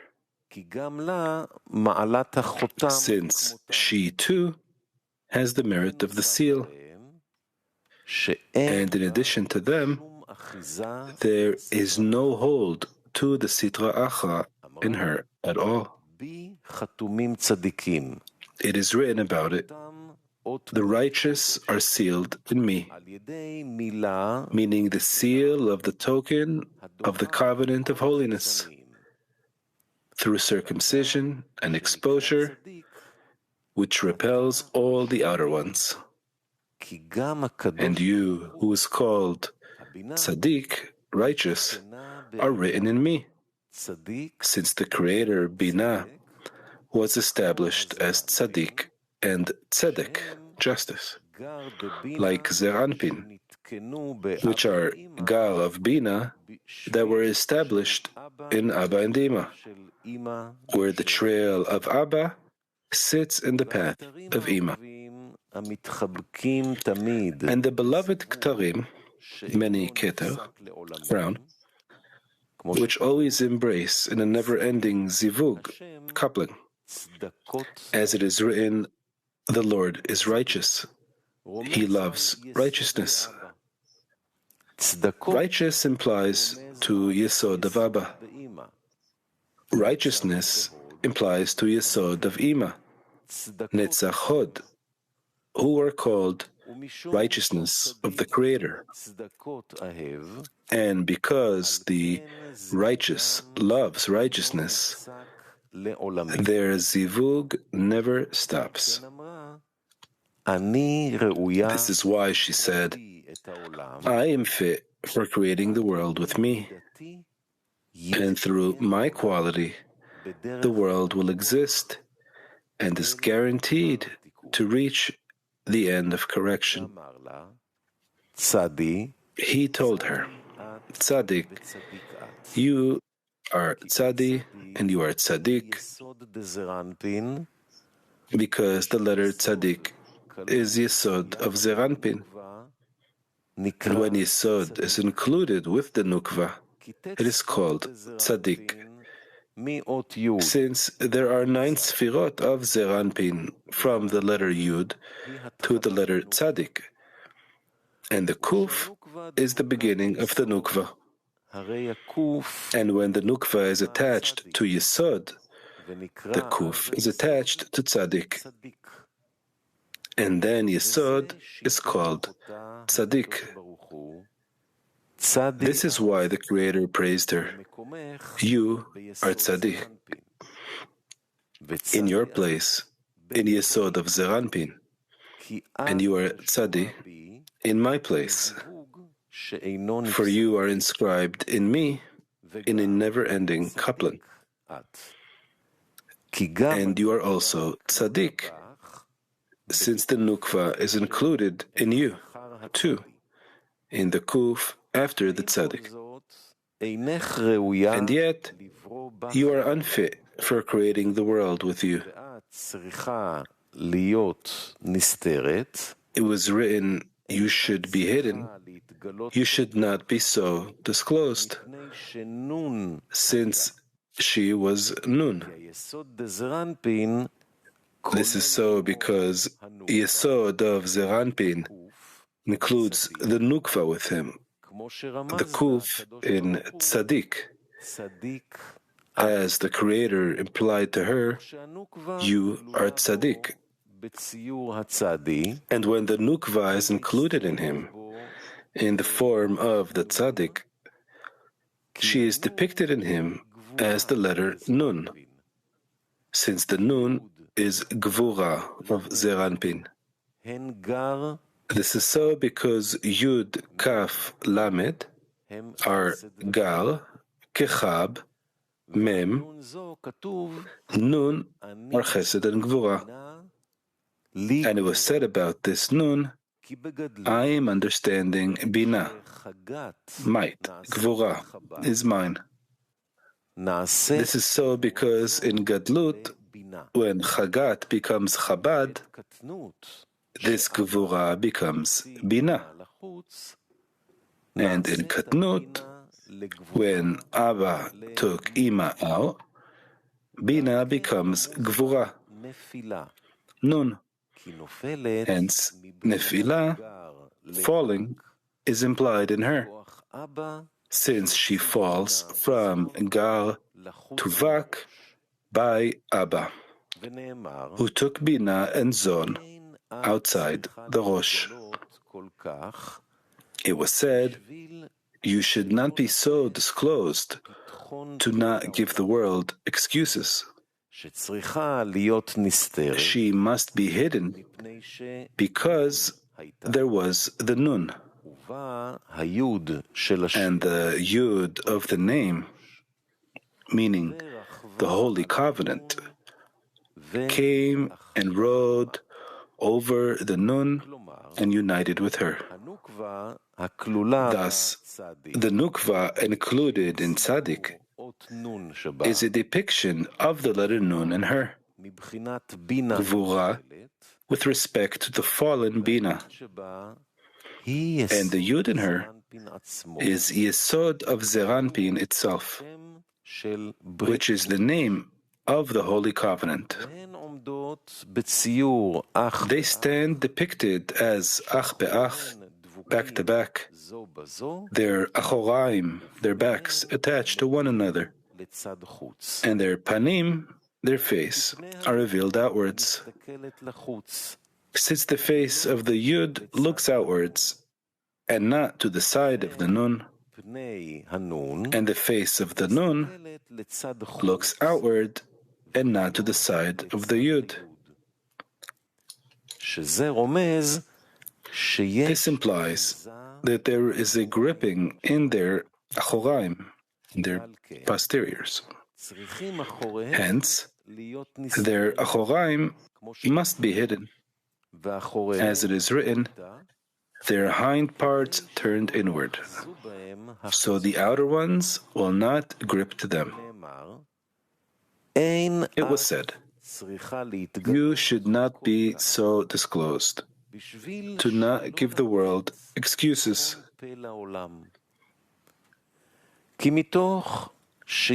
It is so because since there is deficiency in your Achoraim, you must be hidden, to not give the outer ones excuses, to cling there among the adherents. Hence, you are unfit to create the world with you, since in you too there is gripping for the klipot, and by the tzaddik, whose yesod and malchut in her are ach be'ach, back to back, Adam HaRishon came out ach be'ach as well, two partzufim, as it was said that when the Creator created Adam HaRishon, Zeir Anpin, He created him as two partzufim. The Creator also told her, I will detach you, meaning detach the attachment of ach be'ach in you and make you connected panim bepanim, face to face. However, you will rise to being so in another place. And if you say, I can create the world with you panim bepanim, as I am destined to detach you and then make you panim bepanim,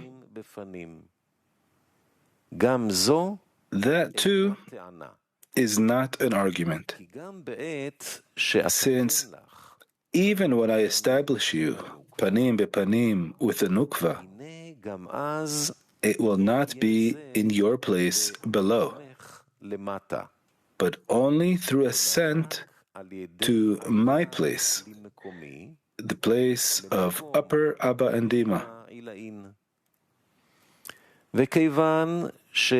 And since panim bepanim will not be corrected in your place, then there will be gripping to the klipot, the shells, on your degree, even then. Hence, you are unfit to create the world with you.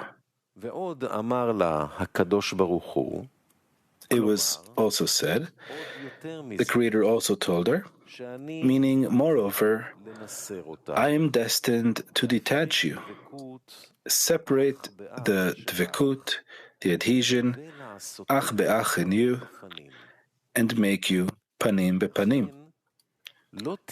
However, it will not be in your place, but rather you will rise to being so in another place, the place of Abba and Dima. For then she will rise and clothe Abba and Dima, but your own place will not be corrected until the end of correction. And how will I create the world with you while there is still a grip to the outer ones in you? The letter P, item 27. The letter P entered before him. She said to him, O Lord of the world, it is good for you to create the world with me. For the Geula, redemption, that you are destined to do in the world, is inscribed in me, for it is Pedut, which is another word for redemption.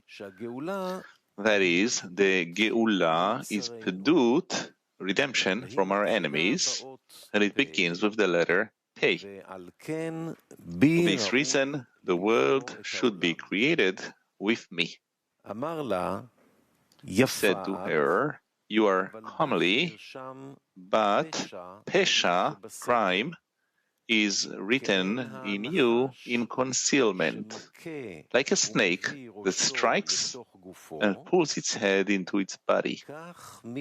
Similarly, one who sins bends his head, hiding himself so as not to be seen, and stretches his hands out to sin, like the shape of the pei, whose head is bent into her. And he also said to the letter Ain, in which the word avon, transgression, or iniquity, is written.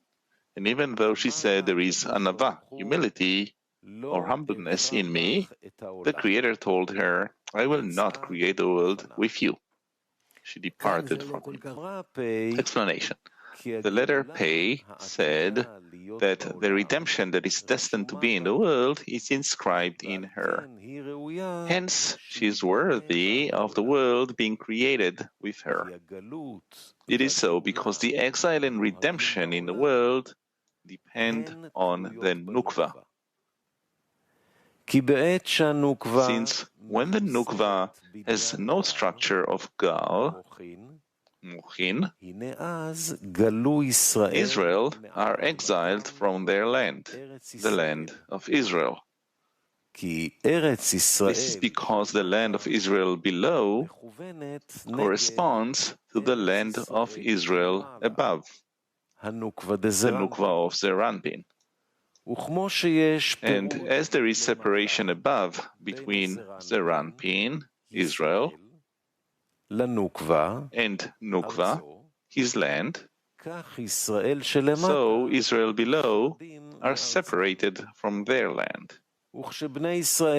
And when the children of Israel improve their ways, they cause Israel above to bestow upon his Nukva, his land, and build her with Mochin, and unite with her panim bepanim, face to face.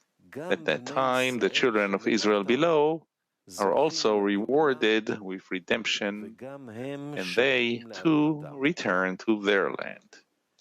And these mochin of Gal of the Nukva, which Zeranpin builds, come to her clothed within Netzach and Hod of Zeranpin. And the moach of Chochmah of the Nukva is clothed in Netzach, and the moach of Binah is clothed in Hod. And the letters Ain, Pei are Netzach and Hod of Zeranpin.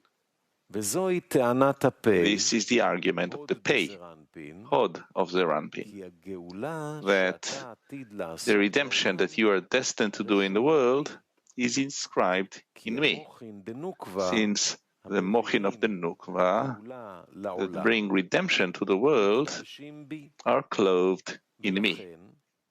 Hence, if you create the world with my quality, there is no doubt that they will be fit to arrive at the end of correction.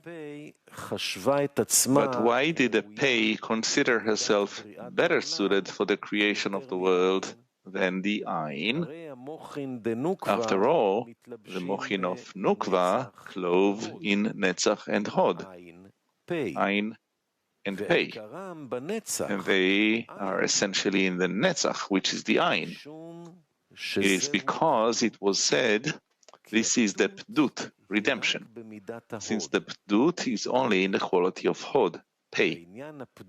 And regarding the Pdut, first Ima redeems the Nukva from the Dinim, judgments, and then the Nukva is worthy of redemption. It is written like an eagle that stirs up its nest, that hovers over its young. We learn that the eagle is merciful to his sons, saying, it is better for the arrow to enter me than to enter my sons, since the ma is unfit for mochin, except through the correction, when the mother lends her clothes to her daughter. The nukva is restricted at its source, so as not to receive the light.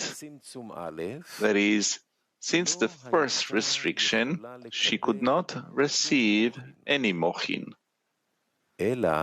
However, because Ima exited the Rosh of Arich Anpin and became Vak without a Rosh, her letters Ele, Aleph Lamed Hey, were drawn to the Nukva, and the Nukva too was built in the name Elokim. Ima is called an eagle who is merciful towards his sons, Zon. Hence, she exited, and her level was halved into Vak without a Rosh, an arrow. As it is written, it is better for the arrow to enter me.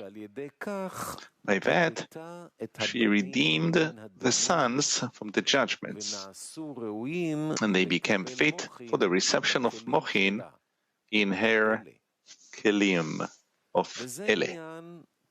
This is the meaning of Pdut and Pidyon, redemption.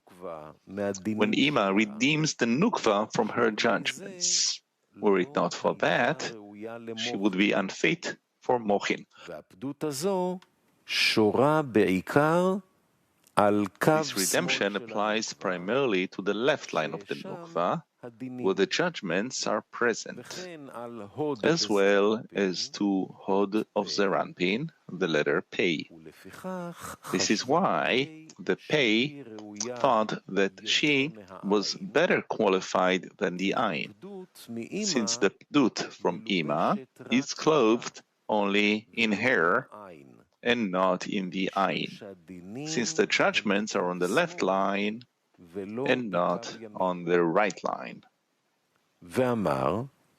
He said, "You are comely, but Pesha, crime, is written in you in concealment.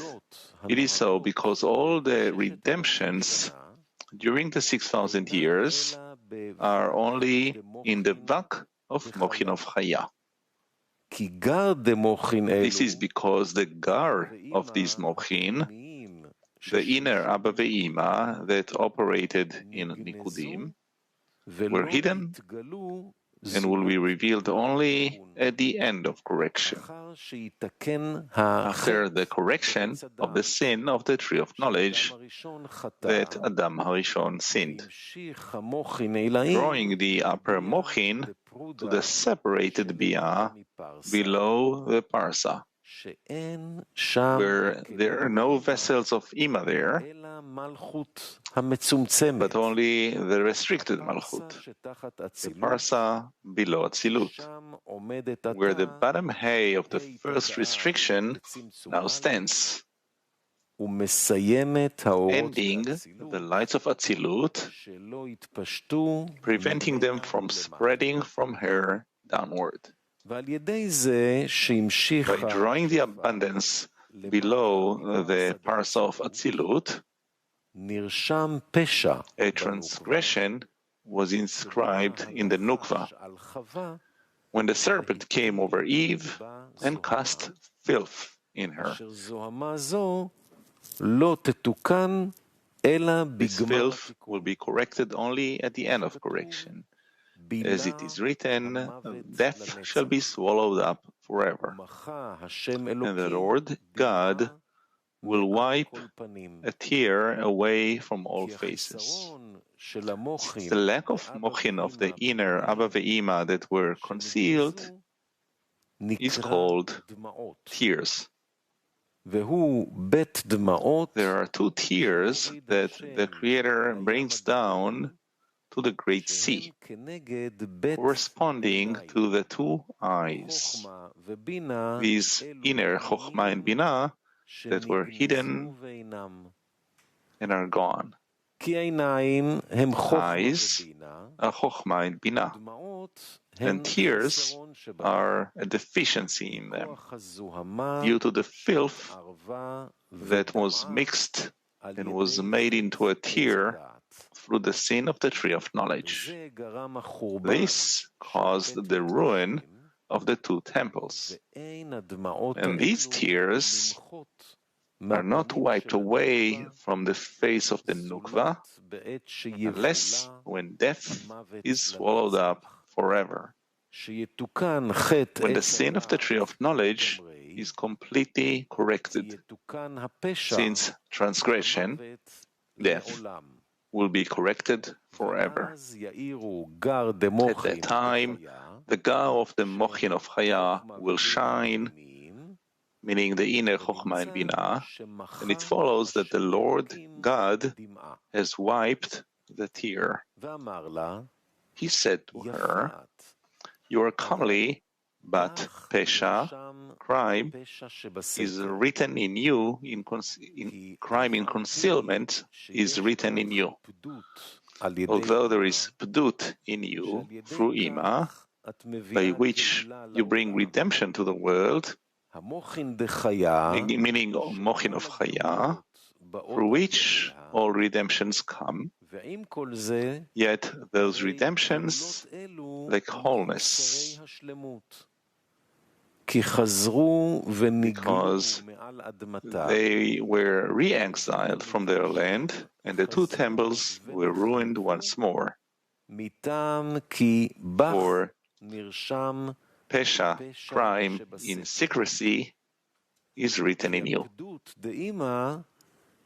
It is because the Pdut of Ima still cannot completely wipe out the transgression of the sin of the tree of knowledge.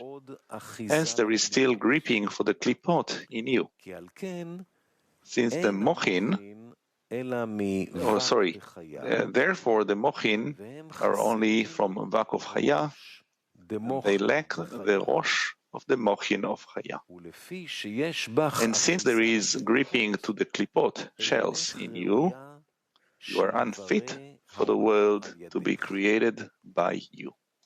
It was said, but Pesha, in concealment, crime in concealment is written in you, like a snake that strikes and pulls its head into its body. Since this crime is hidden, hence the power of the snake, which strikes the people of the world and brings death to the world, is still in full and cannot be removed. It is like a snake that bites a person and promptly pulls its head into its body, and then it is impossible to kill it, since a serpent is killed only when its head is hit. This is what he caused Adam to sin with the tree of knowledge, and to his sons, bending its head and stretching out its hands to sin. That is, the mochin that are drawn through the pdut, redemption of Ima, are the bending of the head as well. And only its hands, chagat, appear with that mochin. Thus, the grip of the serpent is still in the peh, for which she is unfit for the creation of the world with her, since she will not be qualified for the end of correction. The letter Ayin. And he also said to the letter Ayin, in which the word avon, transgression or sin, is written. And even though she said, there is anava, humbleness in me, the Creator told her, I will not create the world with you. Upper Ima is called anava, humbleness. When Netzach of Zeranpin, Ayin, dresses with the mochin in the nukva, she ascends and clothes upper Ima, and Ima adorns in her decorations. She said, there is humbleness in me, since Ima, humbleness, is clothed in me. However, because of the pesha, transgression, concealed in those netzachod, the Creator said to Ayin, I will not create the world with you. The reason why pesha, crime or transgression, is called avon, or which is iniquity, why pesha is called avon here and not pesha, as in the pay, is that the majority of the pesha is written in hod, pay, since hod of Zohar Anpin is from the mixture, itkalelut, of malchut in it, in which the klipot, the shells, gripped by the force of the sin of the tree of knowledge. But netzach of Zohar Anpin is already the quality of Zohar Anpin itself, in which there is really no hold for the klipot in him, the shells.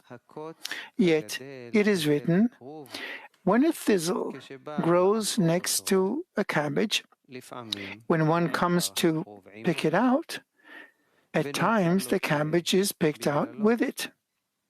Thus, he is flawed because of it, and the klipot grip to netzach too. This is why this corruption is regarded as iniquity in him, to indicate that in fact he is upright, but he is twisted by his connection with the hod. And the reason why it does not say about the letter Ayin entered, as it says about all the other letters, but includes it with the pay, is because netzachod are two halves of the body. Hence, both of them rose as one. But the Zohar explains the reason for each of them separately, one at a time. The letter Samech, item 28. The letter Samech entered. She said to him, O Lord of the world, it is good for you to create the world with me. For in me there is smicha, support for the fallen. As it is written, the Lord supports all who fall. He told her, because of that, you are needed in your place. Do not move away from it. For if you move from your place, in the word somech, supporting, what shall become of the fallen, since they rely on you? She promptly departed from him. Explanation. The letter Samech is Tiferet of Zohar Anpin, Bina of the Guf. This is so because the names Kachab that turned into Chasadim in Zohar Anpin have changed into Chagat. Also, Bina was divided into two bchinot, discernments, Gar and Zat. The Gar in her became upper Abba ve'ima, clothing from the Chazeh of Zohar Anpin and above, and are still regarded as Rosh of Arich Anpin, even though they stand at his guf, at his body, as they are light of Chasadim, as it is written, for he desires mercy. And since they do not receive light of Chokhmah even while they are in the Rosh of Arich Anpin, the exit from the Rosh does not diminish them at all, and they are still regarded as Rosh of Arich Anpin. They are called Samech, because those Ga of Bina were established as Abba ve'Ima, and 6 Sfirot Chabad Chagat spread in them through the Chazeh. But Zat of Bina, which are from the Hitkalelut, the incorporation of Zon in Bina, and are not the actual Bina, were divided from Bina and became Partzuf Yeshut, which clothed the 4 Sfirot Tanhi of Abba ve'Ima from the Chazeh of Abba ve'Ima and below. They need illumination of Chokhmah to give to Zon. And since they departed from the Rosh of Arich Anpin into being a Guf and are devoid of Chokhmah, they were blemished due to their exit and became Vak, lacking a Rosh. They are called blocked Mem, final Mem, since they take up only 4 Sfirot Tanhi of Abba ve'Ima, which dress there.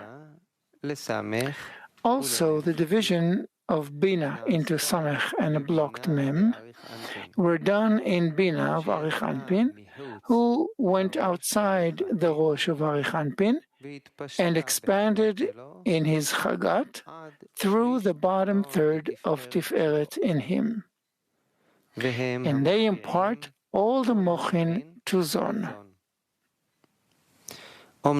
However, not all times are the same, since when the lower ones improve their actions and raise man to Zon, and the Zon to Abba ve'Ima, Abba ve'Ima and Yeshut become one Partzuf and rise to Arich Anpin.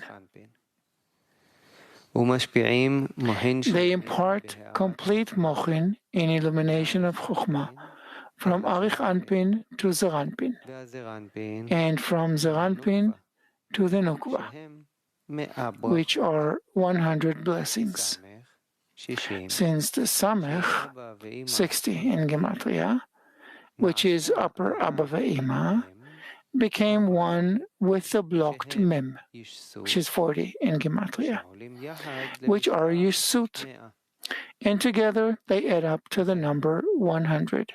Indeed, when the lower ones corrupt their works once more, the Mochin depart from the Zon and return to being Vak and a point, a dot. Abba ve'Ima and Yeshut divide from one another. Upper Abba ve'Ima becomes Samech again. The 6 Sfirot Chabad Chagat, each of which consists of 10, and Yeshut become a blocked Mem once more, Tanhi of Abba ve'Ima.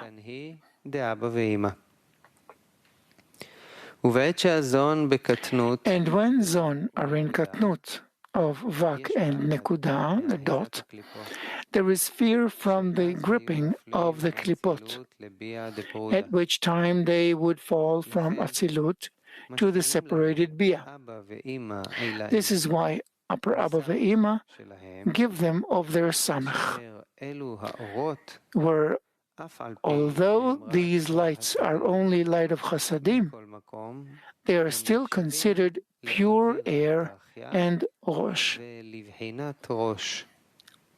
Hence, the Klippa has no gripping on Zon during the Katnut as well, since those lights of Samech protect them.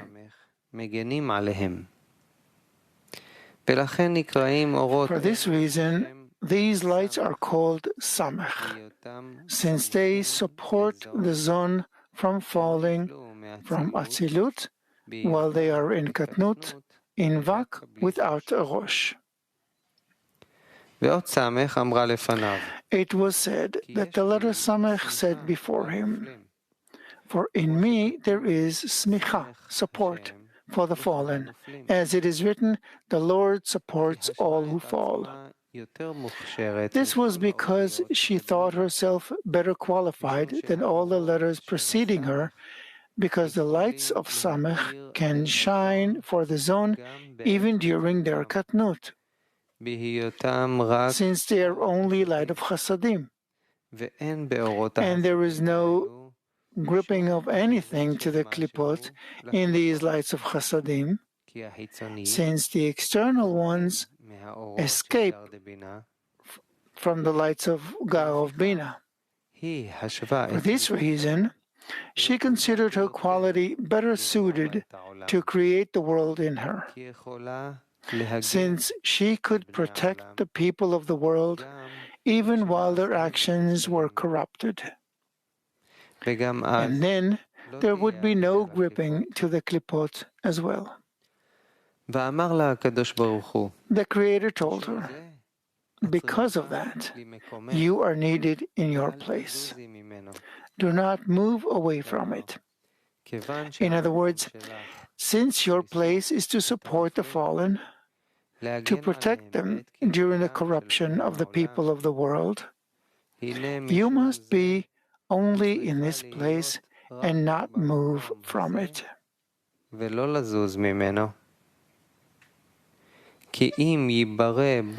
If the world were to be created with you, and your quality were to always have satisfying domination, those fallen ones, Zon, would remain forever in Katnut, and the lower ones would not awaken to raise Man, and all the great Mochin that should yield the end of correction would not appear. Thus, you must remain only in your place, the place of correction, while the lower ones are unfit. But when they merit, they will be able to draw the great Mochin from the entire level, 100 blessings. And the Creator told her, "For if you move out of your place in the word somech, supporting, what shall become of those fallen? They would always remain fallen, forever needing your support. And since they are supported only by you, and the zone have no wholeness to stand on their own, you are unfit for the creation of the world with your quality." Letter Nun, item 29. The letter Nun. Okay. The letter Nun entered. She said to him, "O Lord of the world, it is good for you to create the world with me. For in me is it written, Noah Tehilot, awesome in praises. Also, it is written in the praise of the righteous, Nahava Tehillah, praise is becoming."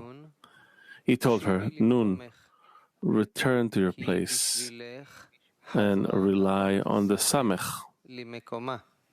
For because of you she returned to her place." The Nun is written in the word Nefilah, falling. And the Samech, which is the meaning of the Lord supports all who fall, returned to her place for them, to support them.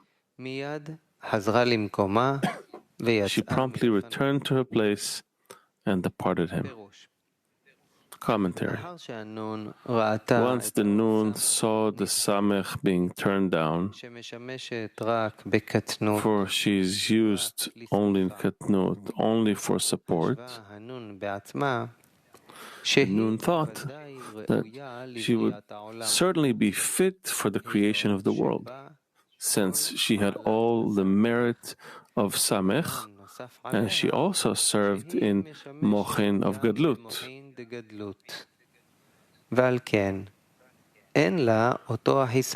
For this reason, she did not have that deficiency for which the Samech was rejected. The letter Nun said, "For in me it is written Norah Tehilot." This is so because Gvura of Zer Anpin is called Nun, since she was entirely mitigated in Binaz Midat HaRachamim, quality of mercy, which is called Nun, or 50 in Gematria, gates of Bina. As a result of this, Gevurah, Zer Anpin, is called awesome in praises, since Upper Ima is called praise, and because his Gevurah extends from Bina, he is called awesome in praises. And this Nun of Zer Anpin is operating in Yesod of Gadlut of Zer Anpin during the Zivug, the coupling with his Nukva. At which time, because of him, the Nukva is called praise as well, like the Upper Ima. Thus, Zer Anpin holds both the upper praise as well as the lower praise as one. The letter Nun entered and said before him, "For in me it is written Norah Tehilot, awesome in praises." By being Gvura and left line in Zer Anpin, I draw Chasadim that come out of the letter Samech, who is the upper praise. Thus, Zer Anpin is called awesome in praises. Because of me, and hence I have all the merits of the Samech, since the Chasadim that are drawn by her are Gar, and completely remove the outer ones from any grip, all as the merit of the Samech.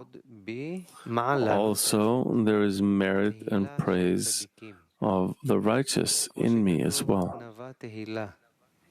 As it is written, praise is becoming, for I am operating in Yesod of Gadlut of Zer Anpin too. It was said above that because she was the letter Nun, and the letter Yod of the name came and rode over the Nun, uniting with her and becoming the Tzaddik. This Nun is regarded as the praise of the righteous, where even during the Gadlut, when Zon rises to Abba Ve'ima, this Nun operates in Yesod of Zer Anpin, back to back.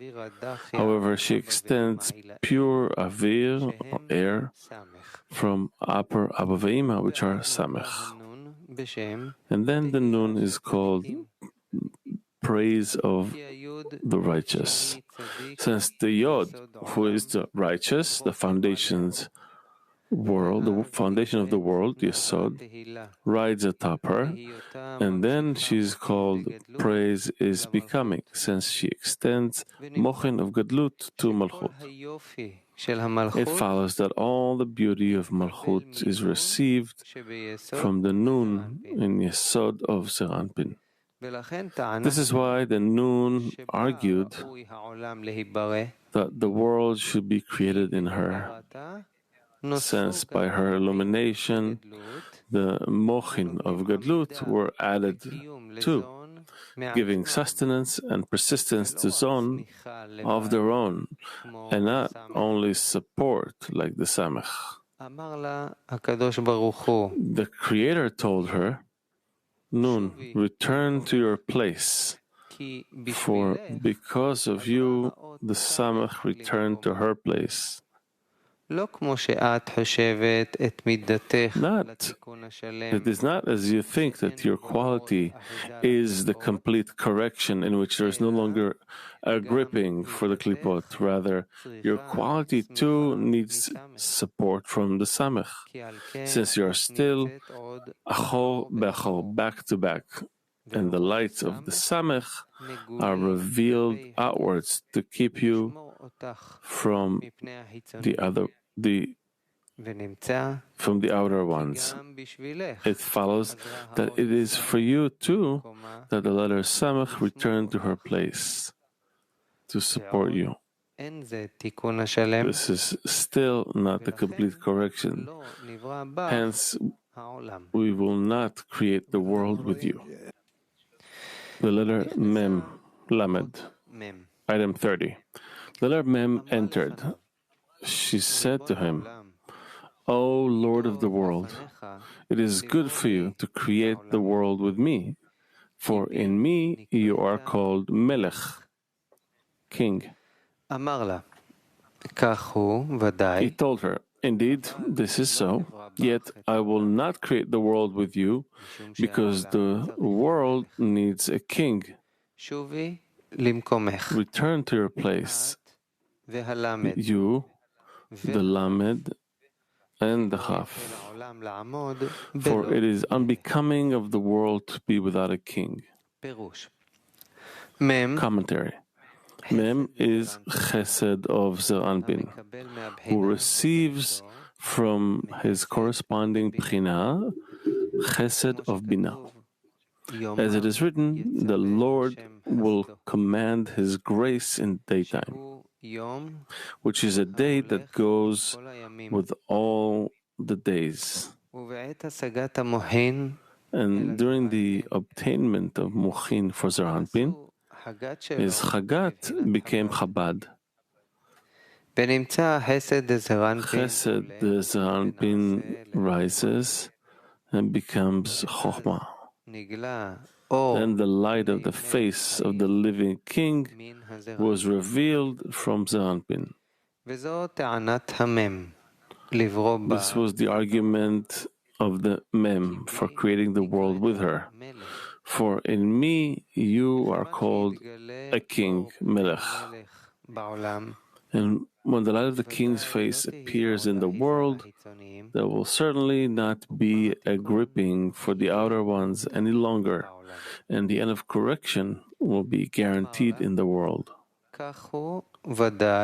However, I will not create the world with you because the world needs a king. In other words, it is impossible to reveal this light in the world because the world needs a great light to clothe only in the three letters Mem, Lamed, Chaf, Melech. And it was said, return to your place, you, the Lamed, and the Chaf. For it is unbecoming for the world to be without a king. In other words, return and bond with the letters Lamed and Chaf, and then it will be possible for this idea of light to be revealed in the world. For it is unbecoming of the world to stand without a king. That is, the world cannot persist and exist without clothing in the order of the three letters Mem, Lamed, Chaf, Melech. Explanation. The Mem of Melech is the great Chesed. As it is written, the Lord will command His grace in the daytime. The day that goes with all the days, a wide open Mem. The Lamed of Melech is a tower that flies in the air, meaning Bina that becomes Chochmah in Rosh Varichanpin without Malchut, but also that also means kinship. Moreover, all the Gadlut of those high Mochin are revealed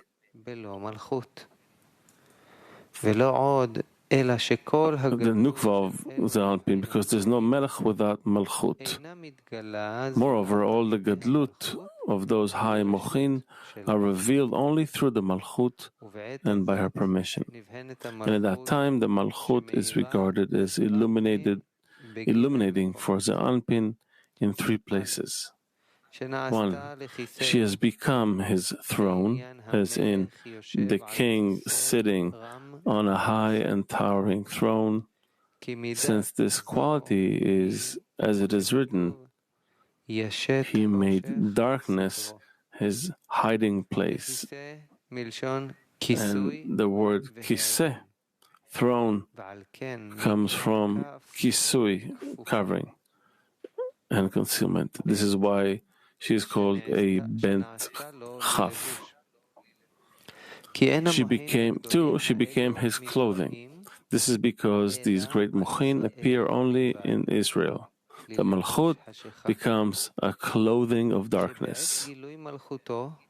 At the time when his kingship is revealed, he takes off the clothing of darkness and casts it at the idol-worshipping nations. And the light of his face spreads and appears over Israel. They said about that time, the Creator is destined to make a dance for the righteous. And each one will point with his finger and say, "This is our God."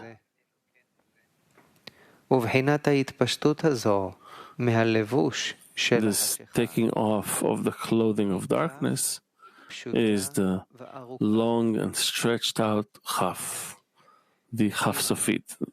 3. Malchut becomes a crown over his head. As it is written, "Go forth, O daughters of Zion, and gaze on King Solomon with the crown with which his mother has crowned him on the day of his wedding, and the day of his gladness of heart."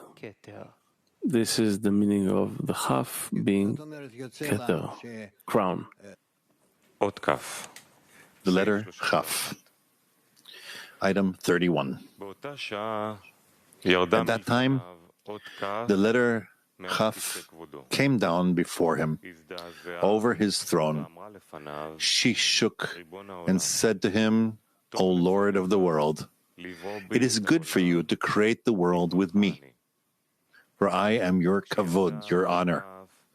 When the letter chaf went down from his throne, 200,000 worlds were shaken, and the throne was shaken, and all the worlds shuddered and were about to fall. The Creator told her, "Chaf, what are you doing here?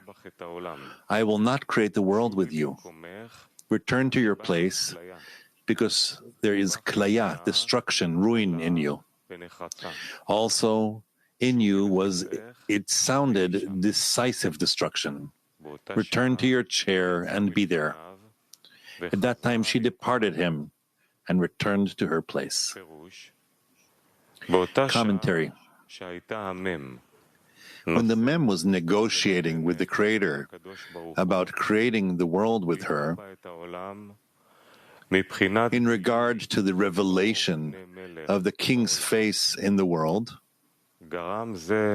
it caused the chaf to come down from the throne, the world of Bria.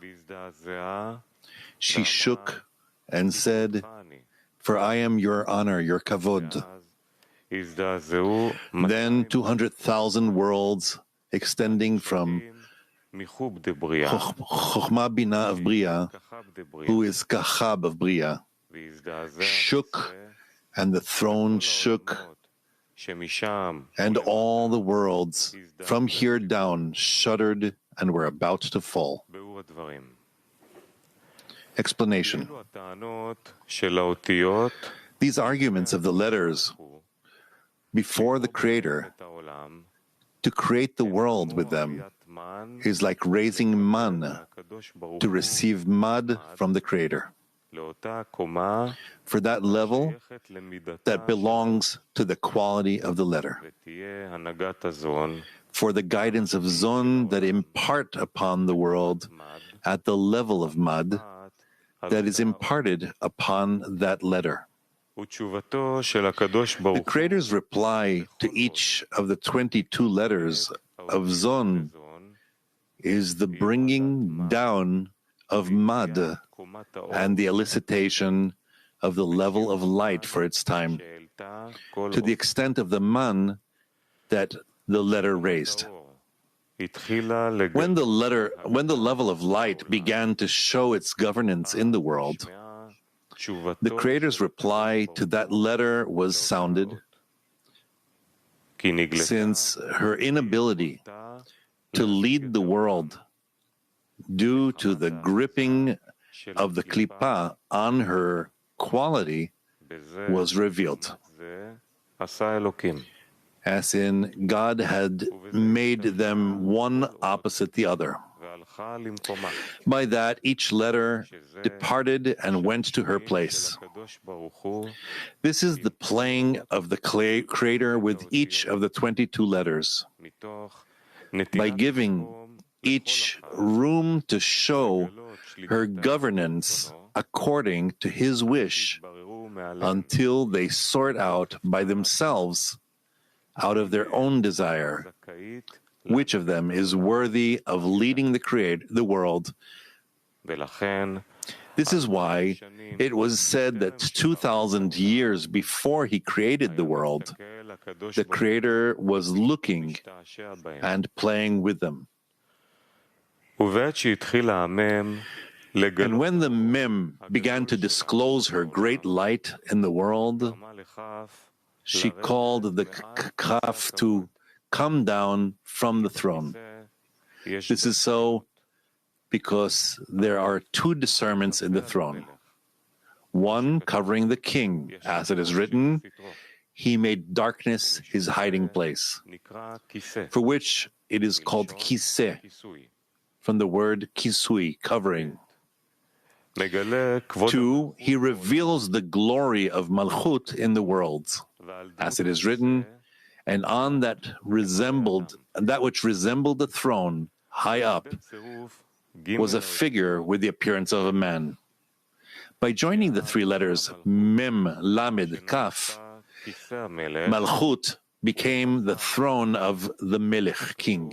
Covering him, as it is written, He made darkness His hiding place.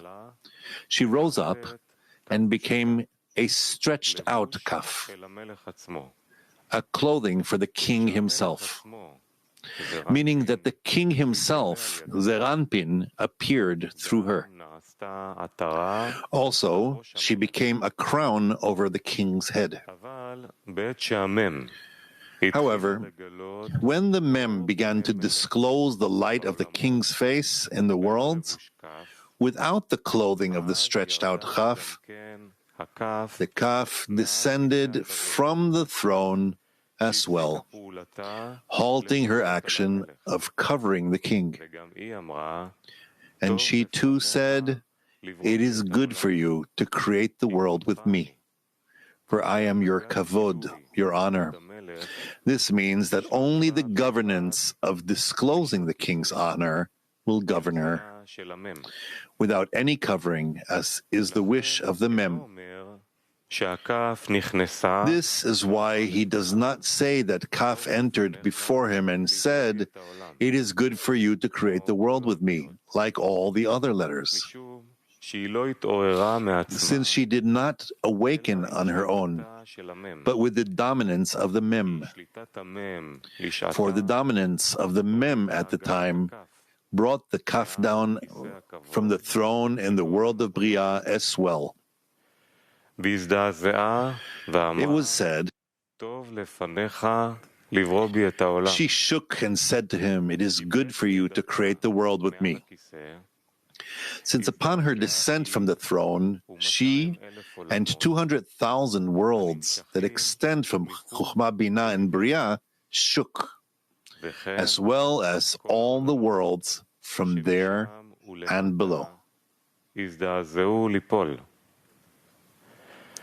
They all shuddered and were about to fall. This is so because the whole connection between upper and lower, from the top degree to the bottom, is through Malchut of the upper one, who becomes a Keter for the lower one. And the Kaf is the clothing of Malchut of the upper one in the lower one. There are 3 discernments in the throne. 1, it was written that there are 6 degrees to the throne, which are the Vak of the lower one, called Chagat Nehi. 2, the 4 legs of the throne, the Mochin, Kachbad of the lower one. 3, the Malchut of the upper one, that comes down from the upper to the lower one and dresses in it. Along Malchut's way, all the lights from the upper one come and illuminate in the lower one. Therefore, upon the descent of the Kaf from the throne, the connection of Atzilut with the throne was stopped, meaning the world of Bria. It is so because the Kaf, Malchut of Atzilut, is clothed in Kachbad of Bria and gives all her lights to the world of Bria, called the throne. And when the Kaf descends from there, the connection with Atzilut is cancelled, and the Kaf shakes, since her power to bestow upon Bria has stopped. Thus, 200,000 worlds, which are Chub that include Kachbad de Bria, shook, and all the worlds shuddered and were about to fall because they have lost all their vitality and their abundance given from the world of Atzilut. We should interpret similarly regarding the approach of the Creator, who is Binah, to Zon of Atzilut. Because Malchut of Binah, which dresses in Zeranpin, is the Kaf. Thus, this Kaf is the throne of the Creator, who is over Zeranpin. Since the Creator is Binah, the upper one of Zeranpin, and Zeranpin has become a throne to Binah. It follows that upon the descent of the Kaf, the connection of Binah with Zeranpin has stopped, because the Kaf is Malchut of Binah, which dresses in Zeranpin and gives all her lights to him. For this reason, she herself shook, meaning her ability to bestow upon Zeranpin has stopped. Hence, 200,000 worlds, Mochin of Zeranpin, called Chub and Kachbad, which are the 4 legs of the throne, shook, because all their abundance has stopped. Also, all the worlds which are Vak of Zeranpin, Chagat Nehi, including all the worlds below him, shuddered and were about to fall because the abundance of Binah has been lost from them. And since they were emptied from the lights of Atzilut, they shuddered and were about to fall into the separated Biyah and be ruined. This is why the Creator told her, because there is Klaya, destruction in you. Also in you was it sounded a decisive destruction. Return to your chair and be there. Due to the descent of the Kaf from the throne, Gar of Zeranpin shook, and all the worlds shuddered and were about to fall and be ruined. In other words, sounded decisive destruction means complete doom without any resurrection ever.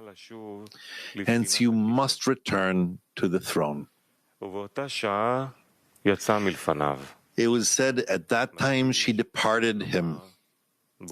He emphasizes and says at that time, indicating that her return to her place in the throne came along with the Creator's reply to the mem that is unbecoming of the world to be without a king. In other words, the rattling that appeared in the kaf during her descent from the throne, when all the worlds shuddered and were about to fall, and the Creator's reply to the mem that it is unbecoming of the world to be without a king, both came at the same time. Heading the letter Yod, item 32. The letter Yod entered. She said to him, O Lord of the world, it is good for you to create the world with me, for I am the beginning of the holy name, and it is proper for you to create the world with me.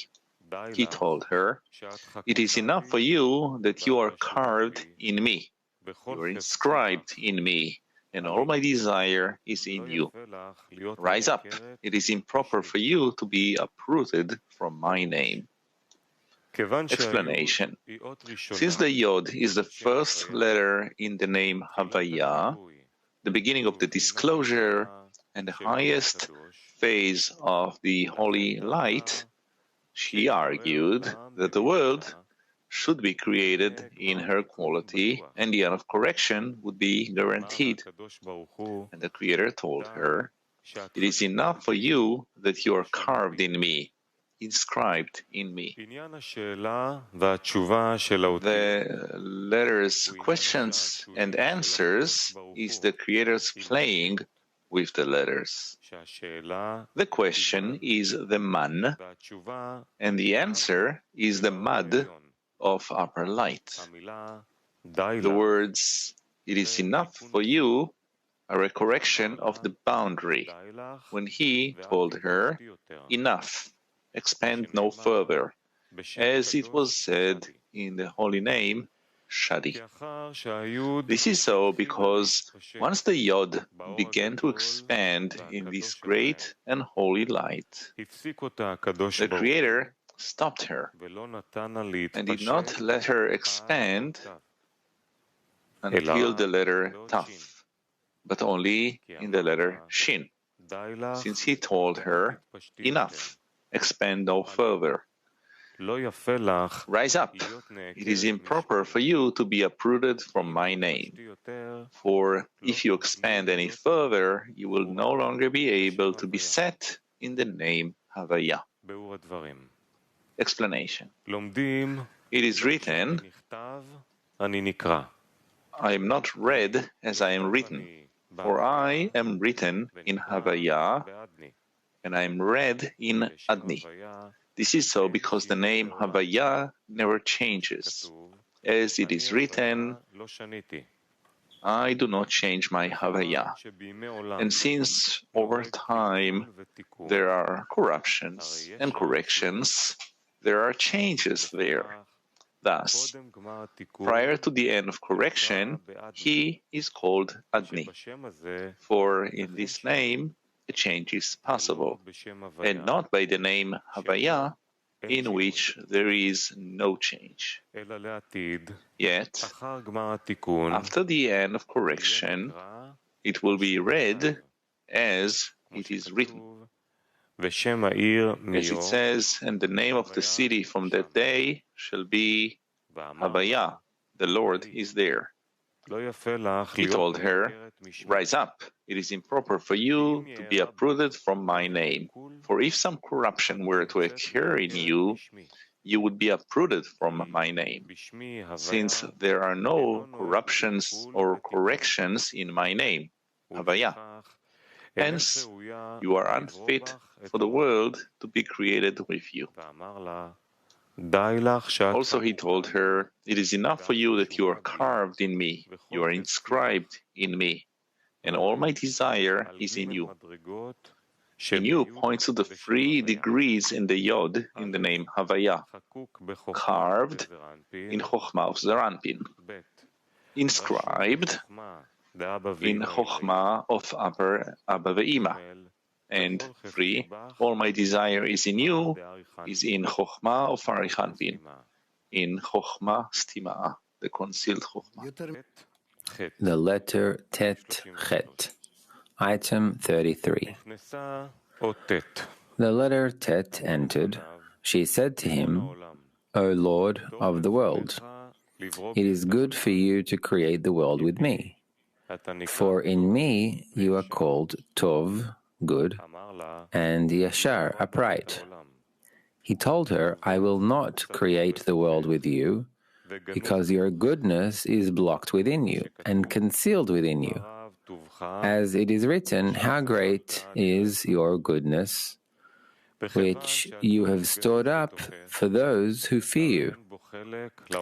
And since the good is hidden within you, it has no share in this world, which I wish to create, but only in the next world. Moreover, because your goodness is concealed within you, the gates of the palace will sink. As it is written, her gates have sunk into the ground. Also, Chet stands opposite from you, and when you join together, you will be Chet Tet, meaning sin. This is why those letters were not written in the holy tribes. She promptly departed him. Explanation. The Tet is Yesod de Zeranpin with respect to its internality, since the Tzadi is the 9th letter of Zeranpin, who mates with the Nukva in Tzadik, but Tet is the 9th letter of Bina, de Zeranpin, and she is the internality of Yesod de Zeranpin. It is called Tov, good, as it is written, say, a righteous is good.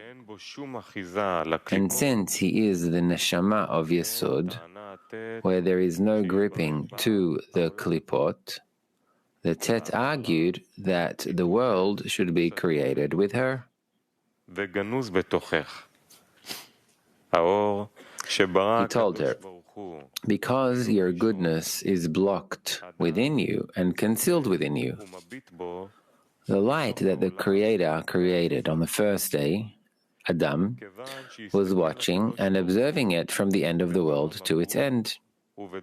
When the Creator looked at the generation of the flood and the generation of Babylon and saw that their works were corrupt, he stood and hid it for the righteous when the future comes. As it is written, and God saw the light, that it was good. And there is no good but a righteous. As it is written, say, a righteous is good. Commentary. When the Creator saw that the wicked would corrupt their work and give a hold of this light to the klipot, he hid it in the upper tzaddik, righteous, and tzedek, justice, of Abba Ve'ima. This light extends in concealment from the tzaddik and tzedek, the Abba Ve'ima, into the internality of Yesod de Zeranpin, which is the Tet. In that correction, the Creator replied to the Tet, because your goodness is blocked within you and concealed within you. And since the good is concealed within you, it has no share of this world, which I wish to create, but in the next world. That is, because I need to hide you from the wicked, and you are fit only for the righteous who are worthy of receiving from the next world. You have no part in the corrections of this world, which is Zon, since there is gripping to the outer ones in you.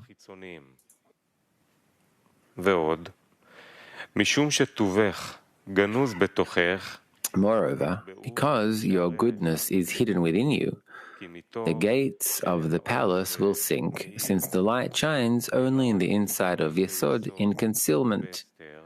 Hence, the Nukva will not be able to receive of this light at her gates unless through concealment in her internality. And because of that, the gates of Nukva sink into the inside of her Yesod, by which they are kept from the touch of the outer ones.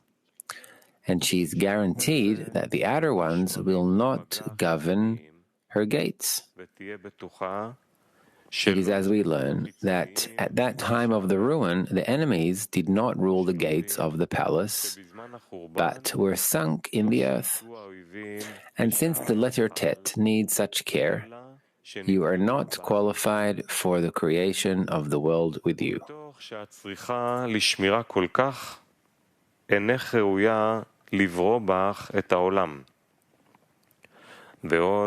Also, the letter Chet stands opposite from you, and when you join together, you will be Chet Tet. Since Chet is Hod, Malchut, that is included in Zer Anpin, and is the left pipe in Yesod, the Zer Anpin. There are two pipes in Yesod, the Zer Anpin. The right one, Tet, for begetting souls. The left one, Chet, for discharging waste for the outer ones. The Chet is considered the Kuf that is included in Yesod, from which the tiny candle comes out to the outer ones, through which the outer ones acquire strength to resemble the holy Adam as a monkey in front of a person. It is written about that God has made them one opposite the other. These two pipes are close to one another, and there is only a hair's breadth between them. For this reason, the left pipe has the strength to overcome the right pipe, and then it becomes Chet. And in Gematria, Chet Tet is Tov, good. Thus, one opposite the other. This is so because when the right prevails, meaning Tet, it is Tov, good in Gematria. As it is written, say, a righteous is good. And if the left pipe, Chet, prevails over the Tet, it is Chetet in Gematria, sin.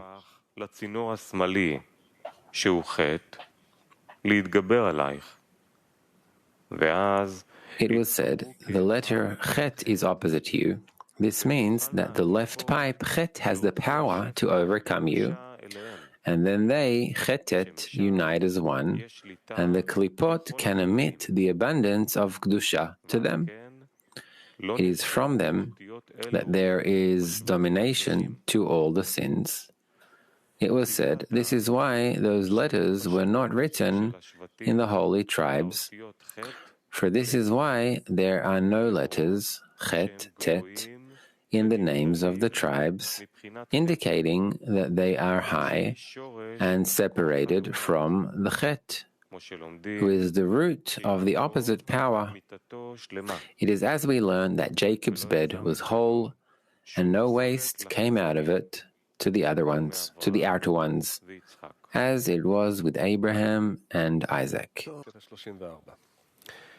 The letter Zayin, 34. The letter Zayin entered. She said to him, O Lord of the world, it is good for you to create the world with me. For in me your children will keep the Sabbath. As it's written, remember the Sabbath day to keep it holy. He told her, I will not create the world with you, because there is war in you. a sharp sword and a spear with which war is fought, arms. Also, you are as the letter Nun, in which the world was not created, because there's a falling in her. She promptly departed him. Explanation.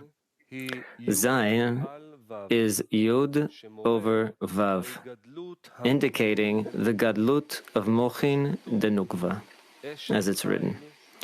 A virtuous woman is the crown of her husband. This is so because she is mingled with the male world, which is Vav, and then becomes a crown over his head. This is the Yud over the Vav, and her husband is crowned in her, as it's written. Remember the Sabbath day to keep it holy. By elevating the Sabbath day, the Nukva, up to a crown over the Zeranpin, at which time she is included in the male, the Nukva is called holy. The Zayin argued that since this light is great and holy, as is the rest, and there is cessation of all the klipot there, I am worthy of the world being created with my quality. He told her, I will not create the world with you, since Zayin is Netzach de Zeranpin. For Zayin, Chet, Tet are Nahi de Zeranpin. And when the Nukva is included in Zayin, in Netzach, she obtains strength to rise with Zeranpin to the upper Abba Ve'ima, where she becomes a crown over his head, and her husband is crowned in the Sabbath. However, since the whole correction is only through inclusion of the male and ascent to Abba Ve'ima, and not in her own place below, in the place where she always stands with Zeranpin, her correction is incomplete during the 6,000 years. This is because during the weekdays, when she returns to her place, her inclusion in the Zayin is regarded as arms, to the point that all the wars with the Sitra Achra concerning the weekdays that prepare for the Sabbath are regarded as from her. And the one who wins this war is given the king's daughter. During the weekdays, each one must triumph in the battle of the Sitra Achra and the outer ones. And then he is rewarded with the king's daughter, the Sabbath. Thus, while there is still no illumination of the Sabbath during the 6,000 years, it is sufficient for complete cessation of the klipot. For this is why the weekdays return to her repeatedly until the end of correction, when it will be a day that is all Sabbath and rest forever and ever. He told her, I will not create a world with you, because there is war in you, a sharp sword and a spear, with which for war is fought. This is because your illumination is still incomplete, for you are incomplete in your place below, and one should be rewarded with you only after wars with the Sitra Achra. Also, war indicates the wars of the lower ones with the Sitra Achra. The sharp sword indicates the quality of Malchut, while she is incorporated in the Netzach during the weekdays, at which time she is a sharp sword in relation to the klipot that wish to get a hold of her. And a spear with which war is fought indicates Zaranpin himself, who is called a spear, depicted as Vav, the letter Vav, like a spear, to pierce the Sitra Achra with its quality. This is why it was said, you are similar to the letter Nun, since the Gevurot of the male are from Bina, Nun. The letters Vav and Hey. 35. The letter Vav entered. She said to him, O Lord of the world, it is good for you to create the world with me, for I am a letter in your name, Havaya.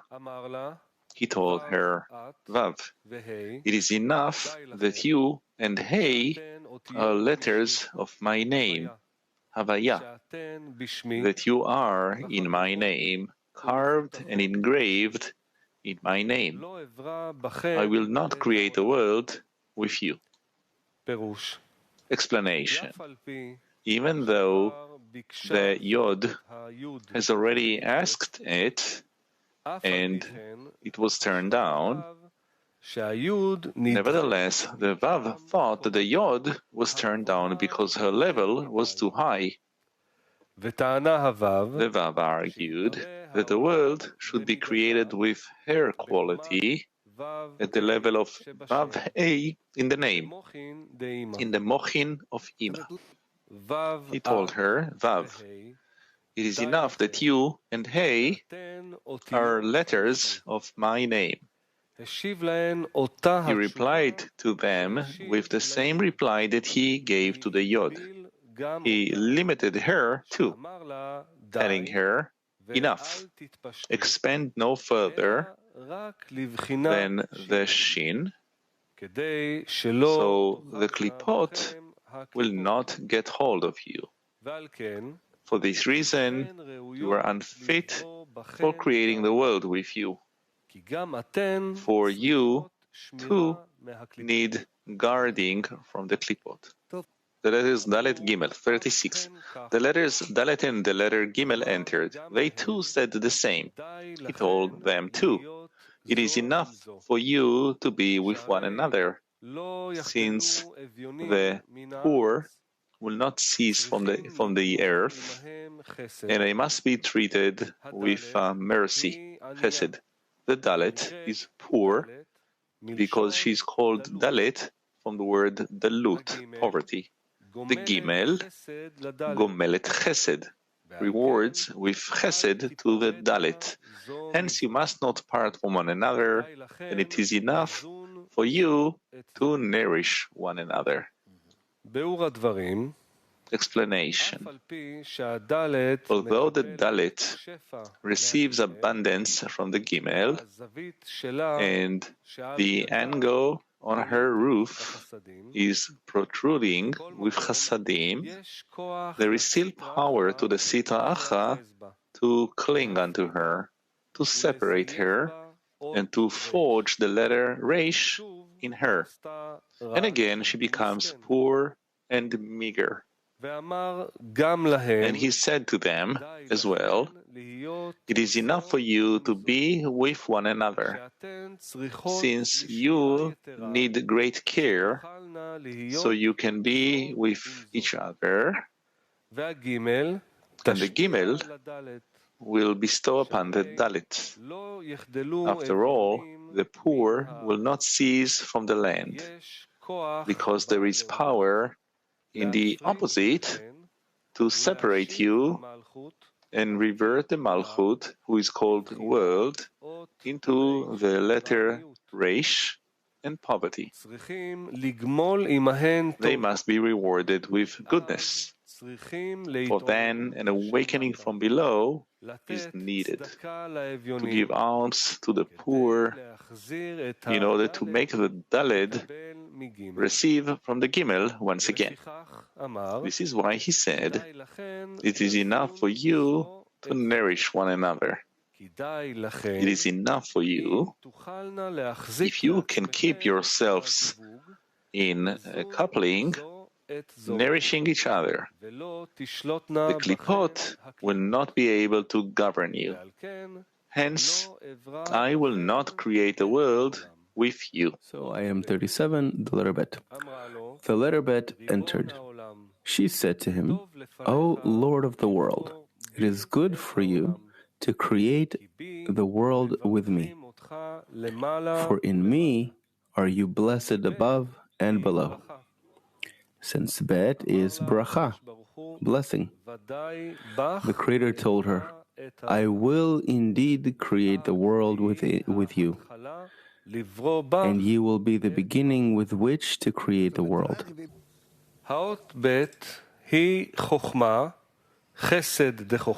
Commentary. The letter bet is chokhmah, chesed de chokhmah, a point in his place, since the light of chasadim is placed to the light of chokhmah. It is a blessing, as it is written, and I will pour out a blessing for you.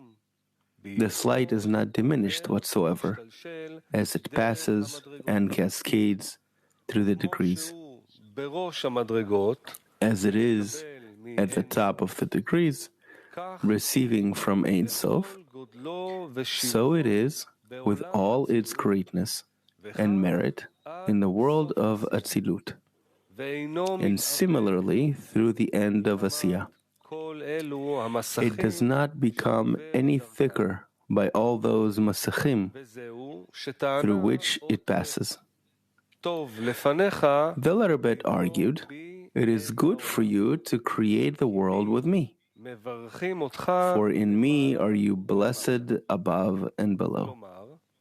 That is, the light of my blessing is equal above and below, without any difference, and no masach or aviyut can blemish my illuminations whatsoever. Hence my quality is suitable for the creation of the world, for there will be no gripping for the klipot in me, since the klipot grip only where there is some deficiency. And since there are no deficiencies in me, there will be no gripping in me. The Creator told her, I will indeed create the world with you, and you will be the beginning with which to create the world. For he agreed with her that her quality was suitable for the creation of the world. As it is written, for I said, a world of chesed, mercy, shall be built. The word ibaneh, shall be built, means binyan, construction, as well as havana, understanding, since he ruled her sufficient scrutiny to separate those who adhere to Kedusha from those who stray from the Creator to adhere to another God, as it is written, and test me now in this, says the Lord of hosts, if I will not open for you the window of heaven and pour out for you a blessing until it overflows.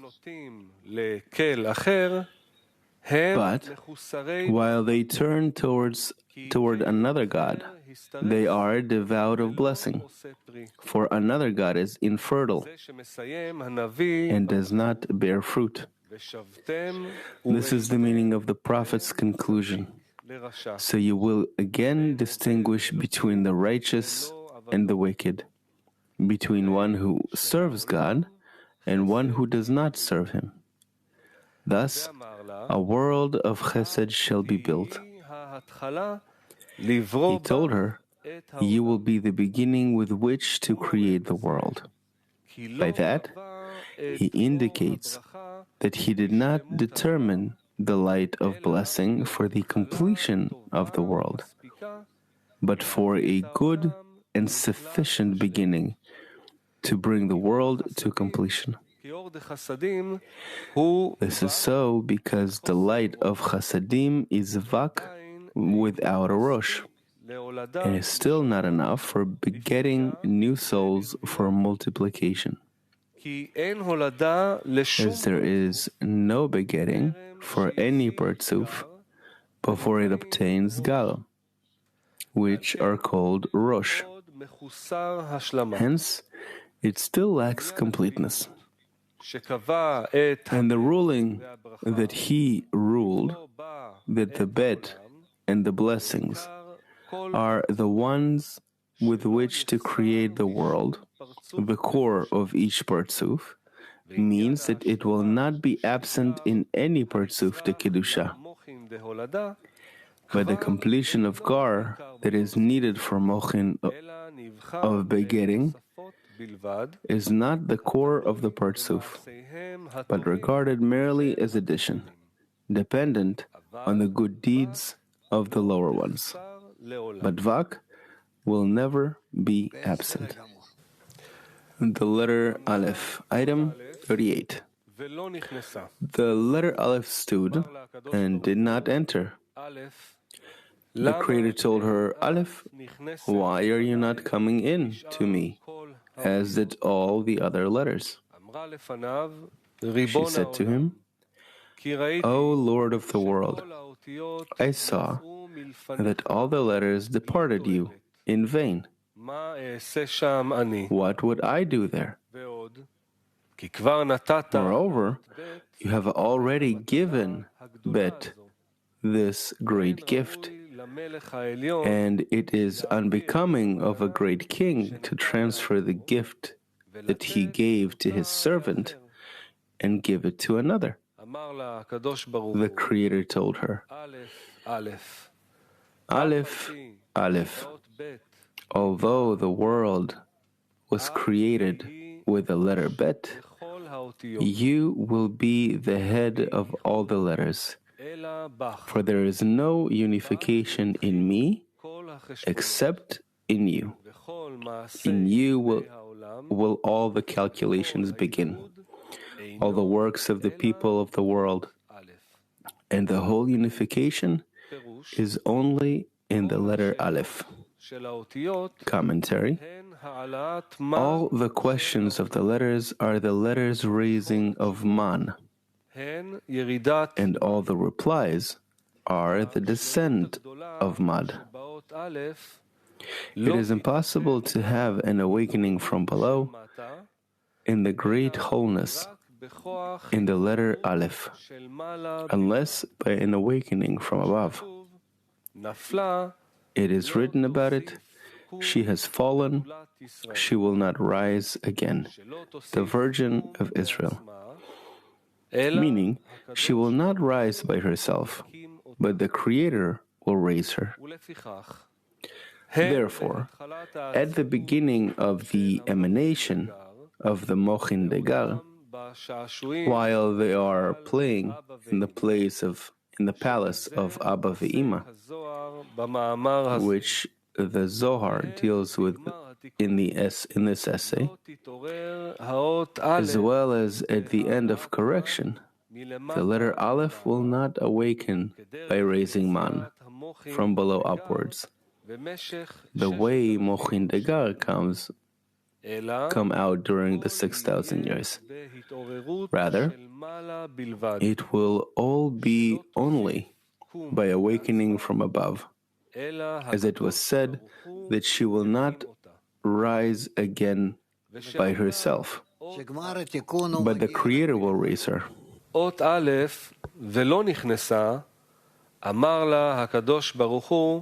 And what was said, that the letter Aleph stood and did not enter. And the Creator told her, Aleph, why are you not coming in? Indicates that the Aleph did not awaken at all by raising of Man, as did the other letters, until the Creator told her that the Creator will raise her. And he said, Aleph, Aleph, twice, to indicate those two times. One, while the letters were playing, and two, at the end of correction, for then, too, the Creator Himself will raise her. She said to him, I saw that all the letters departed you in vain. The reason why she did not dare to raise man on her own was that she saw that all the letters left empty-handed. For it turned out that on all the levels there was one opposite the other. For this reason, she thought that she was not better than they, and that she too had an opposite. This is why she said, what would I do there? For I saw that I am no better than they. Moreover, you have already given Bet this great gift, and it is unbecoming of a great king to transfer the gift that he gave to his servant and give it to another. That is, the second reason why I did not dare raise man is that I saw that you have already determined the quality of the Bet as the core of the structure of each Partzuf. As it is written, a world of chesed shall be built. Hence I did not consider that change still possible, for it is not the king's conduct to transfer a gift that he gave to one servant and give it to another servant. The Creator told her, Aleph, Aleph. Although the world was created with the letter Bet, you will be the head of all the letters.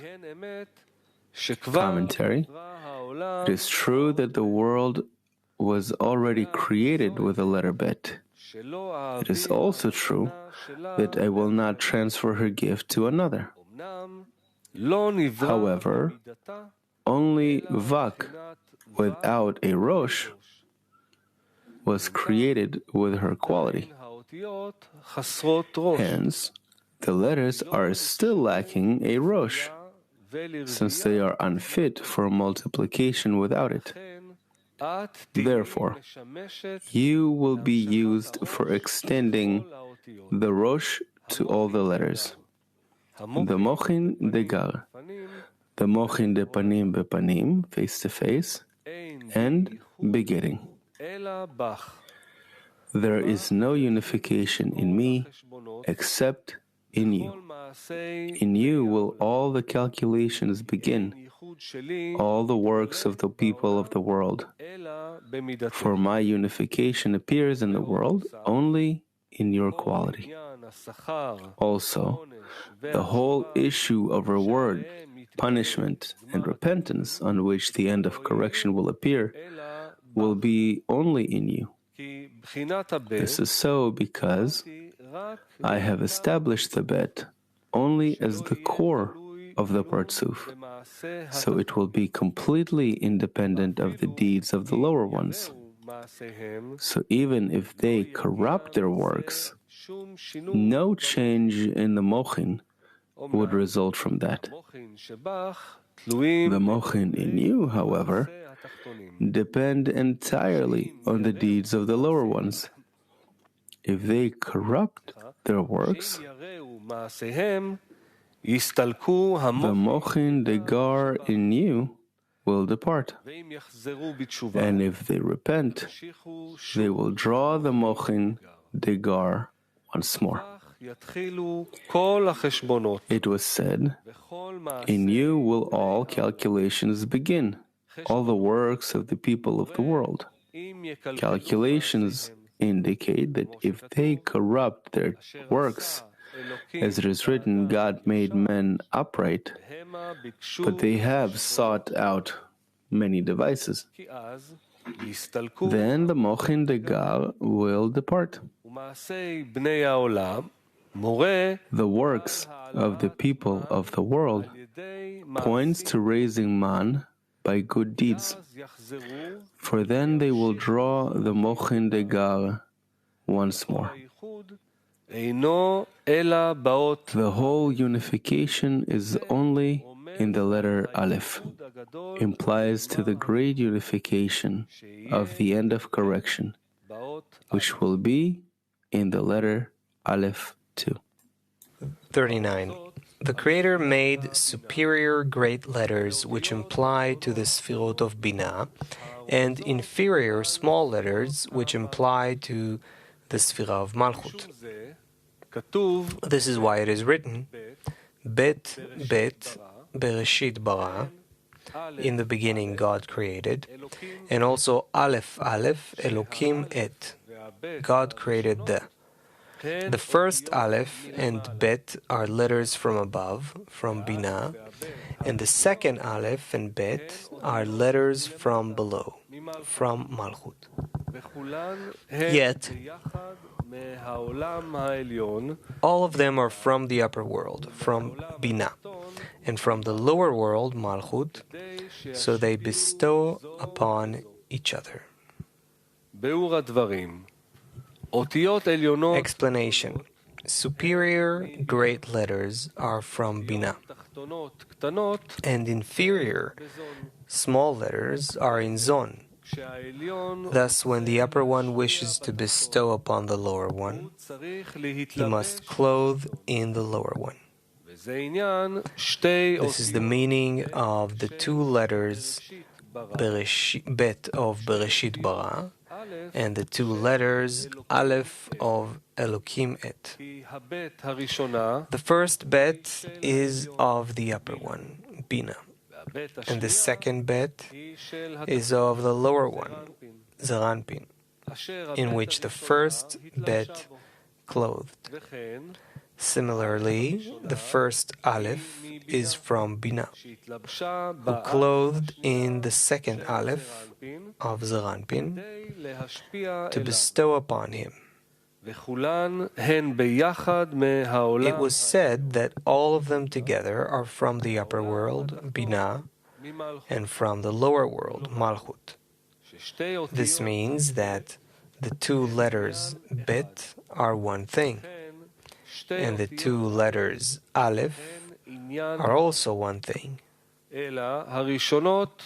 However, the first are from the upper world, Binah, and the second are from the lower world, Malchut.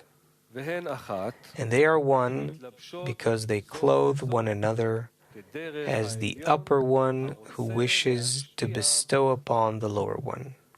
Thus, the Bet of the upper world, clothed in the Bet, clothed in the Aleph of the lower world.